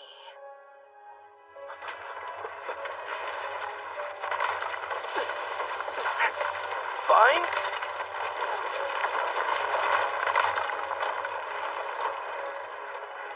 What the hell? What are... Well, we are in the enemy's stronghold. I see. So you expected something like this. What I expect is to finish you!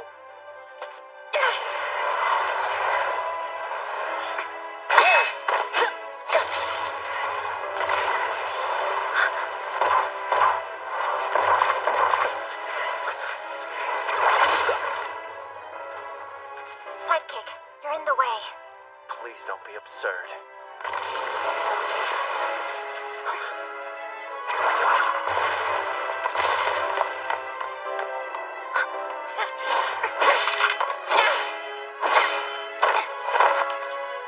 I'll kill you. You hear me? I'll fulfill my mission for Spes no matter the cost! So it was a lie after all. What is the lie? What part of it was a lie? That you are a wholly new being, brought into existence by Alicia's self-protection instincts. The one who first took on Spes's abilities and intentions was Alicia. You're the desperate one. All you ever wanted was to get close to Spes. And you are just an imposter.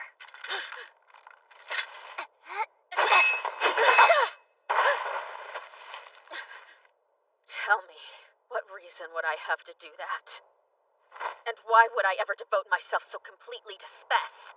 Because you wanted to be loved. Loved by a father figure. It's quite simple. You wanted a father to love you.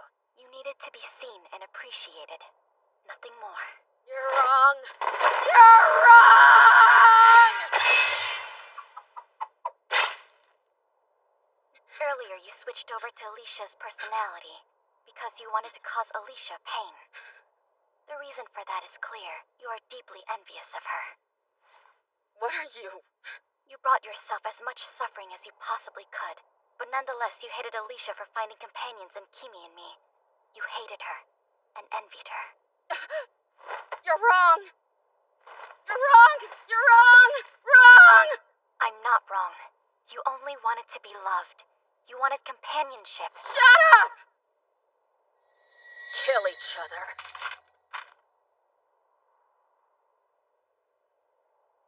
Siesta, you're not going to die. Sidekick, you're not gonna die either.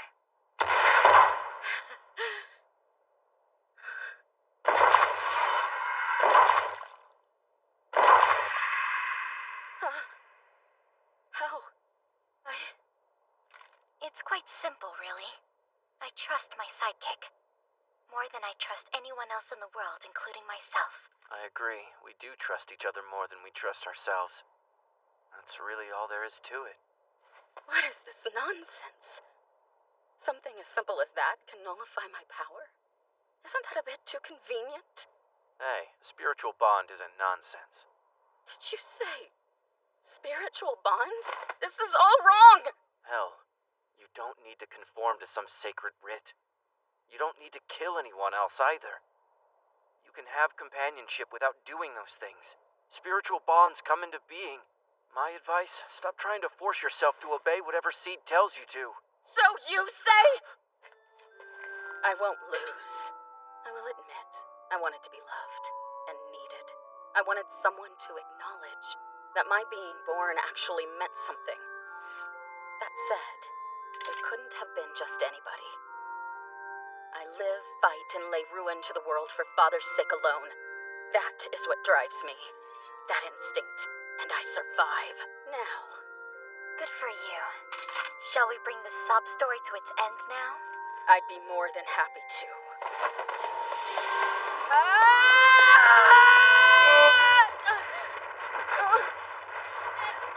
Great, what is happening now?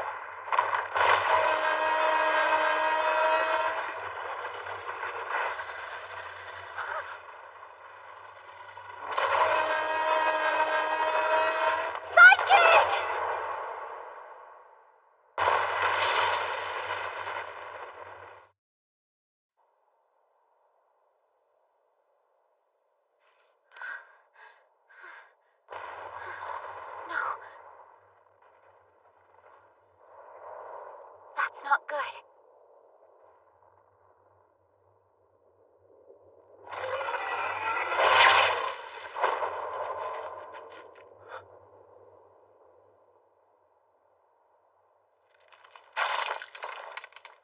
It was supposed to remain confined to the lab. Perhaps the scent of food lured it out.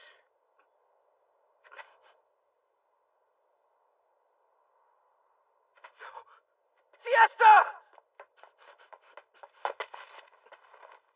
If you don't mind, I'd prefer you stay still a moment. I've lost a little too much blood.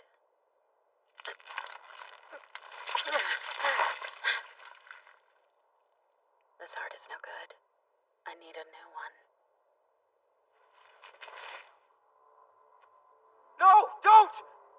If you want a new heart, I'll gladly give you mine. Don't take hers, I beg you! Please, just leave her alone! I told you before, didn't I? Eventually, you'd become my partner. Calm down. You have to stay alive and well. Now.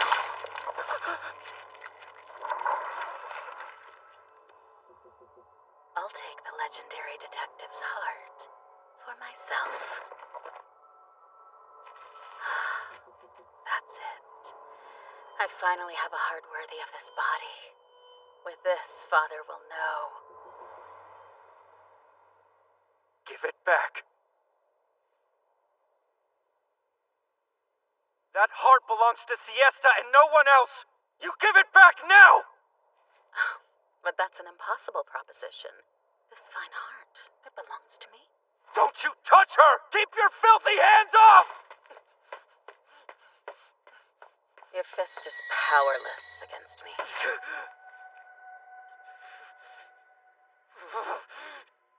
What is the source of this well of rage?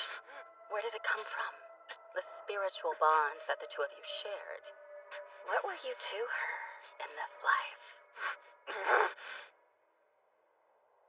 Hell's asking was immaterial. I'd been thinking about it all along. What on earth was I to Siesta? What did I mean to her? How did she feel about me? And now, at this point, I'll never know the answer.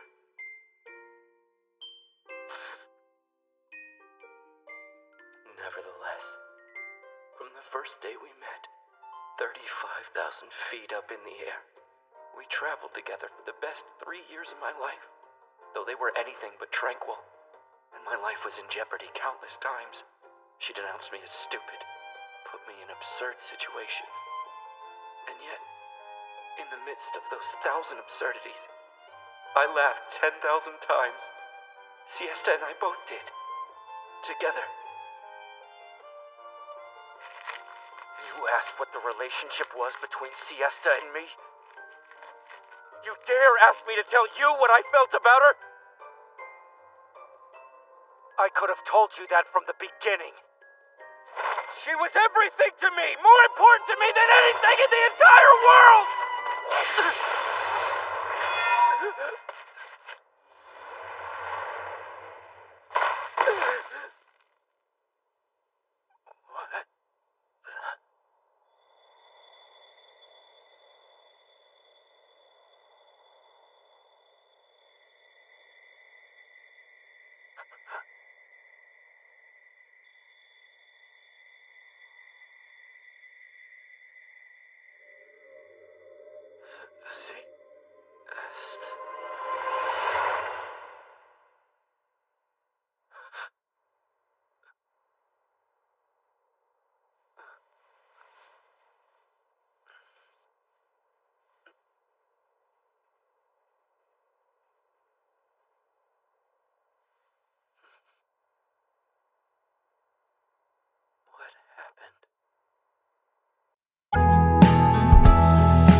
When I see you smiling, I feel great.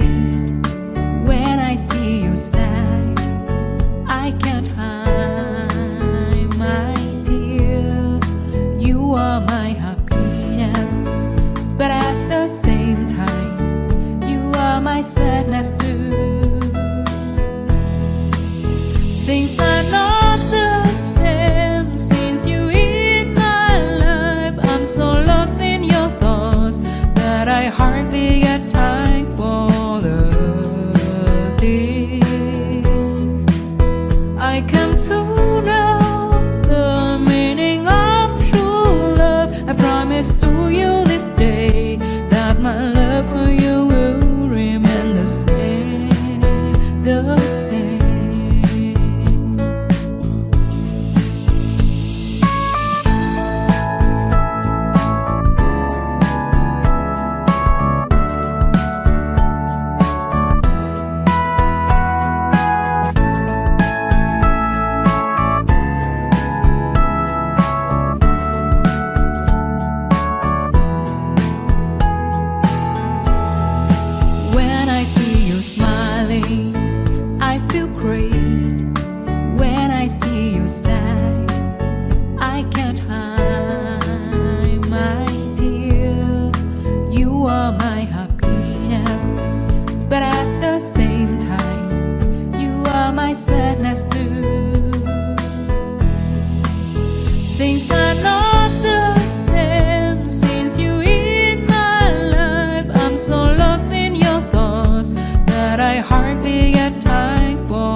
whip up my appetite.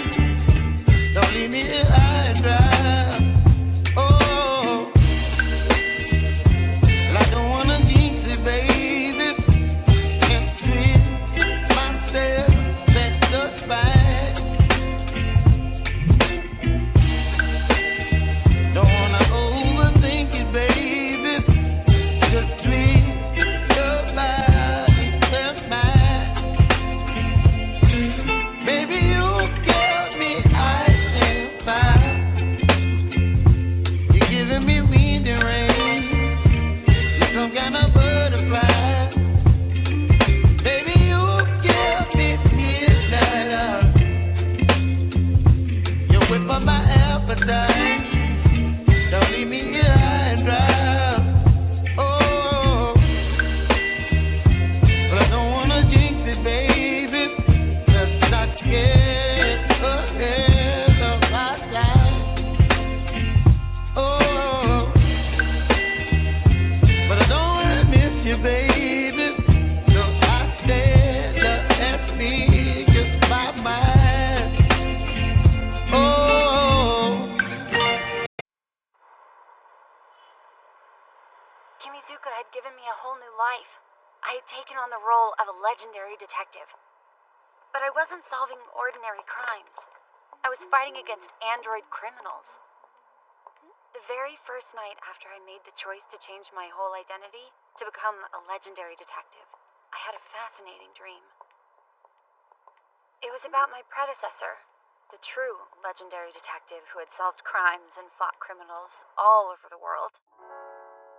She was very different than me. I'd go so far as to say that Siesta and I had opposite personalities.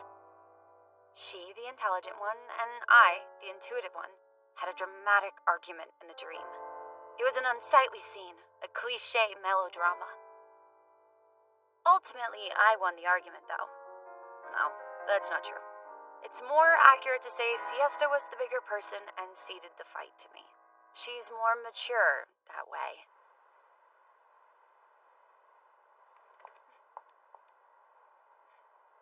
So, in the end, Siesta said she would leave the responsibility for Kimizuka to me. Thus, I inherited the title of legendary detective and all that came with it. I was someone, at last. Or, to look at it a different way, to fail at this job would be unacceptable. No one likes a nobody, and I never want to go back to that place. It was a cage. That darkness was too much.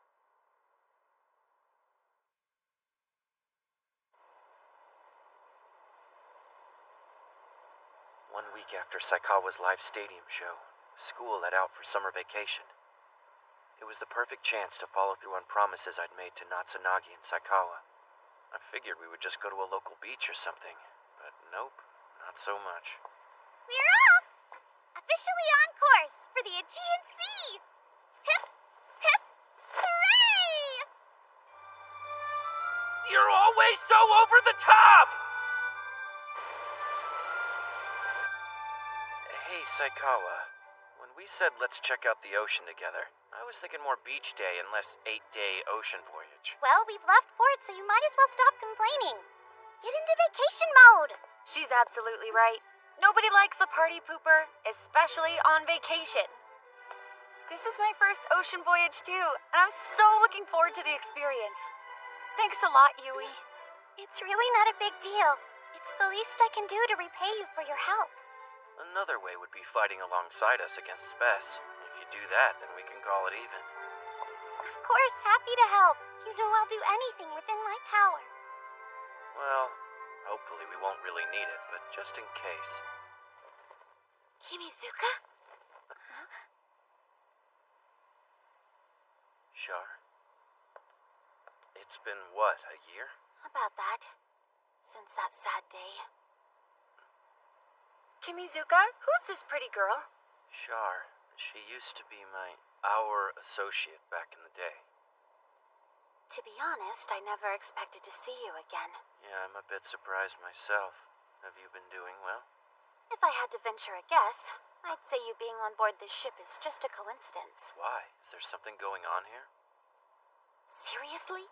What in the world have you been doing all this time? What do you mean? What have you been doing since Mom died? Kimizuka, I thought that your intention was to pick up right where she left off in her work. You mean her dying wish? I've taken on that task. Who are you? I am the legendary detective, Nagisa Natsunagi. Natsunagi, you say? Oh, you're the one who... Could you go play cops and robbers somewhere else? I don't have time for all of your childish games. You're making a mockery of her. I'm not playing any games! Don't you think there has to be a reason she gave me a second chance at life in this way? She entrusted her heart to me to fulfill a purpose. I meant it when I said I took on her dying wish. I swear by the heart in my chest. Fine then. You may do whatever you want.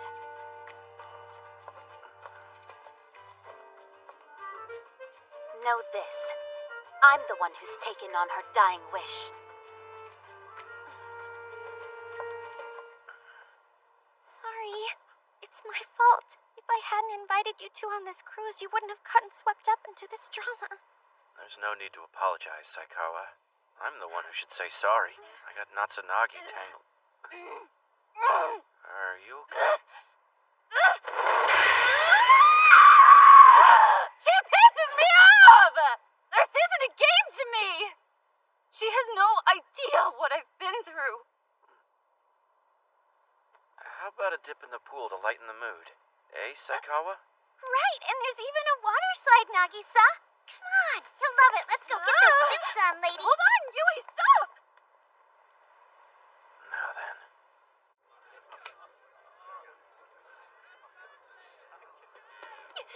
How? Why? That makes it 17 losses in a row for me now. This joint is definitely run by the mob. One more hand. One more hand, please! Don't you know when to call it quits? What the hell? Only gambling addicts keep gambling until they're in tears. What do you want? I assume you were looking for me for a reason, right? Yeah. Earlier, you implied that there was something happening on the ship? Mom's bequest. Her bequest? Yes. Shortly before she passed away, Mom left behind bequests that would help us defeat Spes globally. And one of those objects can supposedly be found on this ship. It took time to figure it out, but my intel is correct. A bequest from Siesta is on this ship. So how's the casino connected? I thought something worthy of being a bequest from Mom would most likely be in the casino, a special jackpot or something. I figured if I won it big, maybe... Wow, you really are a proper idiot, huh? What? How dare you? Well, since you have no desire to help take on Mom's dying wishes, none of this has much to do with you anyway. Sorry to worry you. It wasn't my intention. So, why didn't you become a detective? I was for sure you'd take up that mantle. Something Siesta said to me on that day, 4 years ago. Be my sidekick for this case, will you? So I wouldn't feel right being a detective. For the foreseeable future, I'll remain what I was. The legendary detective's sidekick. I'll still be that. For her. You're a fool. You're the one living in the past for Mom. I'm honoring her by moving forward. Oh well, it's fine. I'll handle things in my own way. I don't really need your help. But you're free to find Mom's bequest. And your own answers? You can do it in your own way.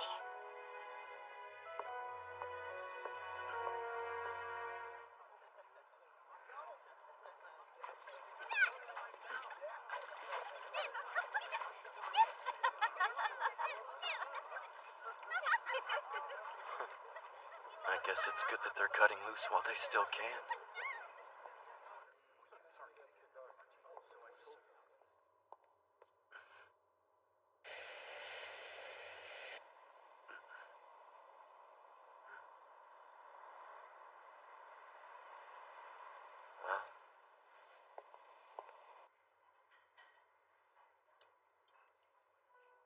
After all that, I didn't come across any leads. Something's weird here. What do you mean, weird? Sitting face to face with you like this and eating a nice fancy dinner. What else can we do? Saikawa said she's making the rounds as a guest of honor. So you think I'm boring? Will you please stop putting words in my mouth? Kimizuka, when we were at the pool today, you didn't join us. What did you do? Nothing much. After I went and bought a sexy new swimsuit. What was that? Nothing. Natsunagi, what are you doing after? Huh? I don't know. What's up? Well, there's a little something that I wanted to discuss with you.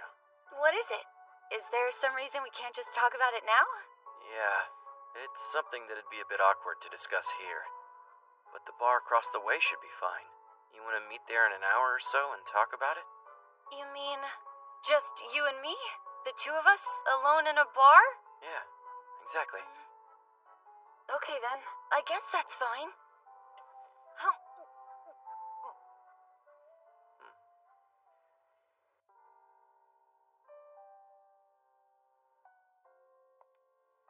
Been waiting long?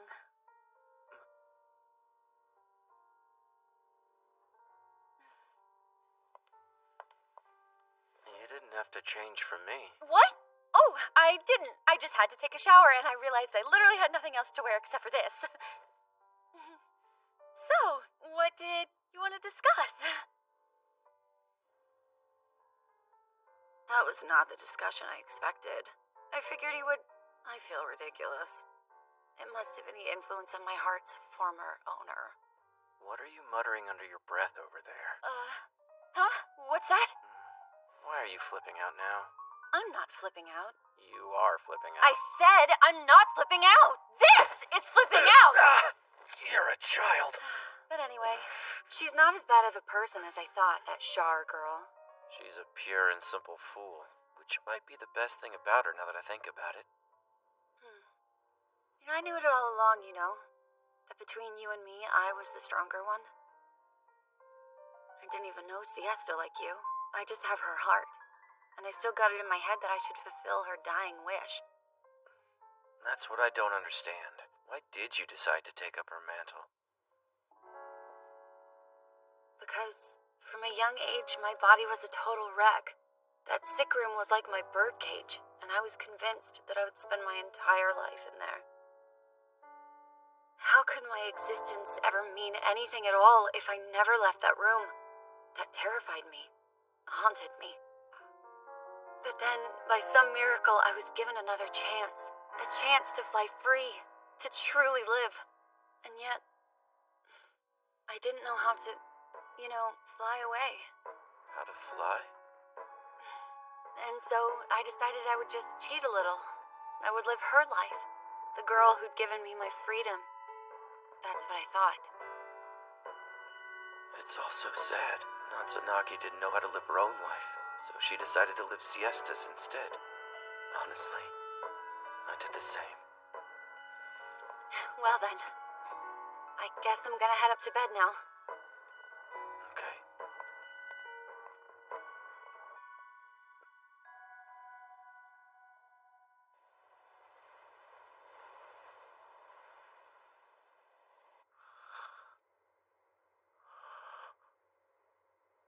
This is an announcement for all passengers.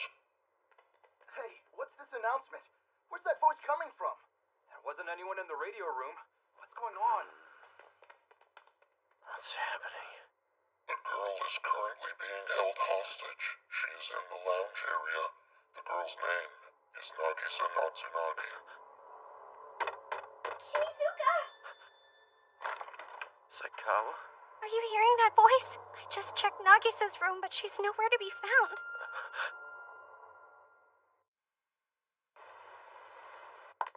So, is that bequest of Siesta's related to Nagisa's disappearance somehow? Well, we certainly can't rule out the possibility. We finished a sweep for explosives. All right, Any sign of Natsunagi? Miss Saikawa? No, not in the lounge or anywhere else. However, we did find this. Kimizuka, this is... At 8 p.m., bring the legendary detective's bequest and come to the main deck. Do you think Spes could be behind this? If it's the legendary detective's bequest they're after, then that's sufficient circumstantial evidence.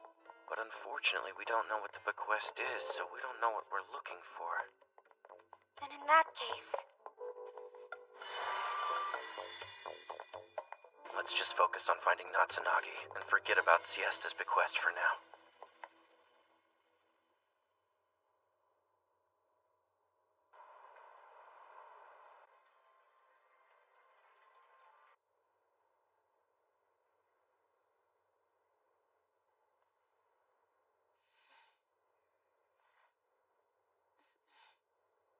Nothing here either. Damn it. And I've been using my left eye, too, so there shouldn't be anything I'm overlooking. Right. Well, this sucks.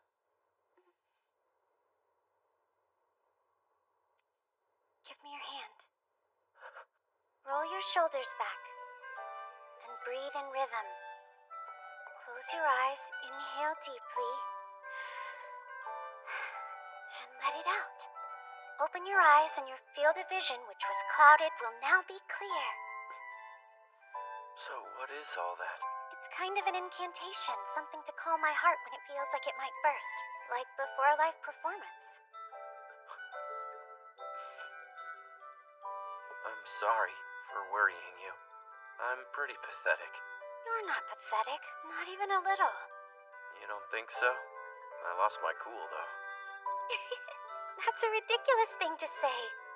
It presupposes that I ever thought you were cool in the first place, Kimizuka, and I did not. All right, Saikawa. Stone Cold just throwing disses like nothing, huh? Oh, come on, I wasn't trying to be mean. We have more in common than you think, you know. In what way? I used to be just like you, Kimizuka. I was one of those people who can't live life alone. But when my parents died, I lost sight of any reference points for living. I obsessed about all the broken promises. And as a result of all that, I attempted to commit an act that could never be undone. Saikawa. But then two people came along and saved me. One of them was you, Kimizuka, and I could just tell that you were in the same boat that I was. And the other one was Nagisa. The two of you caring enough to try and save me gave me the courage to keep going. Which is why I was able to take the hand you offered me without hesitation. Makes sense? You gave me the best gift, so I don't expect you to do anything over and above that. That said, my request is that you don't worry about me any more than is necessary, do you understand? That's the kind of partners you and I will be to each other, and that's all right. Makes sense. Works for me. It keeps it simple. If you call yourself the legendary detective sidekick, then that would make me like the sidekick to the sidekick, wouldn't it? So you want to be a sidekick's sidekick? Yeah, exactly right. Hey, this arrangement reminds me of those Russian nesting dolls. I don't know if I could ever really become your true right hand, but I do think I could be something like your left eye. Okay, that would be ideal.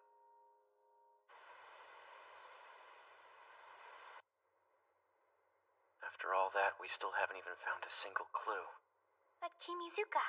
That said, what we did find is that we weren't able to find anything. If our enemy can't be found even when you're using your left eye... You having a eureka moment? Yeah. From here on out, we aren't going to bother with deduction or tactics. I'm done with games. This is war.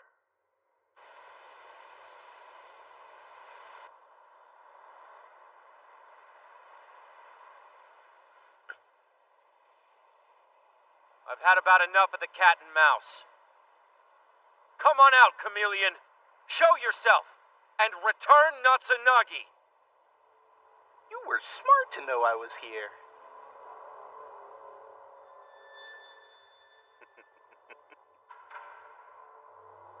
Natsunagi! I would appreciate it if you'd hold still for me. Just what is it that you're after?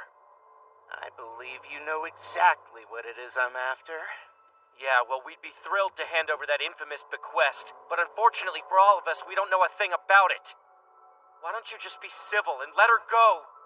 This is becoming a bit of a problem.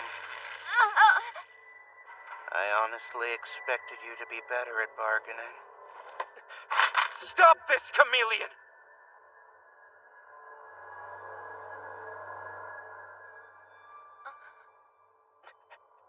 Kimizuka. Natsunagi! I seem to have screwed things up pretty badly on this one. Sorry.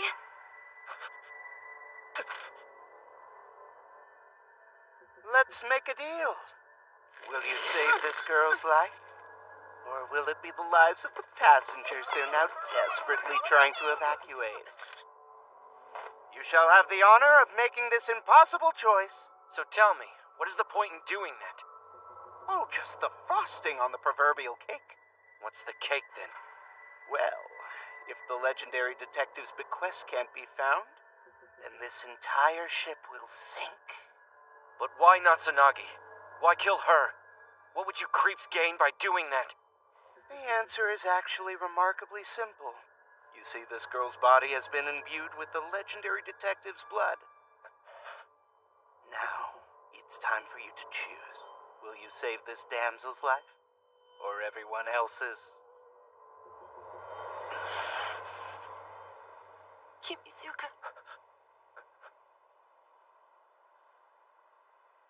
I want you to shoot me. What are you talking about? Don't be absurd. It's an easy choice. One life taken to save the many. Shoot me and save all the passengers. That kind of dispassionate thinking? It's unlike you. Is it? Maybe so. But still, this situation calls for a legendary detective's cool, calculated reasoning. Not my passionate emotions. But you're the legendary detective. No, I'm not. I'm not anything at all.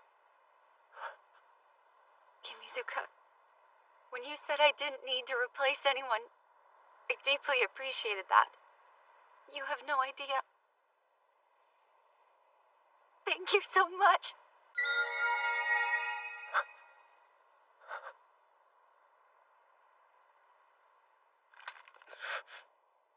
Keep your calculated reasoning. You say you're not anything at all? Well, if you're not anything at all, you should be free to become anything you want. If you don't know how to fly, someone who does can teach you to spread your wings. If you don't know how to live your life, you can follow in someone else's footsteps. Enough talk. Have you arrived at a decision? Yeah, I made my decision a long time ago.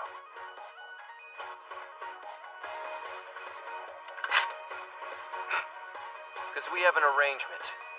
Nagisa Natsunagi can't die before I do.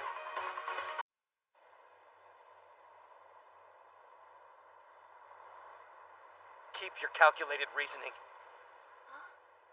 You say you're not anything at all?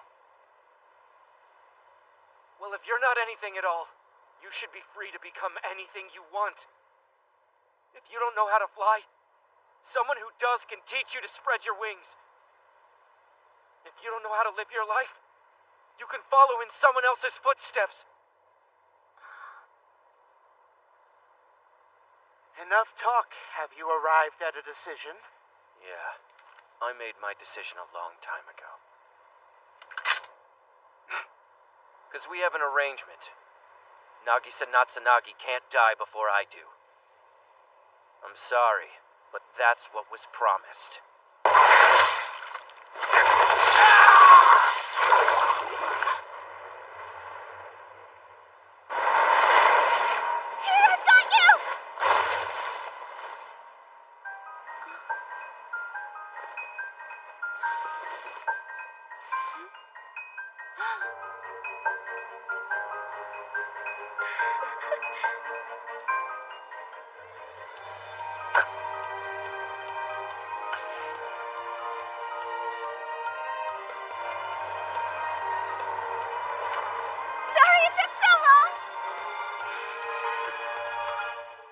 Saikawa, that twinkle of blue that shines even in the dark. Definitely worth 3 billion yen if you ask me. Quite well played, I will give you that much. But I'm finished going easy on you. Trust me when I say, I shall give you the death you so richly deserve.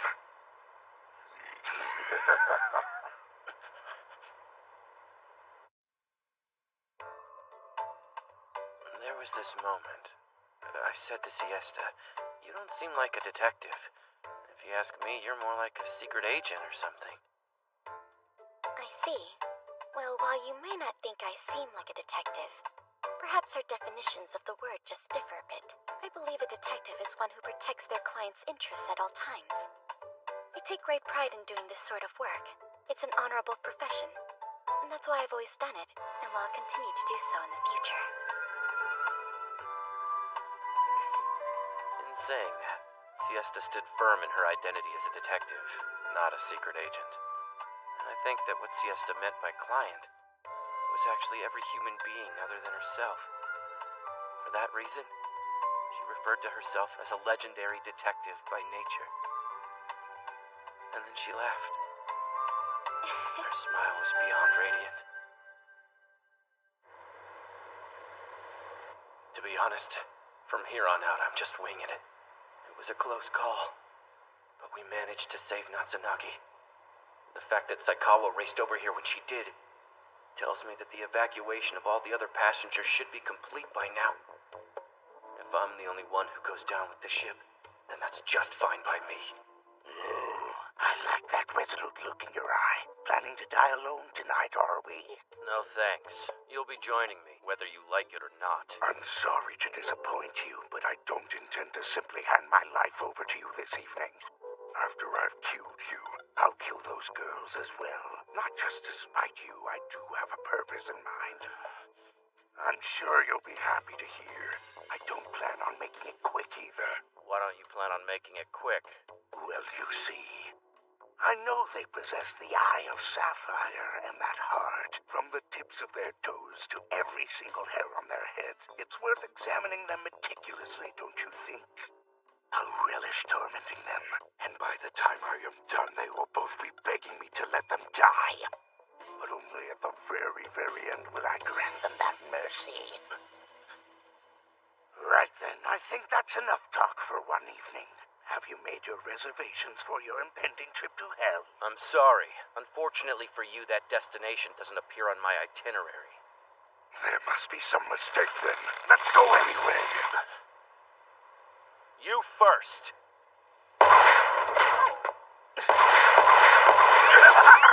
You overestimate yourself. You're just an ordinary human. Did you really think that you could defeat us? You could never protect anyone. Well, you talk too much. You will die here tonight, and I will kill those girls you helped escape. I will end them without fail with this very hand. Damn you! Shut up! Just accept that all your efforts have been in vain. You and all the humans you fought so hard to protect will perish. Just like that loathsome, pathetic, legendary detective. I'm going to die. That's fine. But not them. Natsunagi and Saikawa. I have to protect the two of them. I must defend my clients' lives.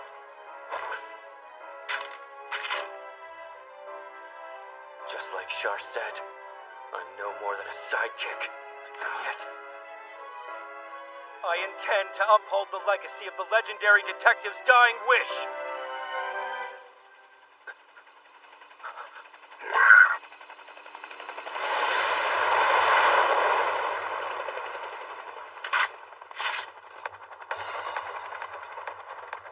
Whoa, Char. Kimizuka, hit the deck! I've brought some special lizard food for you!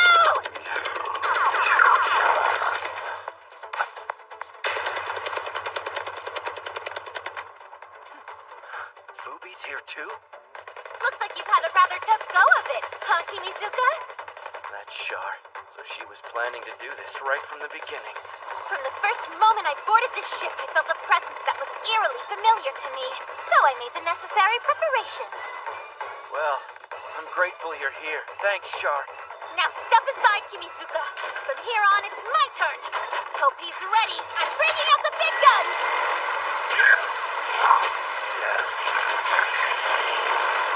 Such impudence. Go ahead and tire yourself out! She's got that tough talk down pat. And Kimizuka, for the record, I still don't like you. I hate you. And yet, you were the one Mom chose as her sidekick. She didn't pick me, but you, and I hate you for it. But if that's how it is, if that's how it's got to be, all I can do is give you the reins. If Mom, whom I loved, chose you, then I suppose I have no choice but to rely on you. Thank you, Char. Kimizuka, this time around we'll do it right. Let's make sure this mission succeeds. Yeah, I'm on board. That's been my plan from the start.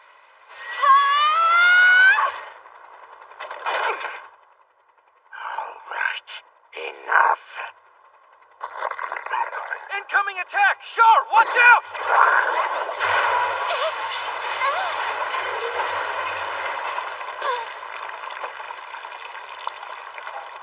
Damn, we've been hit. Oh no.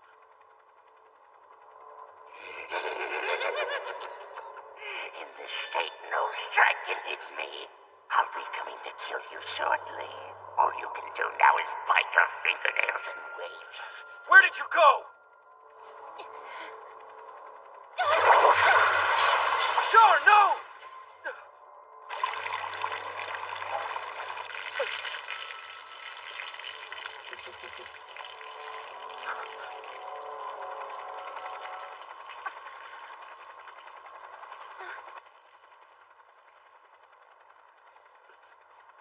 What is he saying? All right, I get it. Hey, Fubi, it's way past time someone dropped that filthy habit. Fine then. No way around it.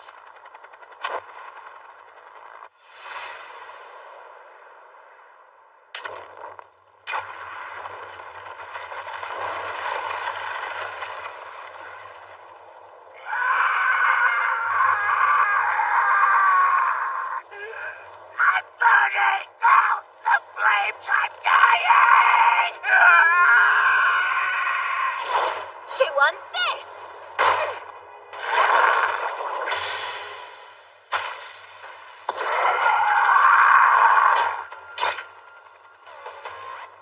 Curses! Damn you humans!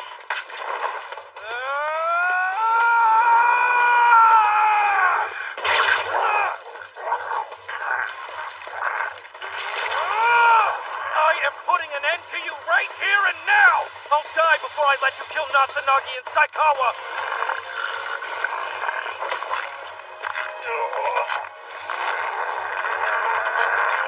The fuselage won't last. We have to land. No, not yet!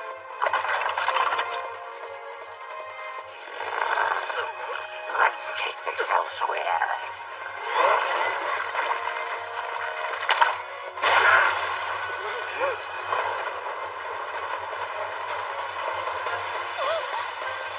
Kimizuka, no!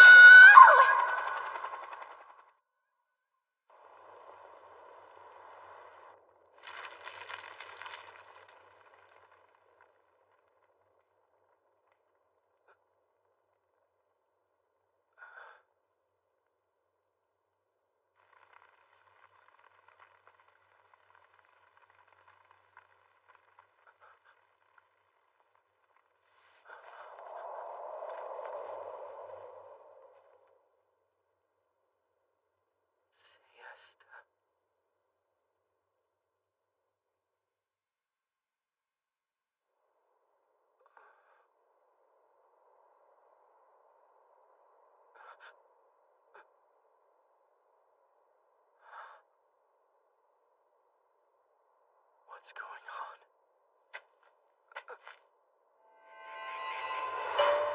Hell. Imagine that. You broke through the mind control and landed a good punch. You said she was the most important thing in the world to you. How touching. Romantic. And while I am moved by this profession of your love, I'm confused as to why you'd attempt to punch your one and only in the face.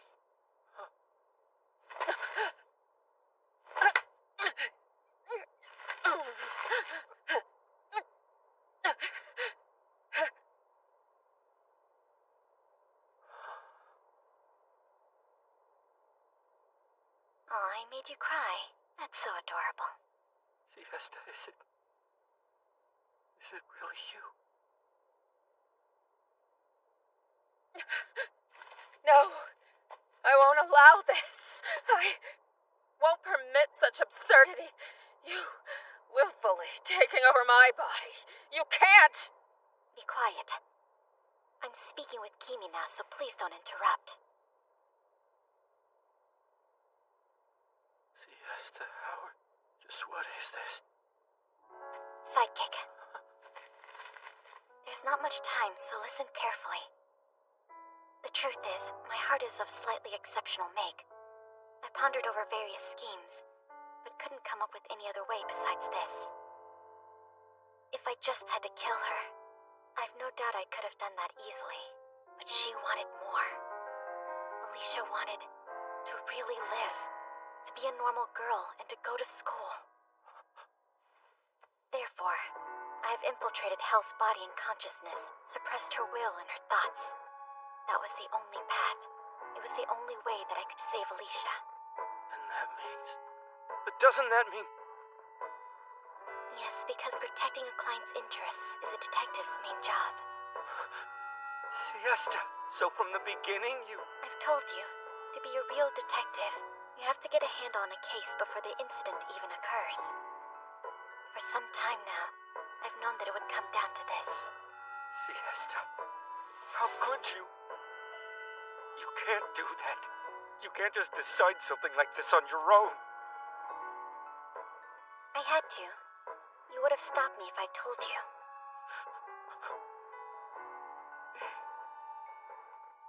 I have a favor to ask of you. I refuse. Hear me out. The answer's no. How stupid are you, Kimi?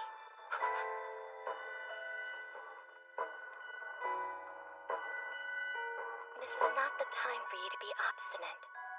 If I'm able to successfully suppress Hell's fiendish intentions, then there's a strong possibility that Alicia's consciousness will awaken again in this body. Alicia will... She may lose her memory, but even if she doesn't remember who you are, you will have to try and get her to cooperate. And then together, I want you to bring down Spess. No way.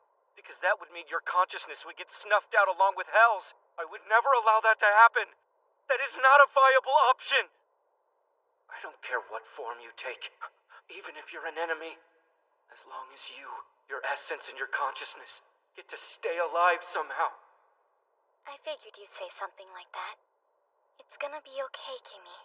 Alicia has qualities that I just don't have and never will. With her by your side, everything will go just great for you. No! Stop trying to force your will on me, okay? You're not listening to me. I wonder if this is a bit of synchronicity.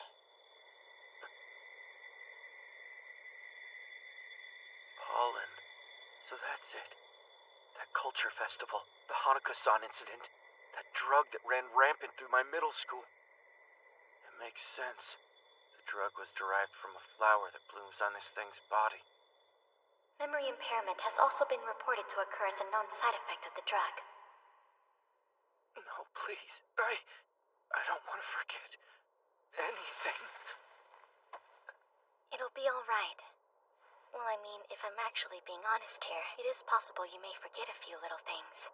All that said, you won't ever forget me, Kimi. Because you won't cast aside our mission. You and Alicia will keep doing the work for me.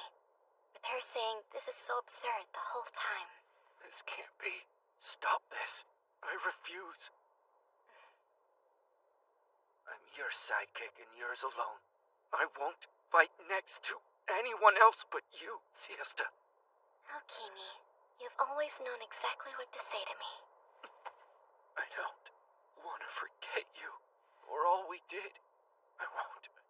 Not ever. It's going to be all right. like we said. We survived it all by trusting each other more than either of us could ever trust ourselves. You're saying I should trust your plan again now, just like I always have? Yes, exactly. In all the time that we've known each other, have I ever been wrong? No, you haven't. Not even once. You've always been right every single time. And it's super annoying, you know? But I hoped you were this time.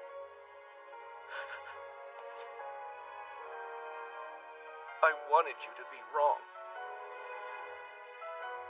I hate to say it, but the next time you wake up, I think I might already be gone, but...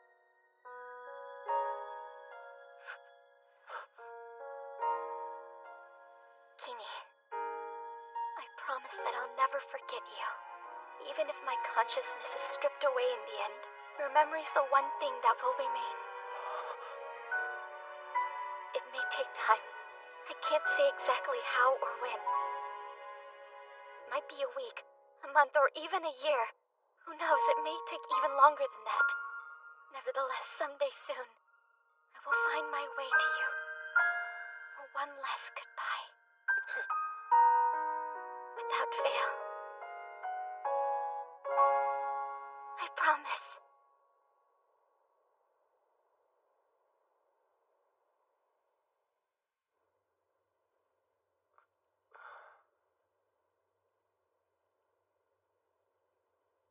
I remember. That's what Siesta wanted. For Alicia and me to take down Spes together. That was her final dying wish. And also... A ribbon sounds nice. I sure would love to wear one and try to enroll at a real school. Wait, so Natsunagi is...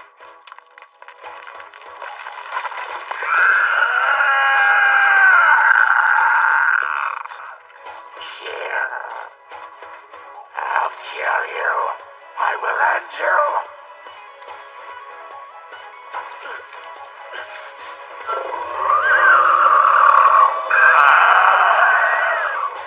No matter how cruel reality may be, I refuse to run from it anymore. So until I have fulfilled my promise to Siesta, I will fight!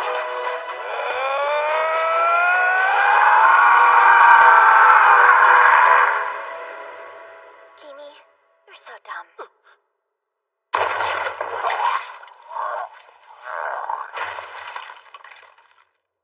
Hand-to-hand combat against a monster? Rashness isn't even strong enough. Insanity about covers it.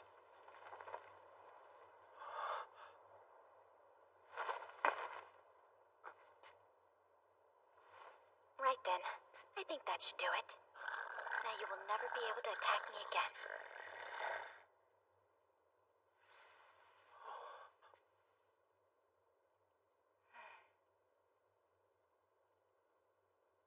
Been a while, huh, stranger?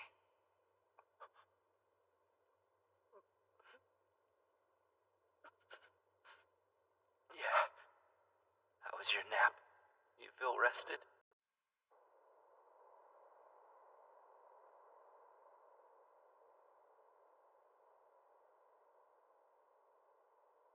You're so dumb, aren't you?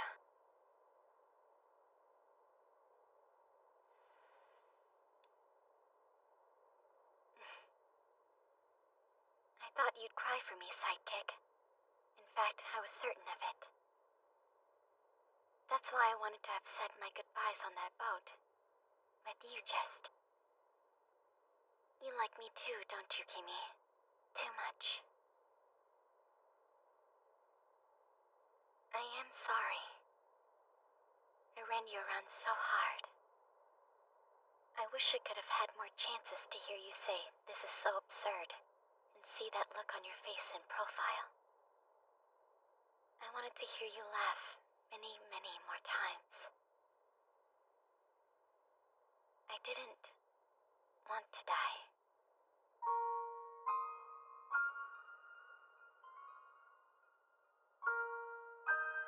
And yet, promised you that time that whatever incidents or problems you got tangled up in with your trouble magnet nature, I would protect you.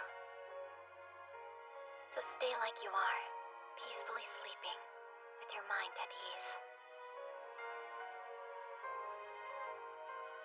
And when you wake up, try not to be sad, even though I'll be gone by then. But it's okay. I have no doubt she'll protect you, maybe even better than me. Also, I know she'll take you in her arms, like I should have that one time. In the end, I guess I never gave this to her, did I?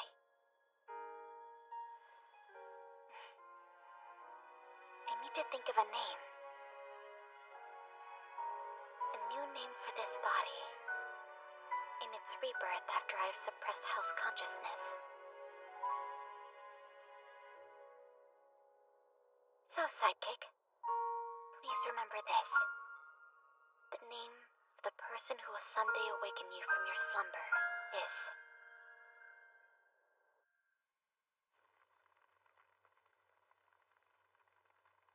It's been a year since I last saw you. You've got a meaner look in your eye these days. Yeah, you're the one who's completely changed yourself, from your looks on down to the rest of you. So you were still in there at heart? No, not really. I'm just borrowing your body for a little while. I would never even dream of stealing it for myself.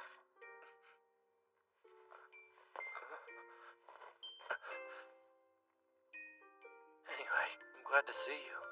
I've missed you.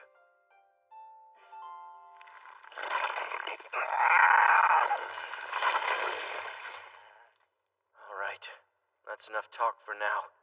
We need to take care of that thing first. Yes, right. That is why I'm here. Well? Hey there. Be my sidekick one last time. Yeah. You're the legendary detective. What you say goes. Here. Here we go.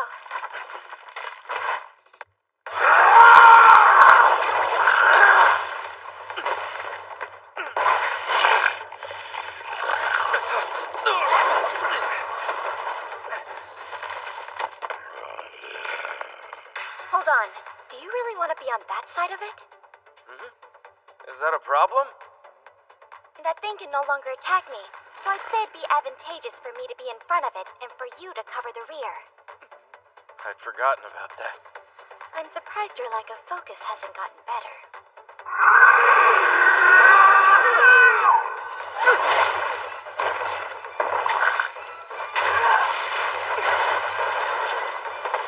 Come to think of it, you haven't changed. You'd say I'm getting us a room in a resort hotel tonight, then you'd march right into the casino and proceed to blow all our money. That one was your fault. You said you've had it with pooping outdoors and got all weepy. A big-time jackpot was our only hope. Will you stop making up fake memories? It's childish. If this is about the time I wounded your pride when I happened to find you doing your business behind a dumpster, then I apologize. We're in combat, you know. Stop dredging up the distant past.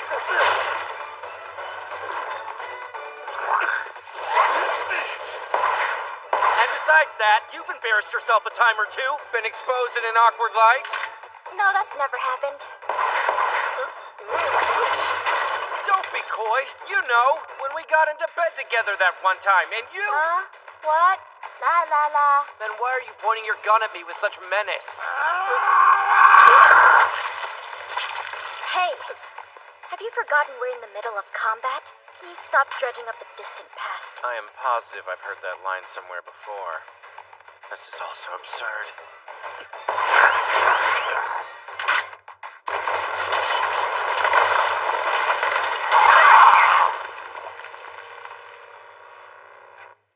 So, at the end of the day, how'd it turn out? Sorry? What we were just talking about, that night we shared a bed, did we do it? I thought we agreed we shouldn't go dredging up the distant past. Look, honestly, my preoccupation with that question has kept me from moving on from this world. Wow, way to take the joy out of being reunited. Okay then, what did you really come back to do?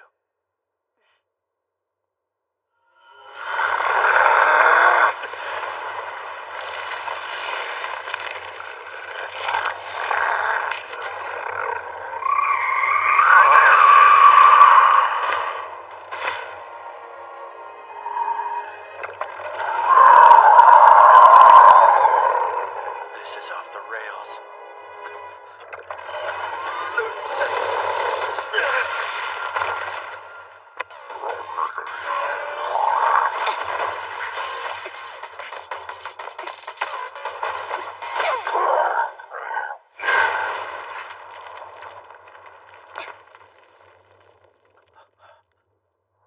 She wanted me to help you. Who? Honestly, she specifically asked it of me. Natsunagi asked you? Yes. Full disclosure, I had intended to leave everything solely up to her. Also, this will be the last time, so don't expect it to happen again. Yeah, understood. Sidekick!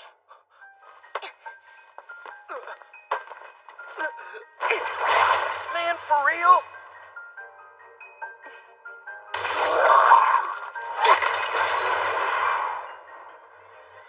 She just picked me up like it's nothing. I'll never forget. Siesta saved me that other time too, just like this.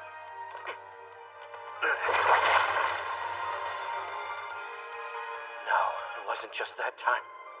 All the time. Everywhere we went. You always did.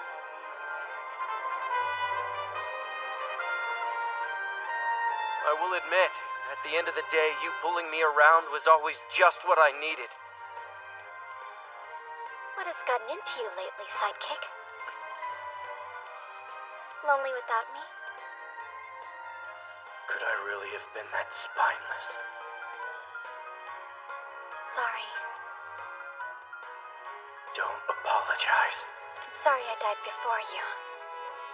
I said don't apologize.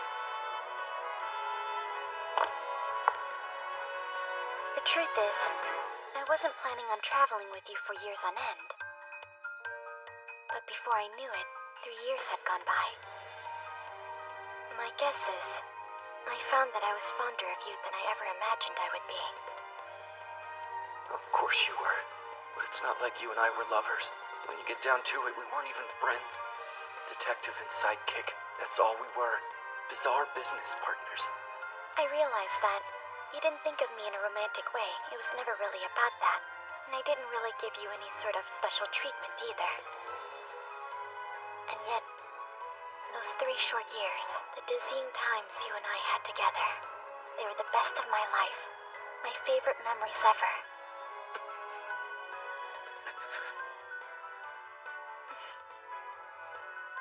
You're so dumb, aren't you? Why would you try to act tough with a dead girl? It looks to me, you held up just fine on your own.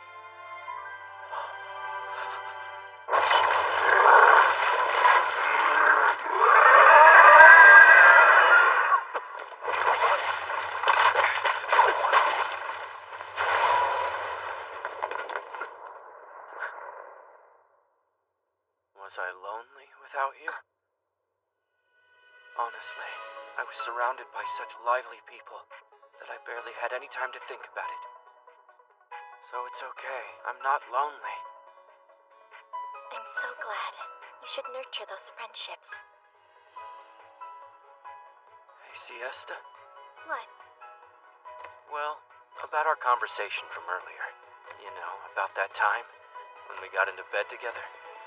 I want you to know nothing happened that night, and I really regret that. Oh, I see. To tell the truth, if it was you, I wouldn't have minded if we did something, even if just one time. See, that would have been good to know. We can't go back, but I wish you'd said.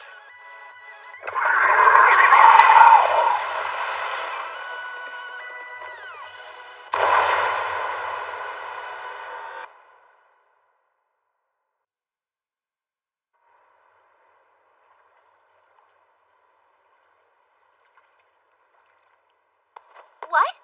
You mean you met up with Mom?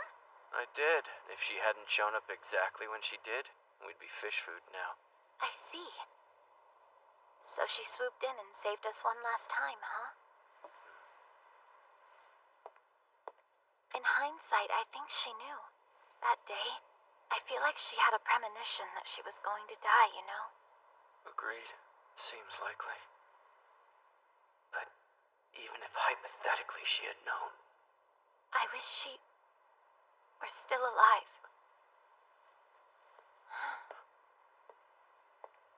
Did she give you any special orders? to nurture our friendships, that's all. Interesting. When we get back, can you and I go to a florist together? A florist? I need your help picking out the right flowers to bring to Mom's gravestone.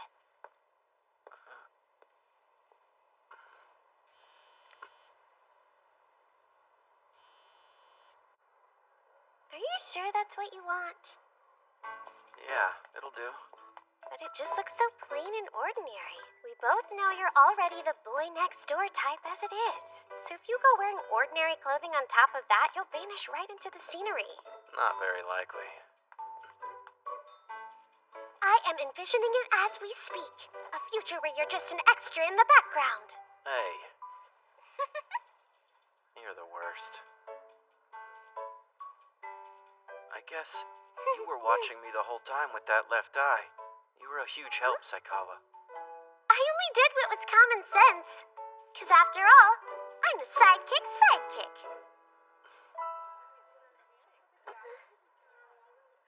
More importantly, is it okay that you're here with me? There's a party, right? To show appreciation for you? Yeah, although I told them that they didn't have to go to such lengths. Well, I mean, they do owe you their lives. Thanks to you, they're all headed home, safe and sound. That warrants a party. Yikes, I gotta run. I have to go rehearse. Rehearse what? I'm doing a live performance during the party. After all the drama, I thought it would be nice to leave people with a fun memory instead of a scary one, you know? Also, when I sense people are feeling down, I guess I want to make them smile again. You know what that means? New worshippers! I meant to say fans. Sure you did. Here I go, it's time to unleash my adorableness, 'cause I'm the cutest idol in the whole world!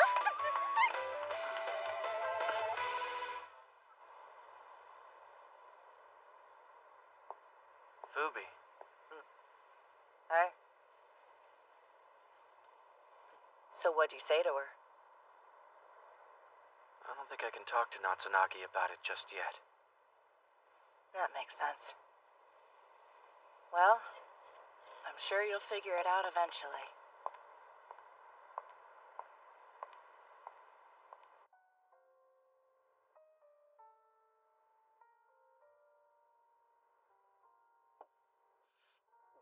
Been waiting long?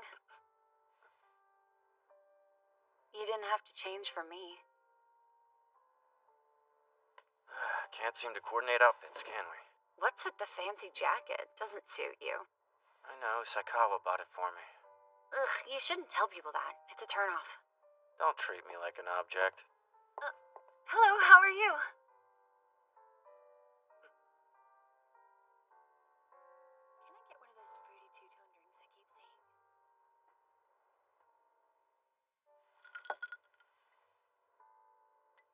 So, Natsunagi, What is it? what happens when we get back? Are we done, or will we keep working? The truth is, this case has really bruised my confidence. I wasn't able to play an active role in solving it. I became a victim, and that feels bad. You and Yui had to step in and save me. And to make matters even worse, I had to rely on her help. I just don't feel qualified. Siesta told me herself, you know. That you lent her your body of your own volition so we would succeed.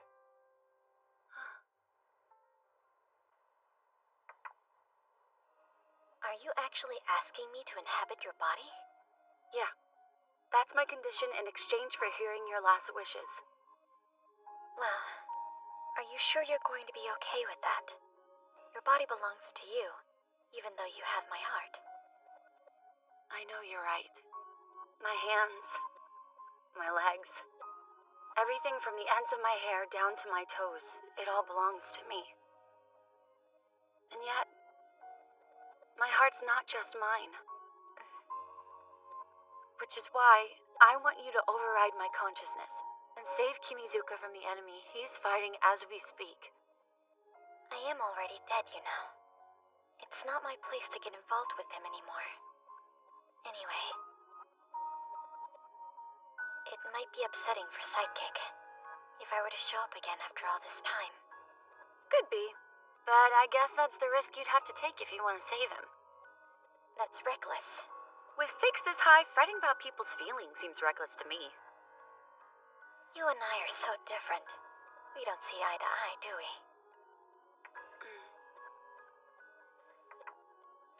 Oh, why not? I just have to go to him? Can do. Hey. You gave me a real legendary detective. Thank you so much for that. And you've allowed me to live on, even in death. You're wrong, though. You're the legendary detective now, and you have my blessing. So make me proud.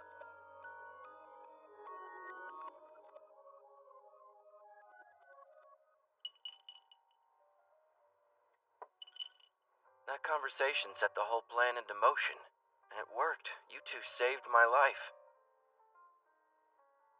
Natsunagi has gifts, ones that she herself isn't even aware of, and in the days after we first met, she brought back emotions I wasn't even aware I had locked away. And more importantly, she made me remember the mission I was destined to fulfill. During the Sapphire case, Natsunagi was able to see what Saikawa truly desired, much more quickly than I did. She saved this case too. With her powers of persuasion, she was able to move Siesta in a way I never could.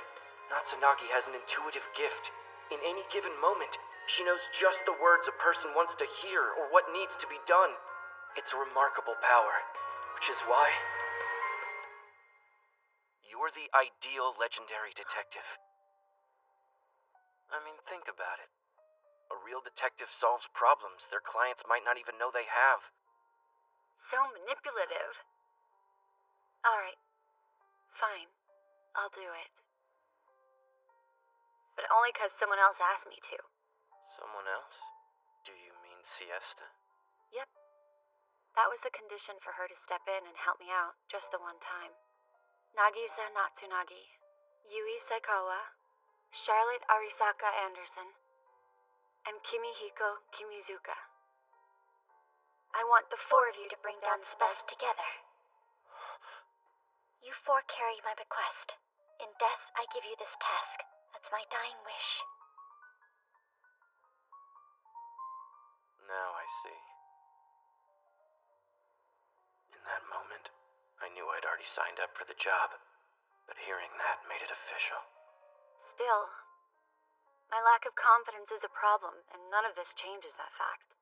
Oh, relax. When it comes to lacking confidence, nobody has got the upper hand on me. That is the most pathetic one-upmanship I've ever heard. Another thing, you may have gotten it into your head that compared to you, Siesta was perfect and superhuman, but she had her flaws too. Oh, did she really? Yeah, of course she did. She'd get carried away by the moment easily. At one point, for some reason, we wound up in bed together. Natsunagi?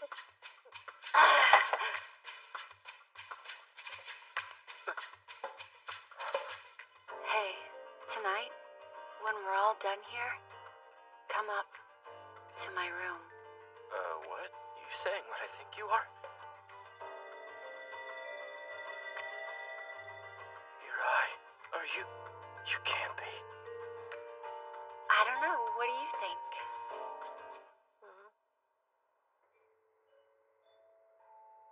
Attention passengers, this is an urgent request.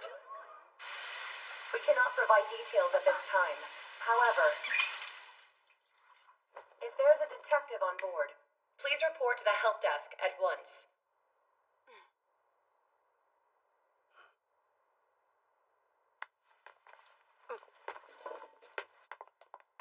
The detective is already dead. And yet, her dying wish will live on without her. And that means it's still too soon to call this an epilogue.